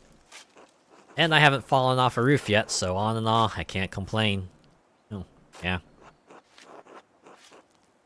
Let's go with being the only carpenter in Tassing must keep you busy. Will not ask for his backstory here. Busy's one word for it, overworked's another. Yeah, that's another way to put it, for sure. It was easier my dad and I could do the work together, but since his stroke, it is what it is. C'est la vie, right? That's French, though. But I like being a carpenter. It's necessary work, keeps me talking to everyone in town and aware of what's troubling them. Many people in Tassing are struggling, Andreas, the peasants especially. It's Clara again? Yeah, alright. I've heard as much from Clara Gertner.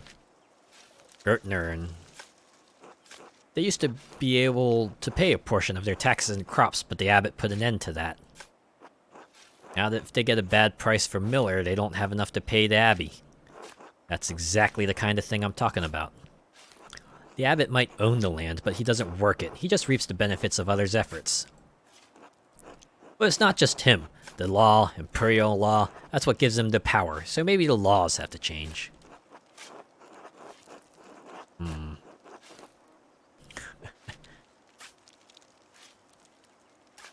I'll get all philosophical here. I'm gonna ignore this path choice.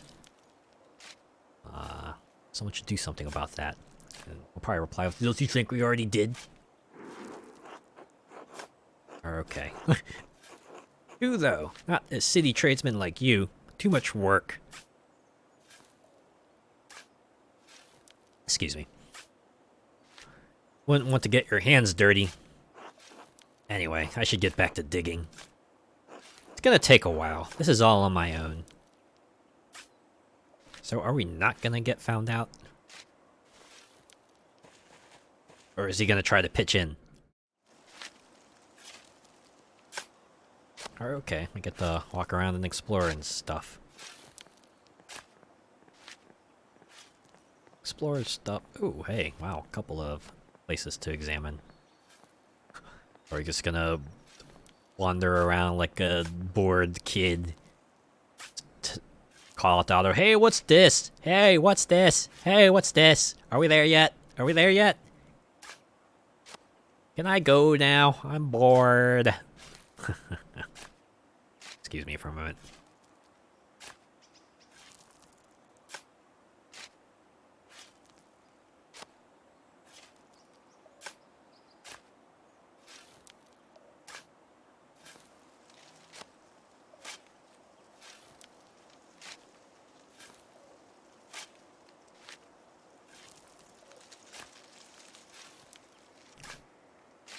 Alright, got something on my eye, so I went and cleaned it out, and I got something to drink. Alright. Oh, Father Matthias is here. With a wooden headstone, too. Things must be worse for the Abbey than I thought. Oh, yeah, if they couldn't afford a stone headstone. Shouldn't abbots be buried with more marble?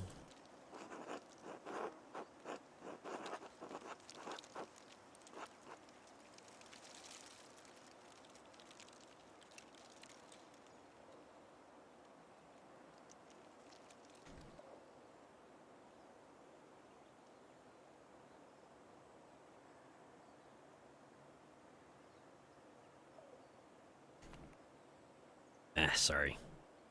It's just that when my eyes like start to like I get something in my eye. It feels like it just stays in there a bit, and I just like have to. Ooh, all right.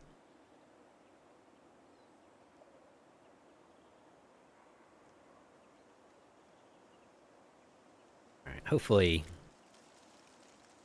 let's see if I can get through this. The rest of the abbots are in the crypt or under the church. I took a look at them while inspecting the foundation with Endress. Kirsau is built on top of an old Roman fort, not cheap to maintain by any means.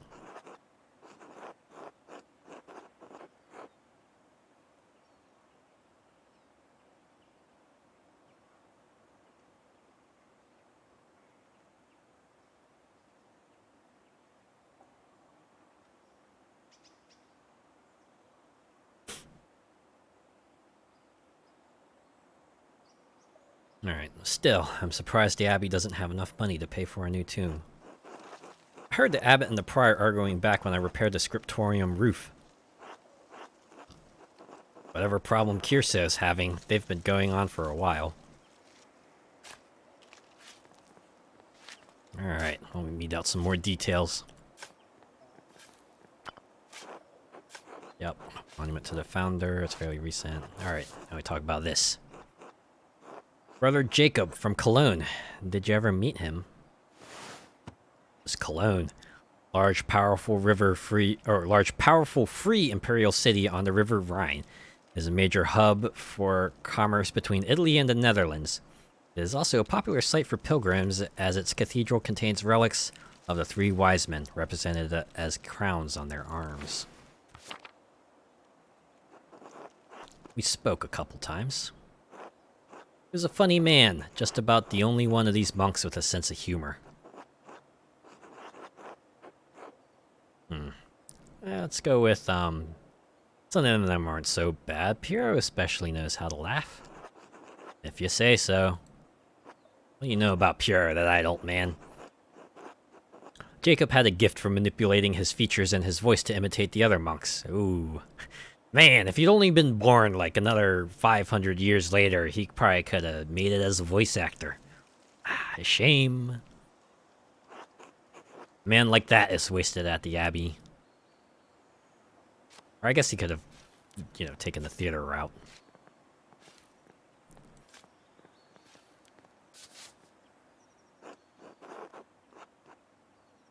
Mother Brunhild Abatisa? I doubt anyone's in that one. Given the age, I guess she's long been moved to the Abbey crypt by now. You worried Father Gernot might try to punish us for this? God willing, we'll be done before he finds out about it. So, you want me to speed it up? Sure. What do you care about my back? Christ. It's all in red. Is he gonna find out though? Oh, there it is. Oh, yep. Short, angry monk coming this way.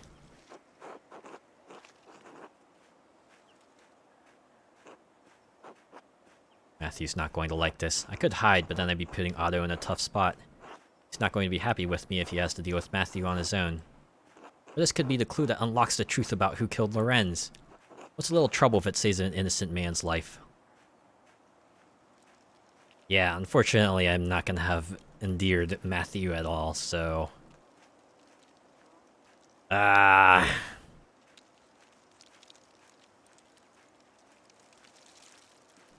like how you can hear the footsteps in the background. You'd assumed he'd be here by now. I thought this would have been like the case where, yeah, well, time's up. You should have picked a choice before he came over here. But I guess, no, they're gonna give me the time I need to pick a choice. So... what should I do? If I get caught red-handed, guessing whatever I say to the Archdeacon won't be taken as well, but if I hide, Otto's favor will probably fall. So what do I do? Do I let him be the fall guy, or do I join him in solidarity?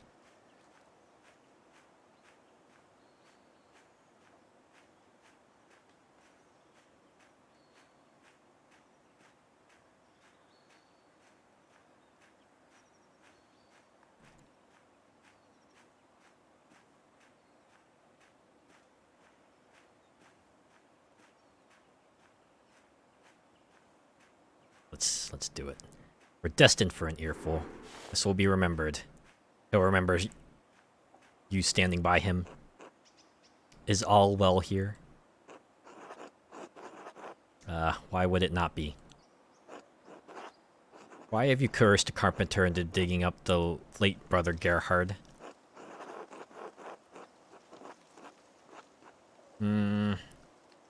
Someone has disturbed this grave, and I suspect it's connected with the Baron's murder. That is curious, if you're telling the truth. Even so, Brother Gerhard's grave is not your concern. You are not a member of this community, Andreas. This is not gonna go well for you, Andreas. Matthew's definitely gonna ask the abbot about this, and abbot's gonna be like, yo, what the fuck, man? You disobeyed me? Be gone from the abbey. Be gone. And we'll lose whatever leverage we might have had here. As the Circator, it's my duty to prevent or mischief such as this.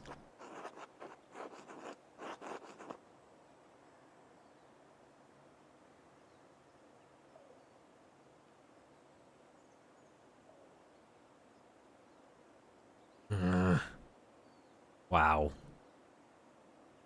We're gonna pass either way, cause solely because of our orator background.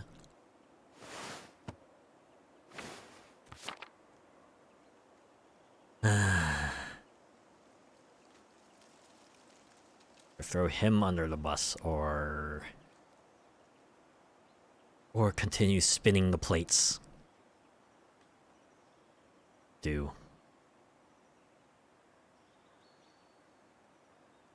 Well, I mean, we already auto-told the lie, so let's just keep spinning the plates. I made such a convincing case. The abbot couldn't help but humor me. Have you been coerced into this, Master Zimmerman? You really think this twiggy-armed pater is able to make me something I don't want to do? This is very irregular, but so long as the abbot's approved, it's not my place to gainsay him. Clean up when you're done, please. This is gonna come back to bite us in the ass. Is that going to cause problems for you? Well, speaking from me, Mr. God-controlling Andreas here, yes, this is gonna cause problems. What it will prevent me from doing later, I do not know. I just know this will have repercussions.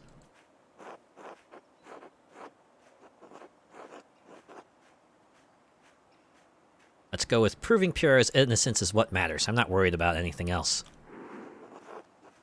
You've got convictions after all, huh? Well, the sun won't wait, so I better get back to digging. Hopefully all this favor I've built up with Otto will lead me somewhere. Okay, I get to investigate. Alright, I have one more object here to go for. Sister Maria, the librarian, probably before your time. I was a boy when she passed. My father spoke well of her, though. Said she reminded him of his own grandmother, a sweet woman who loved the Lord. I expect the abbot will have her dug up soon. Ah, for the crypt. A ghoulish tradition. I've always thought what's dead should remain buried. But then they don't have much space here, and many of the monks aren't long for death themselves, so yeah. Well, I've reached the body, but what? Is something wrong with it? Looks fine enough, decay notwithstanding, but someone stuffed a sack up under his ribs. Good God, let me see. Oh. This is it. This might be the bullet. This might be the silver bullet we've been waiting for. The smoking gun, as it were, actually. What a strange collection of objects. Strange how? Two are plated with precious metals and engraved a silver chased rod and a golden plate. If you heard me sniffle there, I apologize. The rod has symbols of the zodiac on it. The plate has some script I don't recognize. Look like constellations, if you ask me. And a knife. Seems ordinary enough, but together with the other two buried here. Why would someone bury them here together? 'Cause they're forbidden. Wait, there's some blood. There's blood in some of the symbols on this rod. Dried to be certain, but not that old. Berenick tried cleaning this, but wasn't able to remove all the blood. Could this but be what was used to kill Lorenz? Who buried this here anyway?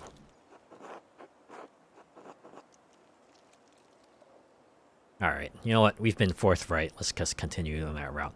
Can't say, but it may be connected to the Baron's murder. What? None of this makes any sense. What's going on here, Andreas? That's what I need to figure out, Otto. Thank you for your help.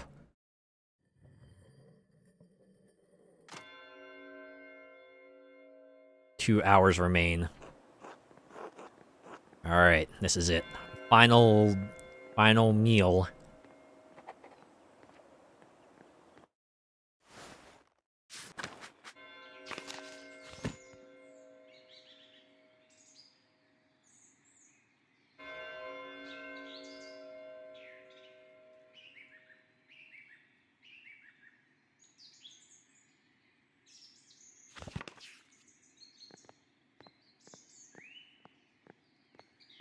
What do I do? Who will I chat with? What sort of conversations will ensue from it?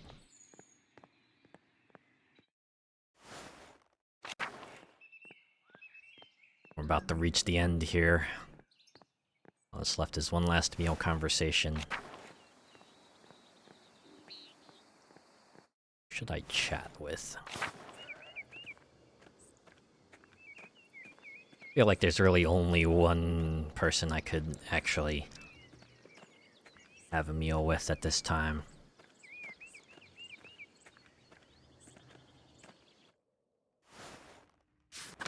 Even if they may be, like, disconnected from all of this.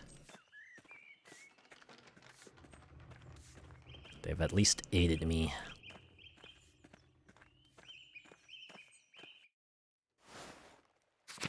Can only, most I can do.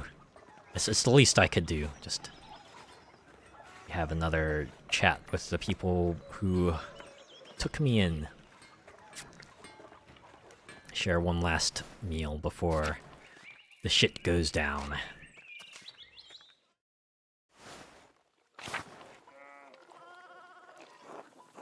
Hello, Andreas. If you don't have dinner plans, would you care to join us? I'd love to, Claire. Thank you. Wonderful. Oof, crowded table. Bless us, O Lord, and these your gifts for which we are about to receive from your bounty. And pray that you keep safe the soul of my dear Christine, gone these 6 years. She is missed at this table by her husband and children, but we take comfort that she will be with you in paradise. Through Christ our Lord. Amen. Amen. Amma. Amen. Amen. Saw that wretch of a Miller this morning. The bastard had the gall to raise his hand to me in greeting. I should have spat at his feet. Dad. I don't know how we're going to pay the Abbey's taxes if he raises the milling fee.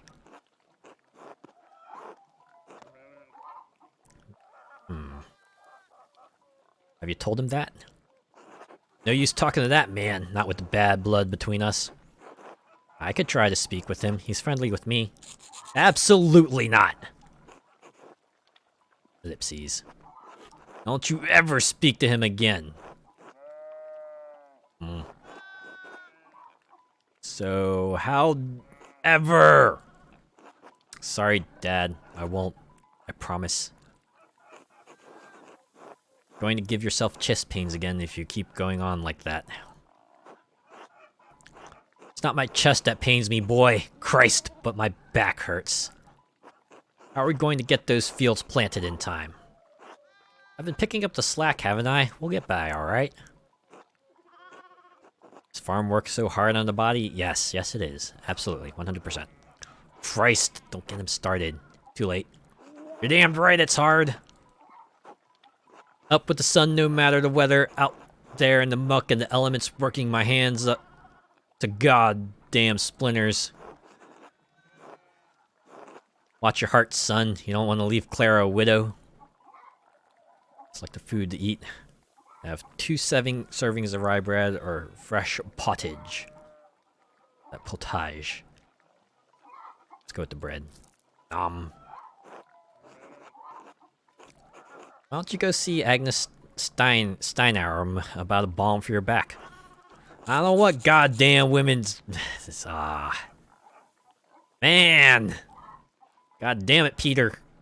Gotta take you for just a grumpy old codger, but now you're a sexist grumpy old codger. Dad, we have a guest. If Agnes's medicine is good enough for me and Clara, I don't see why I can't help you too.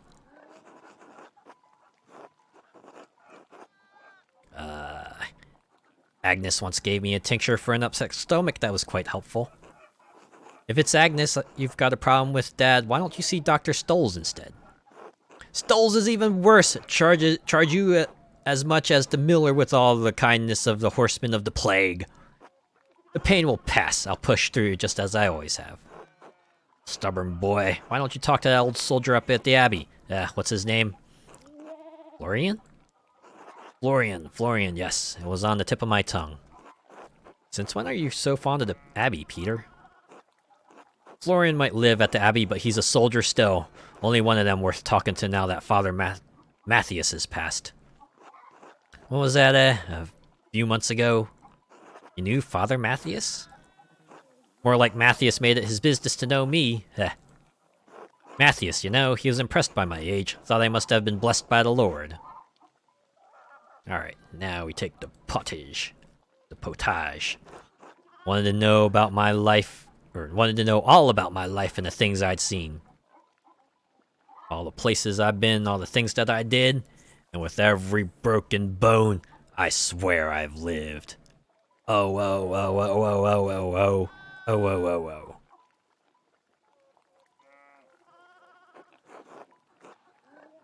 Good man for a monk, not like that new abbot, only cares about his coffer, Garnet does. That's the Abbey for you. Do you see Otto up there much, Andreas? The abbot keeps him busy. I had dinner with him in Endris recently. He was working on some repairs to the abbot's house. Did anyone at the Abbey have a hello for me? Jorg. What, Clara? I'm only curious.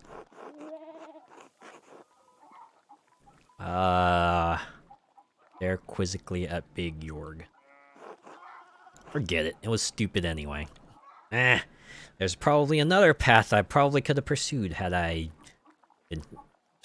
managed to pick up on it, I guess. Alright, final conversation piece. We don't often get meals with you, Andreas. Pestering folks around town with questions like you do. You want to know anything about the town?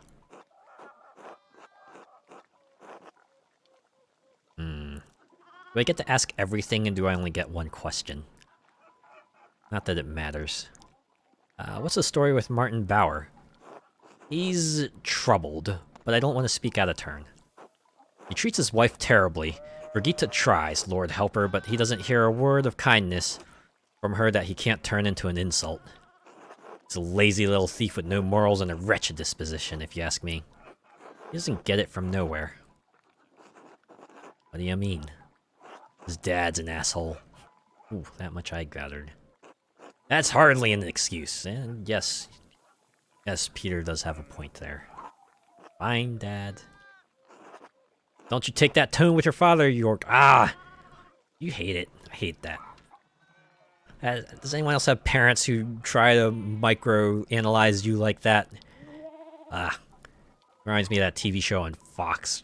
The guy who analyzes micro-expressions and shit. It's like, start becoming paranoid of everything, right? When your parents go, he's like, don't you take that tone with your, don't you make your face like that, or they gotta interpret everything as some sort of act of aggression, as some act of rebellion. Like, oh, you're trying to disrespect me, huh? Oh yeah, you will fight, Ugh. Gets tiring, I tell you. Fine, Granddad. Or Big Jorg here just gets pummeled. God damn it, Jorg. End scene.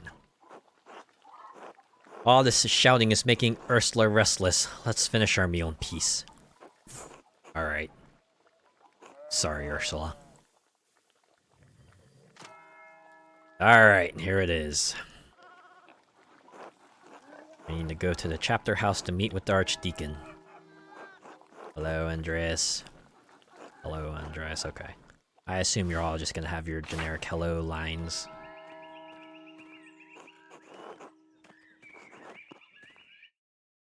Alright, well, nothing left to do except present with what we got.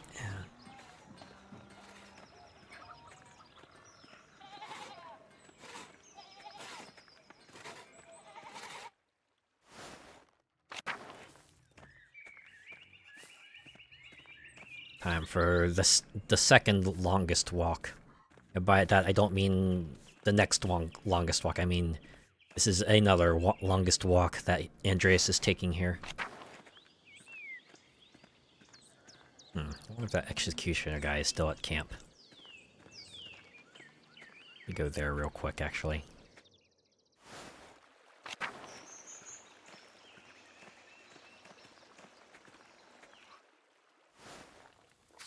Nope, not there, of course. He's probably preparing to execute someone.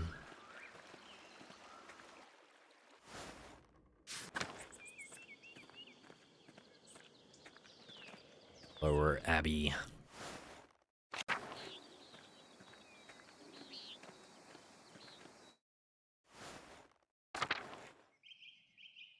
Let's see, it says church, so...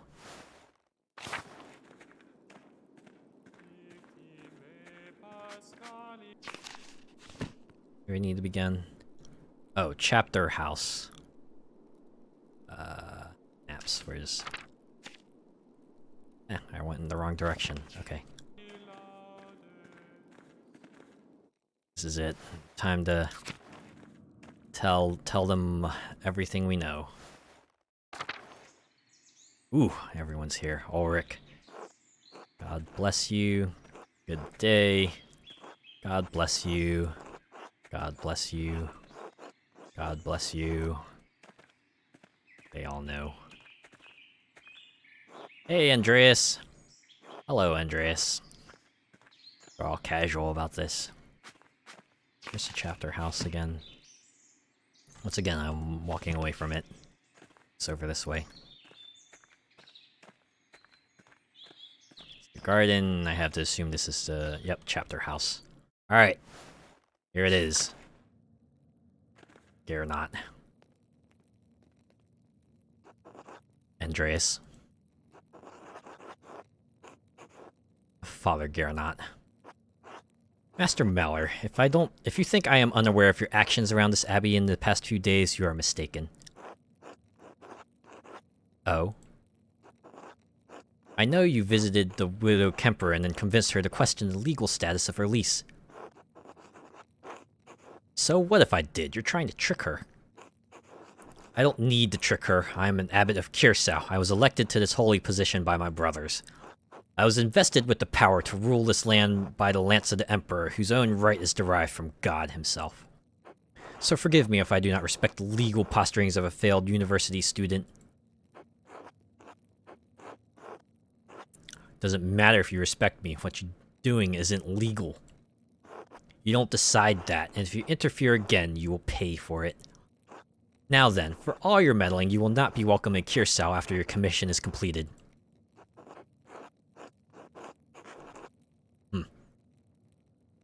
Should I say here?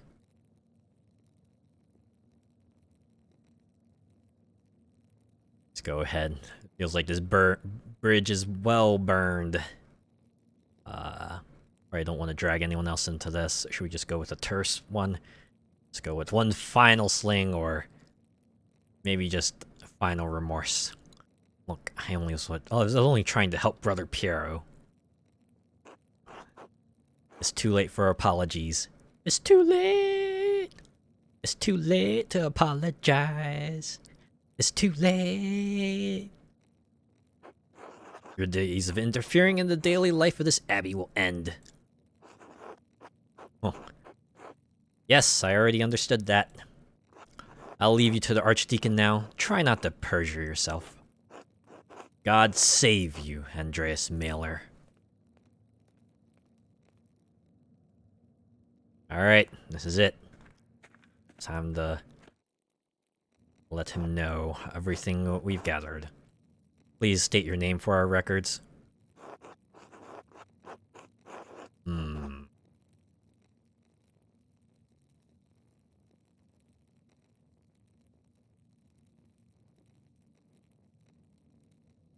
Feeling... How much do we want to try to disconnect ourselves from our past here? Then again, this is a serious thing. Alright, Andreas Mailer, journeyman artist from Nuremberg. What's an artist doing in Kirsau Abbey?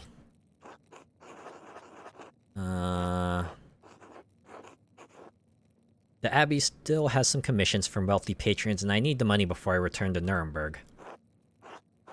Arnold, please write that down. I think we're ready to begin. Yep. Be straight, so that, our words will be taken more seriously, right? Of course, Your Reverence. Now then, Master Mailer, what was your relation to Lorenz, the Baron Rothvogel?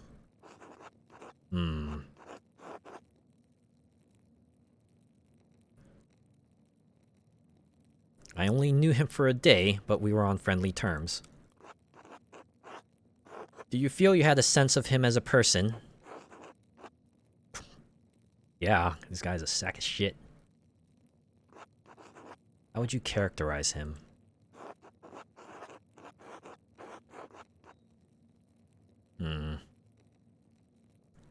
Alright, a nobleman, for all the good and ill that goes along with the title. You have a problem with the nobility, Master Mailer?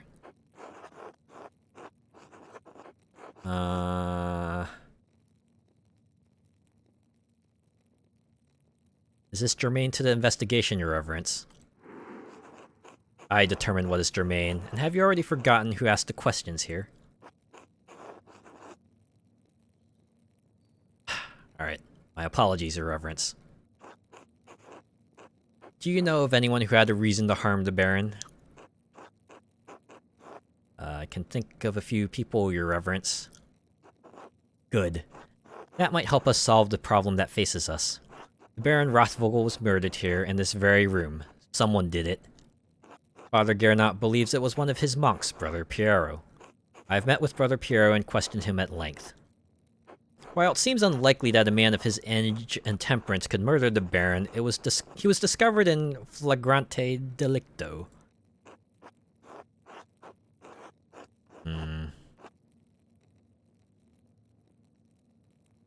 Alright, maybe not. No talk backsies. Say nothing. Piero had reasons to resent the Baron, the loss of his work, the insistence on discussing the writings of the troublemaker from Wittenberg. And as for his age and infirmity, I myself have read of many cases in which a man of modest strength succumbs to the temptations of the devil.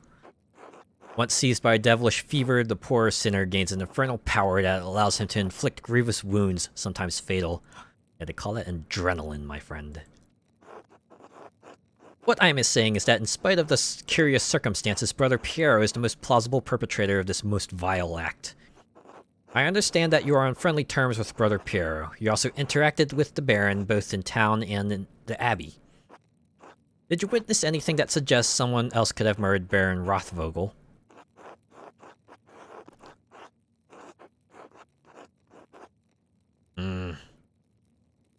How many people do we implicate here? Let's see. I know literally nothing about Lucky's beef, so I don't want to throw him in there. Matilda, clearly off the table. Attila, I will also keep off the table. We're gonna go with Abby's prior, Faranek, was behaving suspiciously before the day of the Baron's arrival, or was behaving suspiciously the day of the Baron's arrival. He may have had a motive. That is an extraordinary claim, Andreas. The abbot speaks highly of the prior, and he oversees both your and Brother Piero's work, does he not? Yes, Your Reverence. An extraordinary claim requires extraordinary evidence for me to take it seriously. Why should I take the word of an artist over a respected officer of this abbey? I can provide evidence of Prior Faranek's motive. Please do so.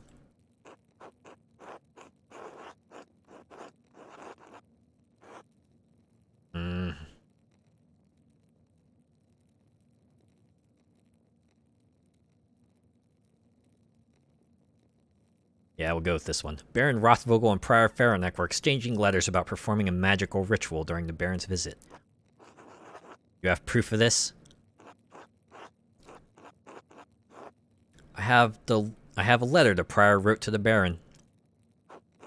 In it, the Prior mentions that he will not perform a ritual for the Baron, even if the Baron does follow through on the threat to implicate him to Inquisitors in Innsbruck.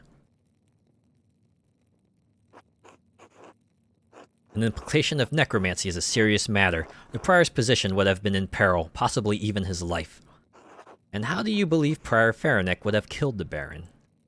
I pray you will not say it was a magical ritual. I found a silver rod that belongs to Prior Faranek. It has dried blood on it.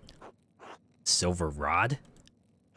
Likely a magical tool of some sort, but it is of a size and weight appropriate for the head wound that the Baron received.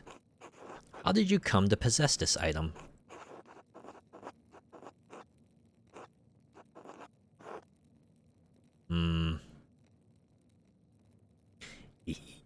Nah, let's go with...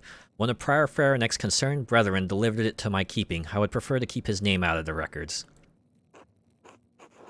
Highly unusual, Master Mailer, but I will heed your request. Is there anything else to say about the prior? No, your reverence. Very well. Who else may have wanted to see the Baron dead?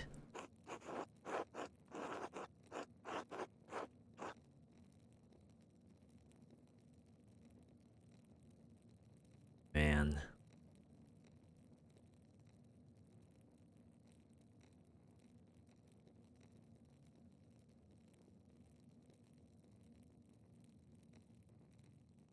We are here about the thing. We're here about the murder, if I want to... Not relevant, although I want to bring this up. Fortunately, don't have much on Martin Bauer apart from, oh, he was running from the Abbey.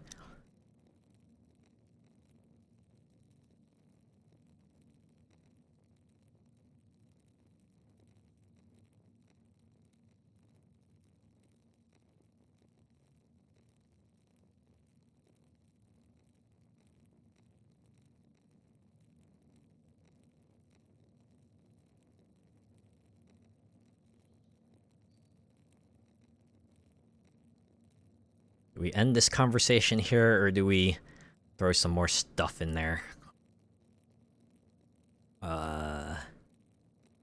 Yeah, our evidence against Martin is shaky at best. Probably shouldn't bring him up.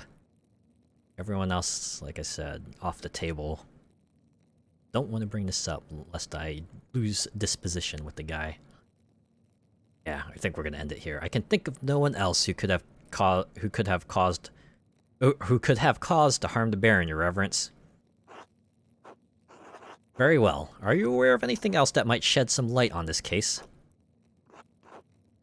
Has Brother Florian told you about the note he found in the Baron's clothing? Yes, Brother Florian explained how he came to find it and told me its contents. Master Edeljäger has entered his testimony in our register. I don't understand the implications. Who is the innocent? It's not clear to me either, your reverence. I wonder if that would have become clear had I explored another path, perhaps. You believe the murderer wrote it? Whoever wrote it was a talented scribe.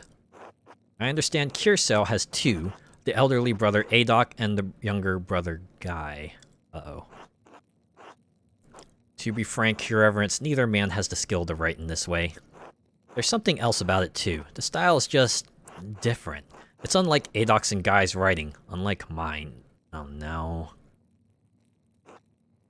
Yes, well, whatever the particulars, it seems it will remain a mystery that stands apart from the commission of the murder. Well, this might be relevant. Unfortunately, there's more to tell. I found more notes. Notes written in the same hand on the same type of parchment to those who had a motive to kill the Baron. That is deeply troubling, but again, beyond the bounds of my investigation. Sure, there was a connecting piece I could have found had I bothered to look in more places. In any case, I thank you for bringing it to my attention. Of course, your reverence. Till next time. Until then. Oh boy. Judgment Day. Andreas, I didn't think you were coming to this. I didn't think I was either. I suppose I wanted to see how this ends after all. It was the prior of the Abbey, if you can believe it. Did you ever talk to him in the Abbey, Andreas? You missed a trial, Andreas. The Archdeacon read all of the charges and found him guilty. I just got the achievement then. Get Fairneck executed.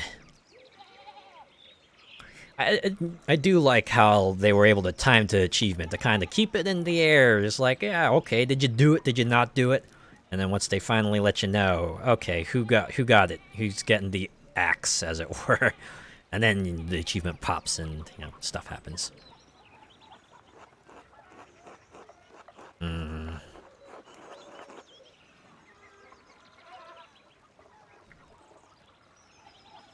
I worked with him almost every day, Clara. I didn't know he had murder in him. Oh, they want you to think they're so pious, but all they're here to do is slowly drain the life out of this town. Calm down, Peter.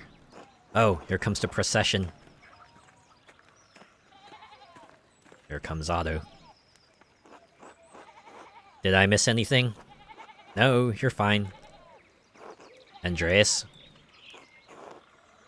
Otto.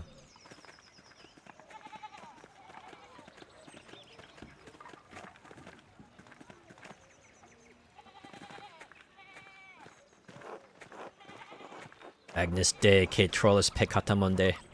I do this, God knows it, even if you do not. The grimmest prayer. This can't be happening. This can't be happening.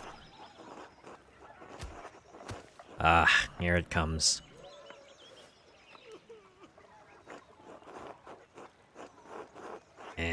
Peanut gallery. Silence! Silence! I ordered the executioner to carry out his duty. I warrant him peace and safe conduct, whatever may befall him. Look away.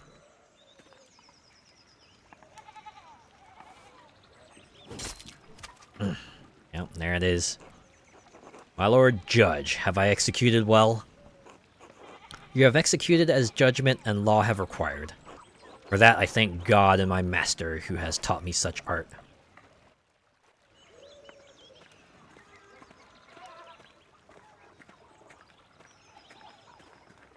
There we go. I know this was your doing, Andreas.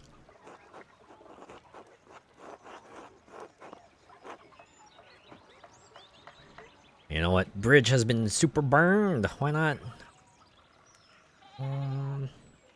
Yeah, take it up with the Archdeacon. It has nothing to do with me. The Archdeacon wouldn't have reached this verdict without your testimony. I read it.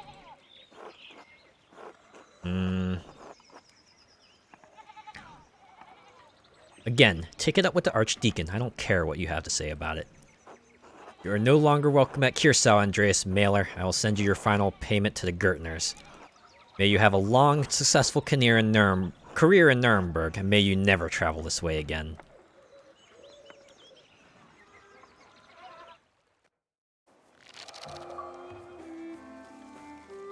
And Act 1 out of the Abbot's favor. Andreas, has the time come for you to leave us? I'm afraid so, Brother Piero. This farewell will have to be brief. Father Gernot made it clear that I was no longer welcome at Kiersau. Great achievement I got. Apparently, there is a way to end the first act by finishing in the Abbot's favor. So I'm guessing my conduct didn't quite help endear him to that.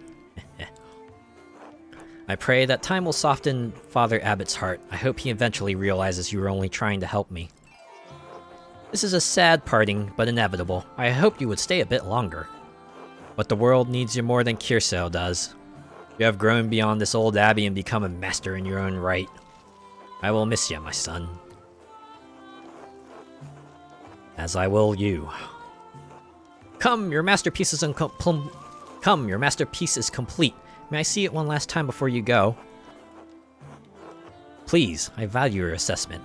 The opinion of one old monk matters a little. All the same, I am excited to see it finished at last.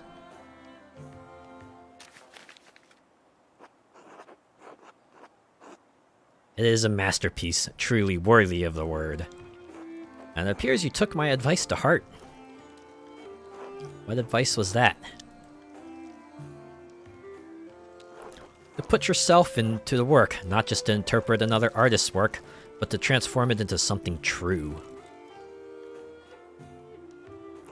This shows the world as it is, as you have seen it, even if it is not what we may want to see. Part of me wonders if this picture would have changed had I perhaps made some different decisions. Though it is not my place to say so, I am proud of you, Andreas. Oh, something dropped out. What could it be? What's this? Parting words, maybe? A scrap of parchment? Do not return here. A warning? I kinda half expected the music to turn sinister. Whose hand is this? It doesn't look like Brother Adok's or Brother Guy's. Brother Florian and I found a similar note in the Baron's clothing. And I found more notes delivered to others while I was investigating.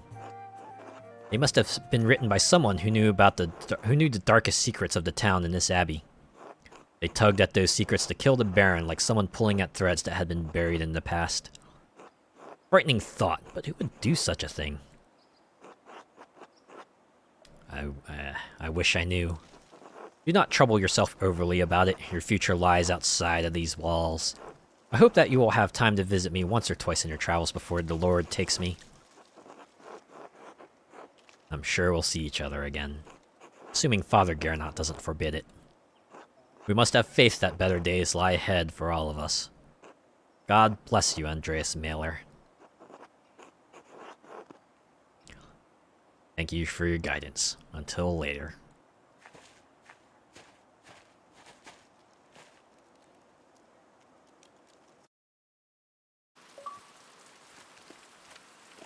Here we go. Act 1. Huh, I'm guessing some time must have... Oh. Wait. Guess we've taken on an apprentice. Are you alright, Master Andreas? What? Are you alright, Master Andreas? Yes, thank you. I was just remembering him. I'm guessing Piero did not quite make it before we could return, huh? Trying to, anyway. Doesn't come easily anymore. Oh, would you like me to leave you alone? No, Casper, it's not necessary. There's nothing to be done about it now. It's too late. Like so many things. Andreas Mailer, I never expected to see your face here again. Have you been in Nuremberg for the last 7 years? Oh, man. You came back. No, Nuremberg for a few years, but I received some lucrative commissions abroad.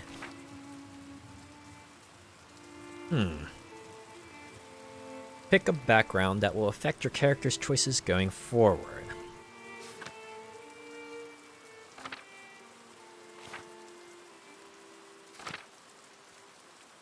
Fortunately, he's being...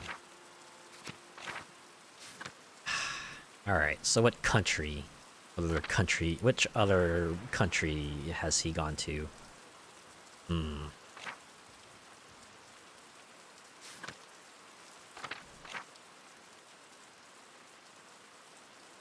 I guess if he's an artiste, all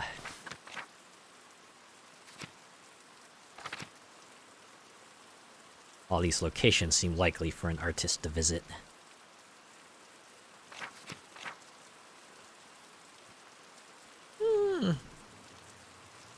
I can go with Aragon, I guess.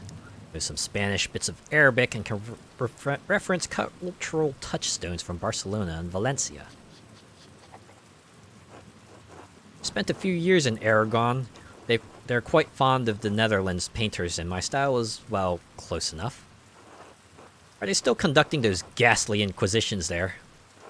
Across the peninsula, yes, though less so in Aragon. Why? Find them cruel. The Jews were ejected from Dijon as well, an ugly part of our history. I'm surprised you care at all. Well, I'm not about to leap into a fire to save anyone, but I don't think it's right what's happened to them. In spite of your extensive travels and success, you're still not welcome at Kirsau. The abbot hasn't forgotten what happened. 7 years isn't all that long.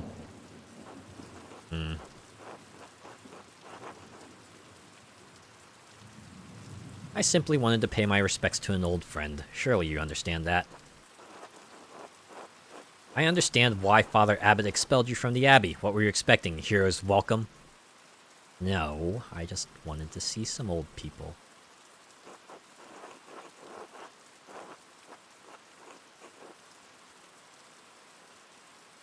Huh.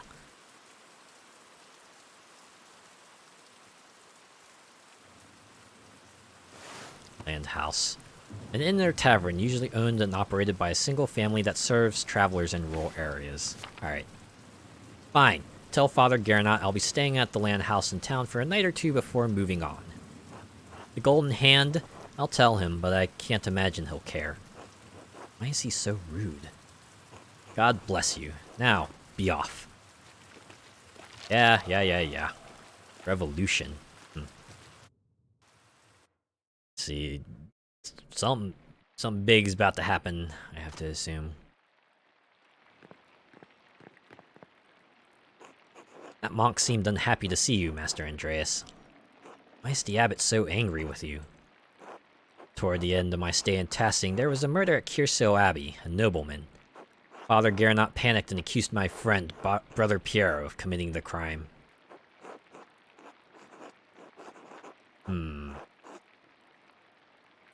How much would we want to tell Casper?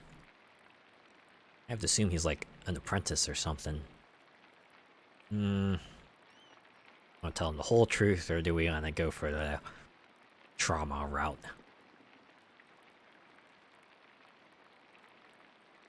I wouldn't say all this. Personally, I probably wouldn't do this either.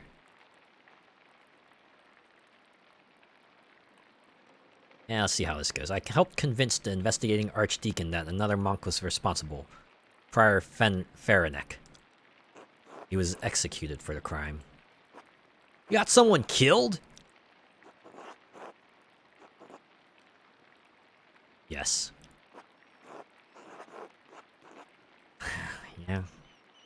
He would be like that, huh? I had no idea you were involved in something so exciting. Why didn't you mention it before? Well, I suppose it must have been a hard situation if the abbot is still this mad at you. Telling me.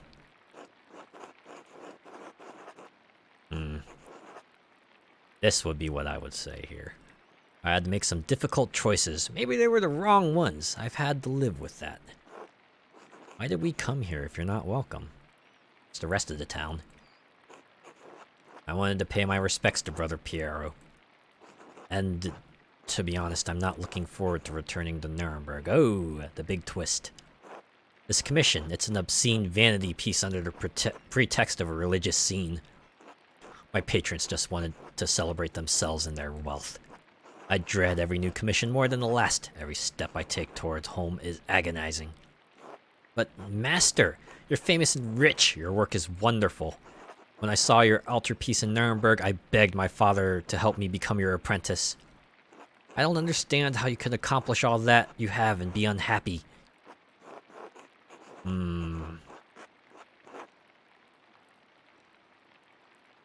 Oh boy. Guy who's come to regret the path he's taken. Guessing for reasons outside his control, too.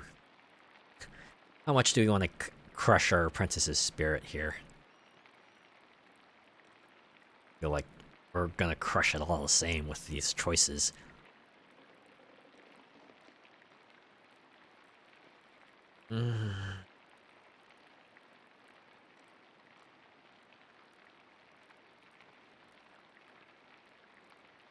I thought I wanted to be like my father, like my brothers. I thought that was my dream. Once I wanted this life so much that it consumed my every waking thought. I don't know if I've changed or what I wanted was never really real. Maybe I've been a fool this whole time.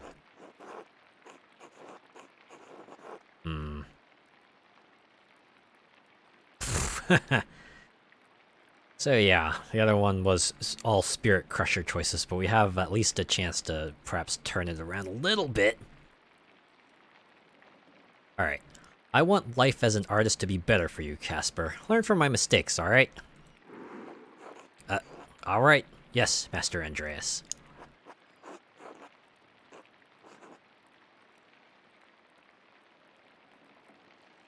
Well, come, let's visit my old friend Klaus. It's been far too long. As you like, Master Andreas. Still got that smile. Alright. Yep, of course, since we're in another act, all our old tasks have been wiped. There's no point anymore, because we can't really pursue them at this point. Our Ex Libris here, yep. Orator, Latinist, Aragon. Italy. How many more traits are we gonna get to add to Andreas Miller here? I really assumed that leg limping would have turned into something. Maybe it still will. We'll know yet. Let's see what the maps are like. This Kirsau Abbey. We still have it, even though we can't go in here anymore. At least not officially.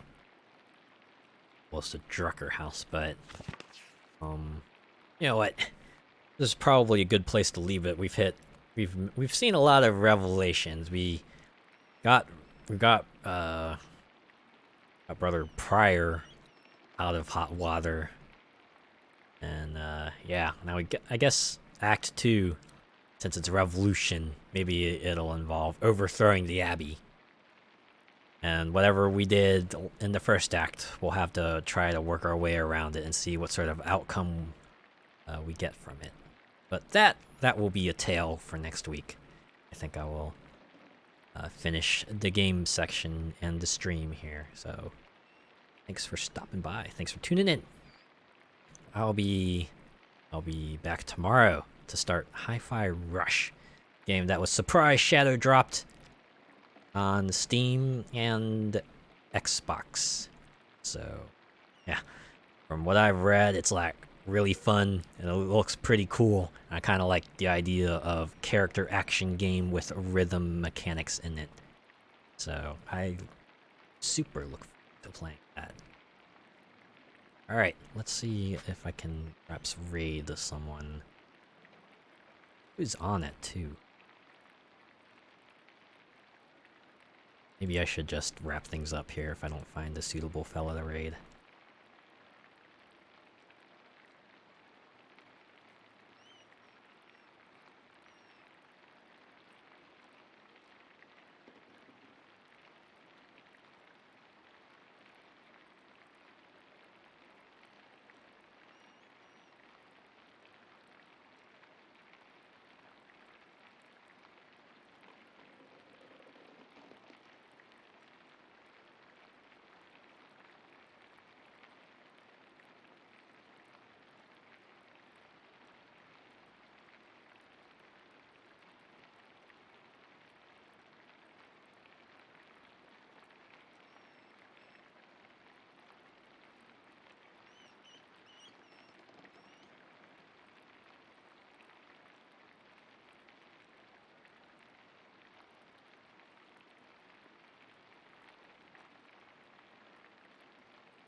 Alright. I have built up a large following list, so sometimes it takes me a while to try to decide. There's a problem with having a lot of people. It's like, get decision paralysis.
Okay, I think I might have found someone.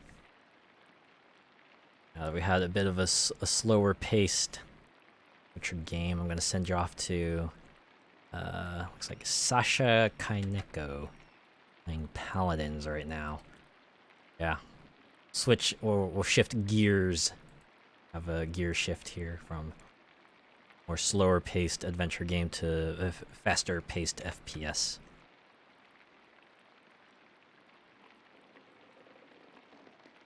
Alright. Raiding along with me, hit him with like a medieval raid. And if you're not, well, yourself a good rest of your day. I'll see you tomorrow.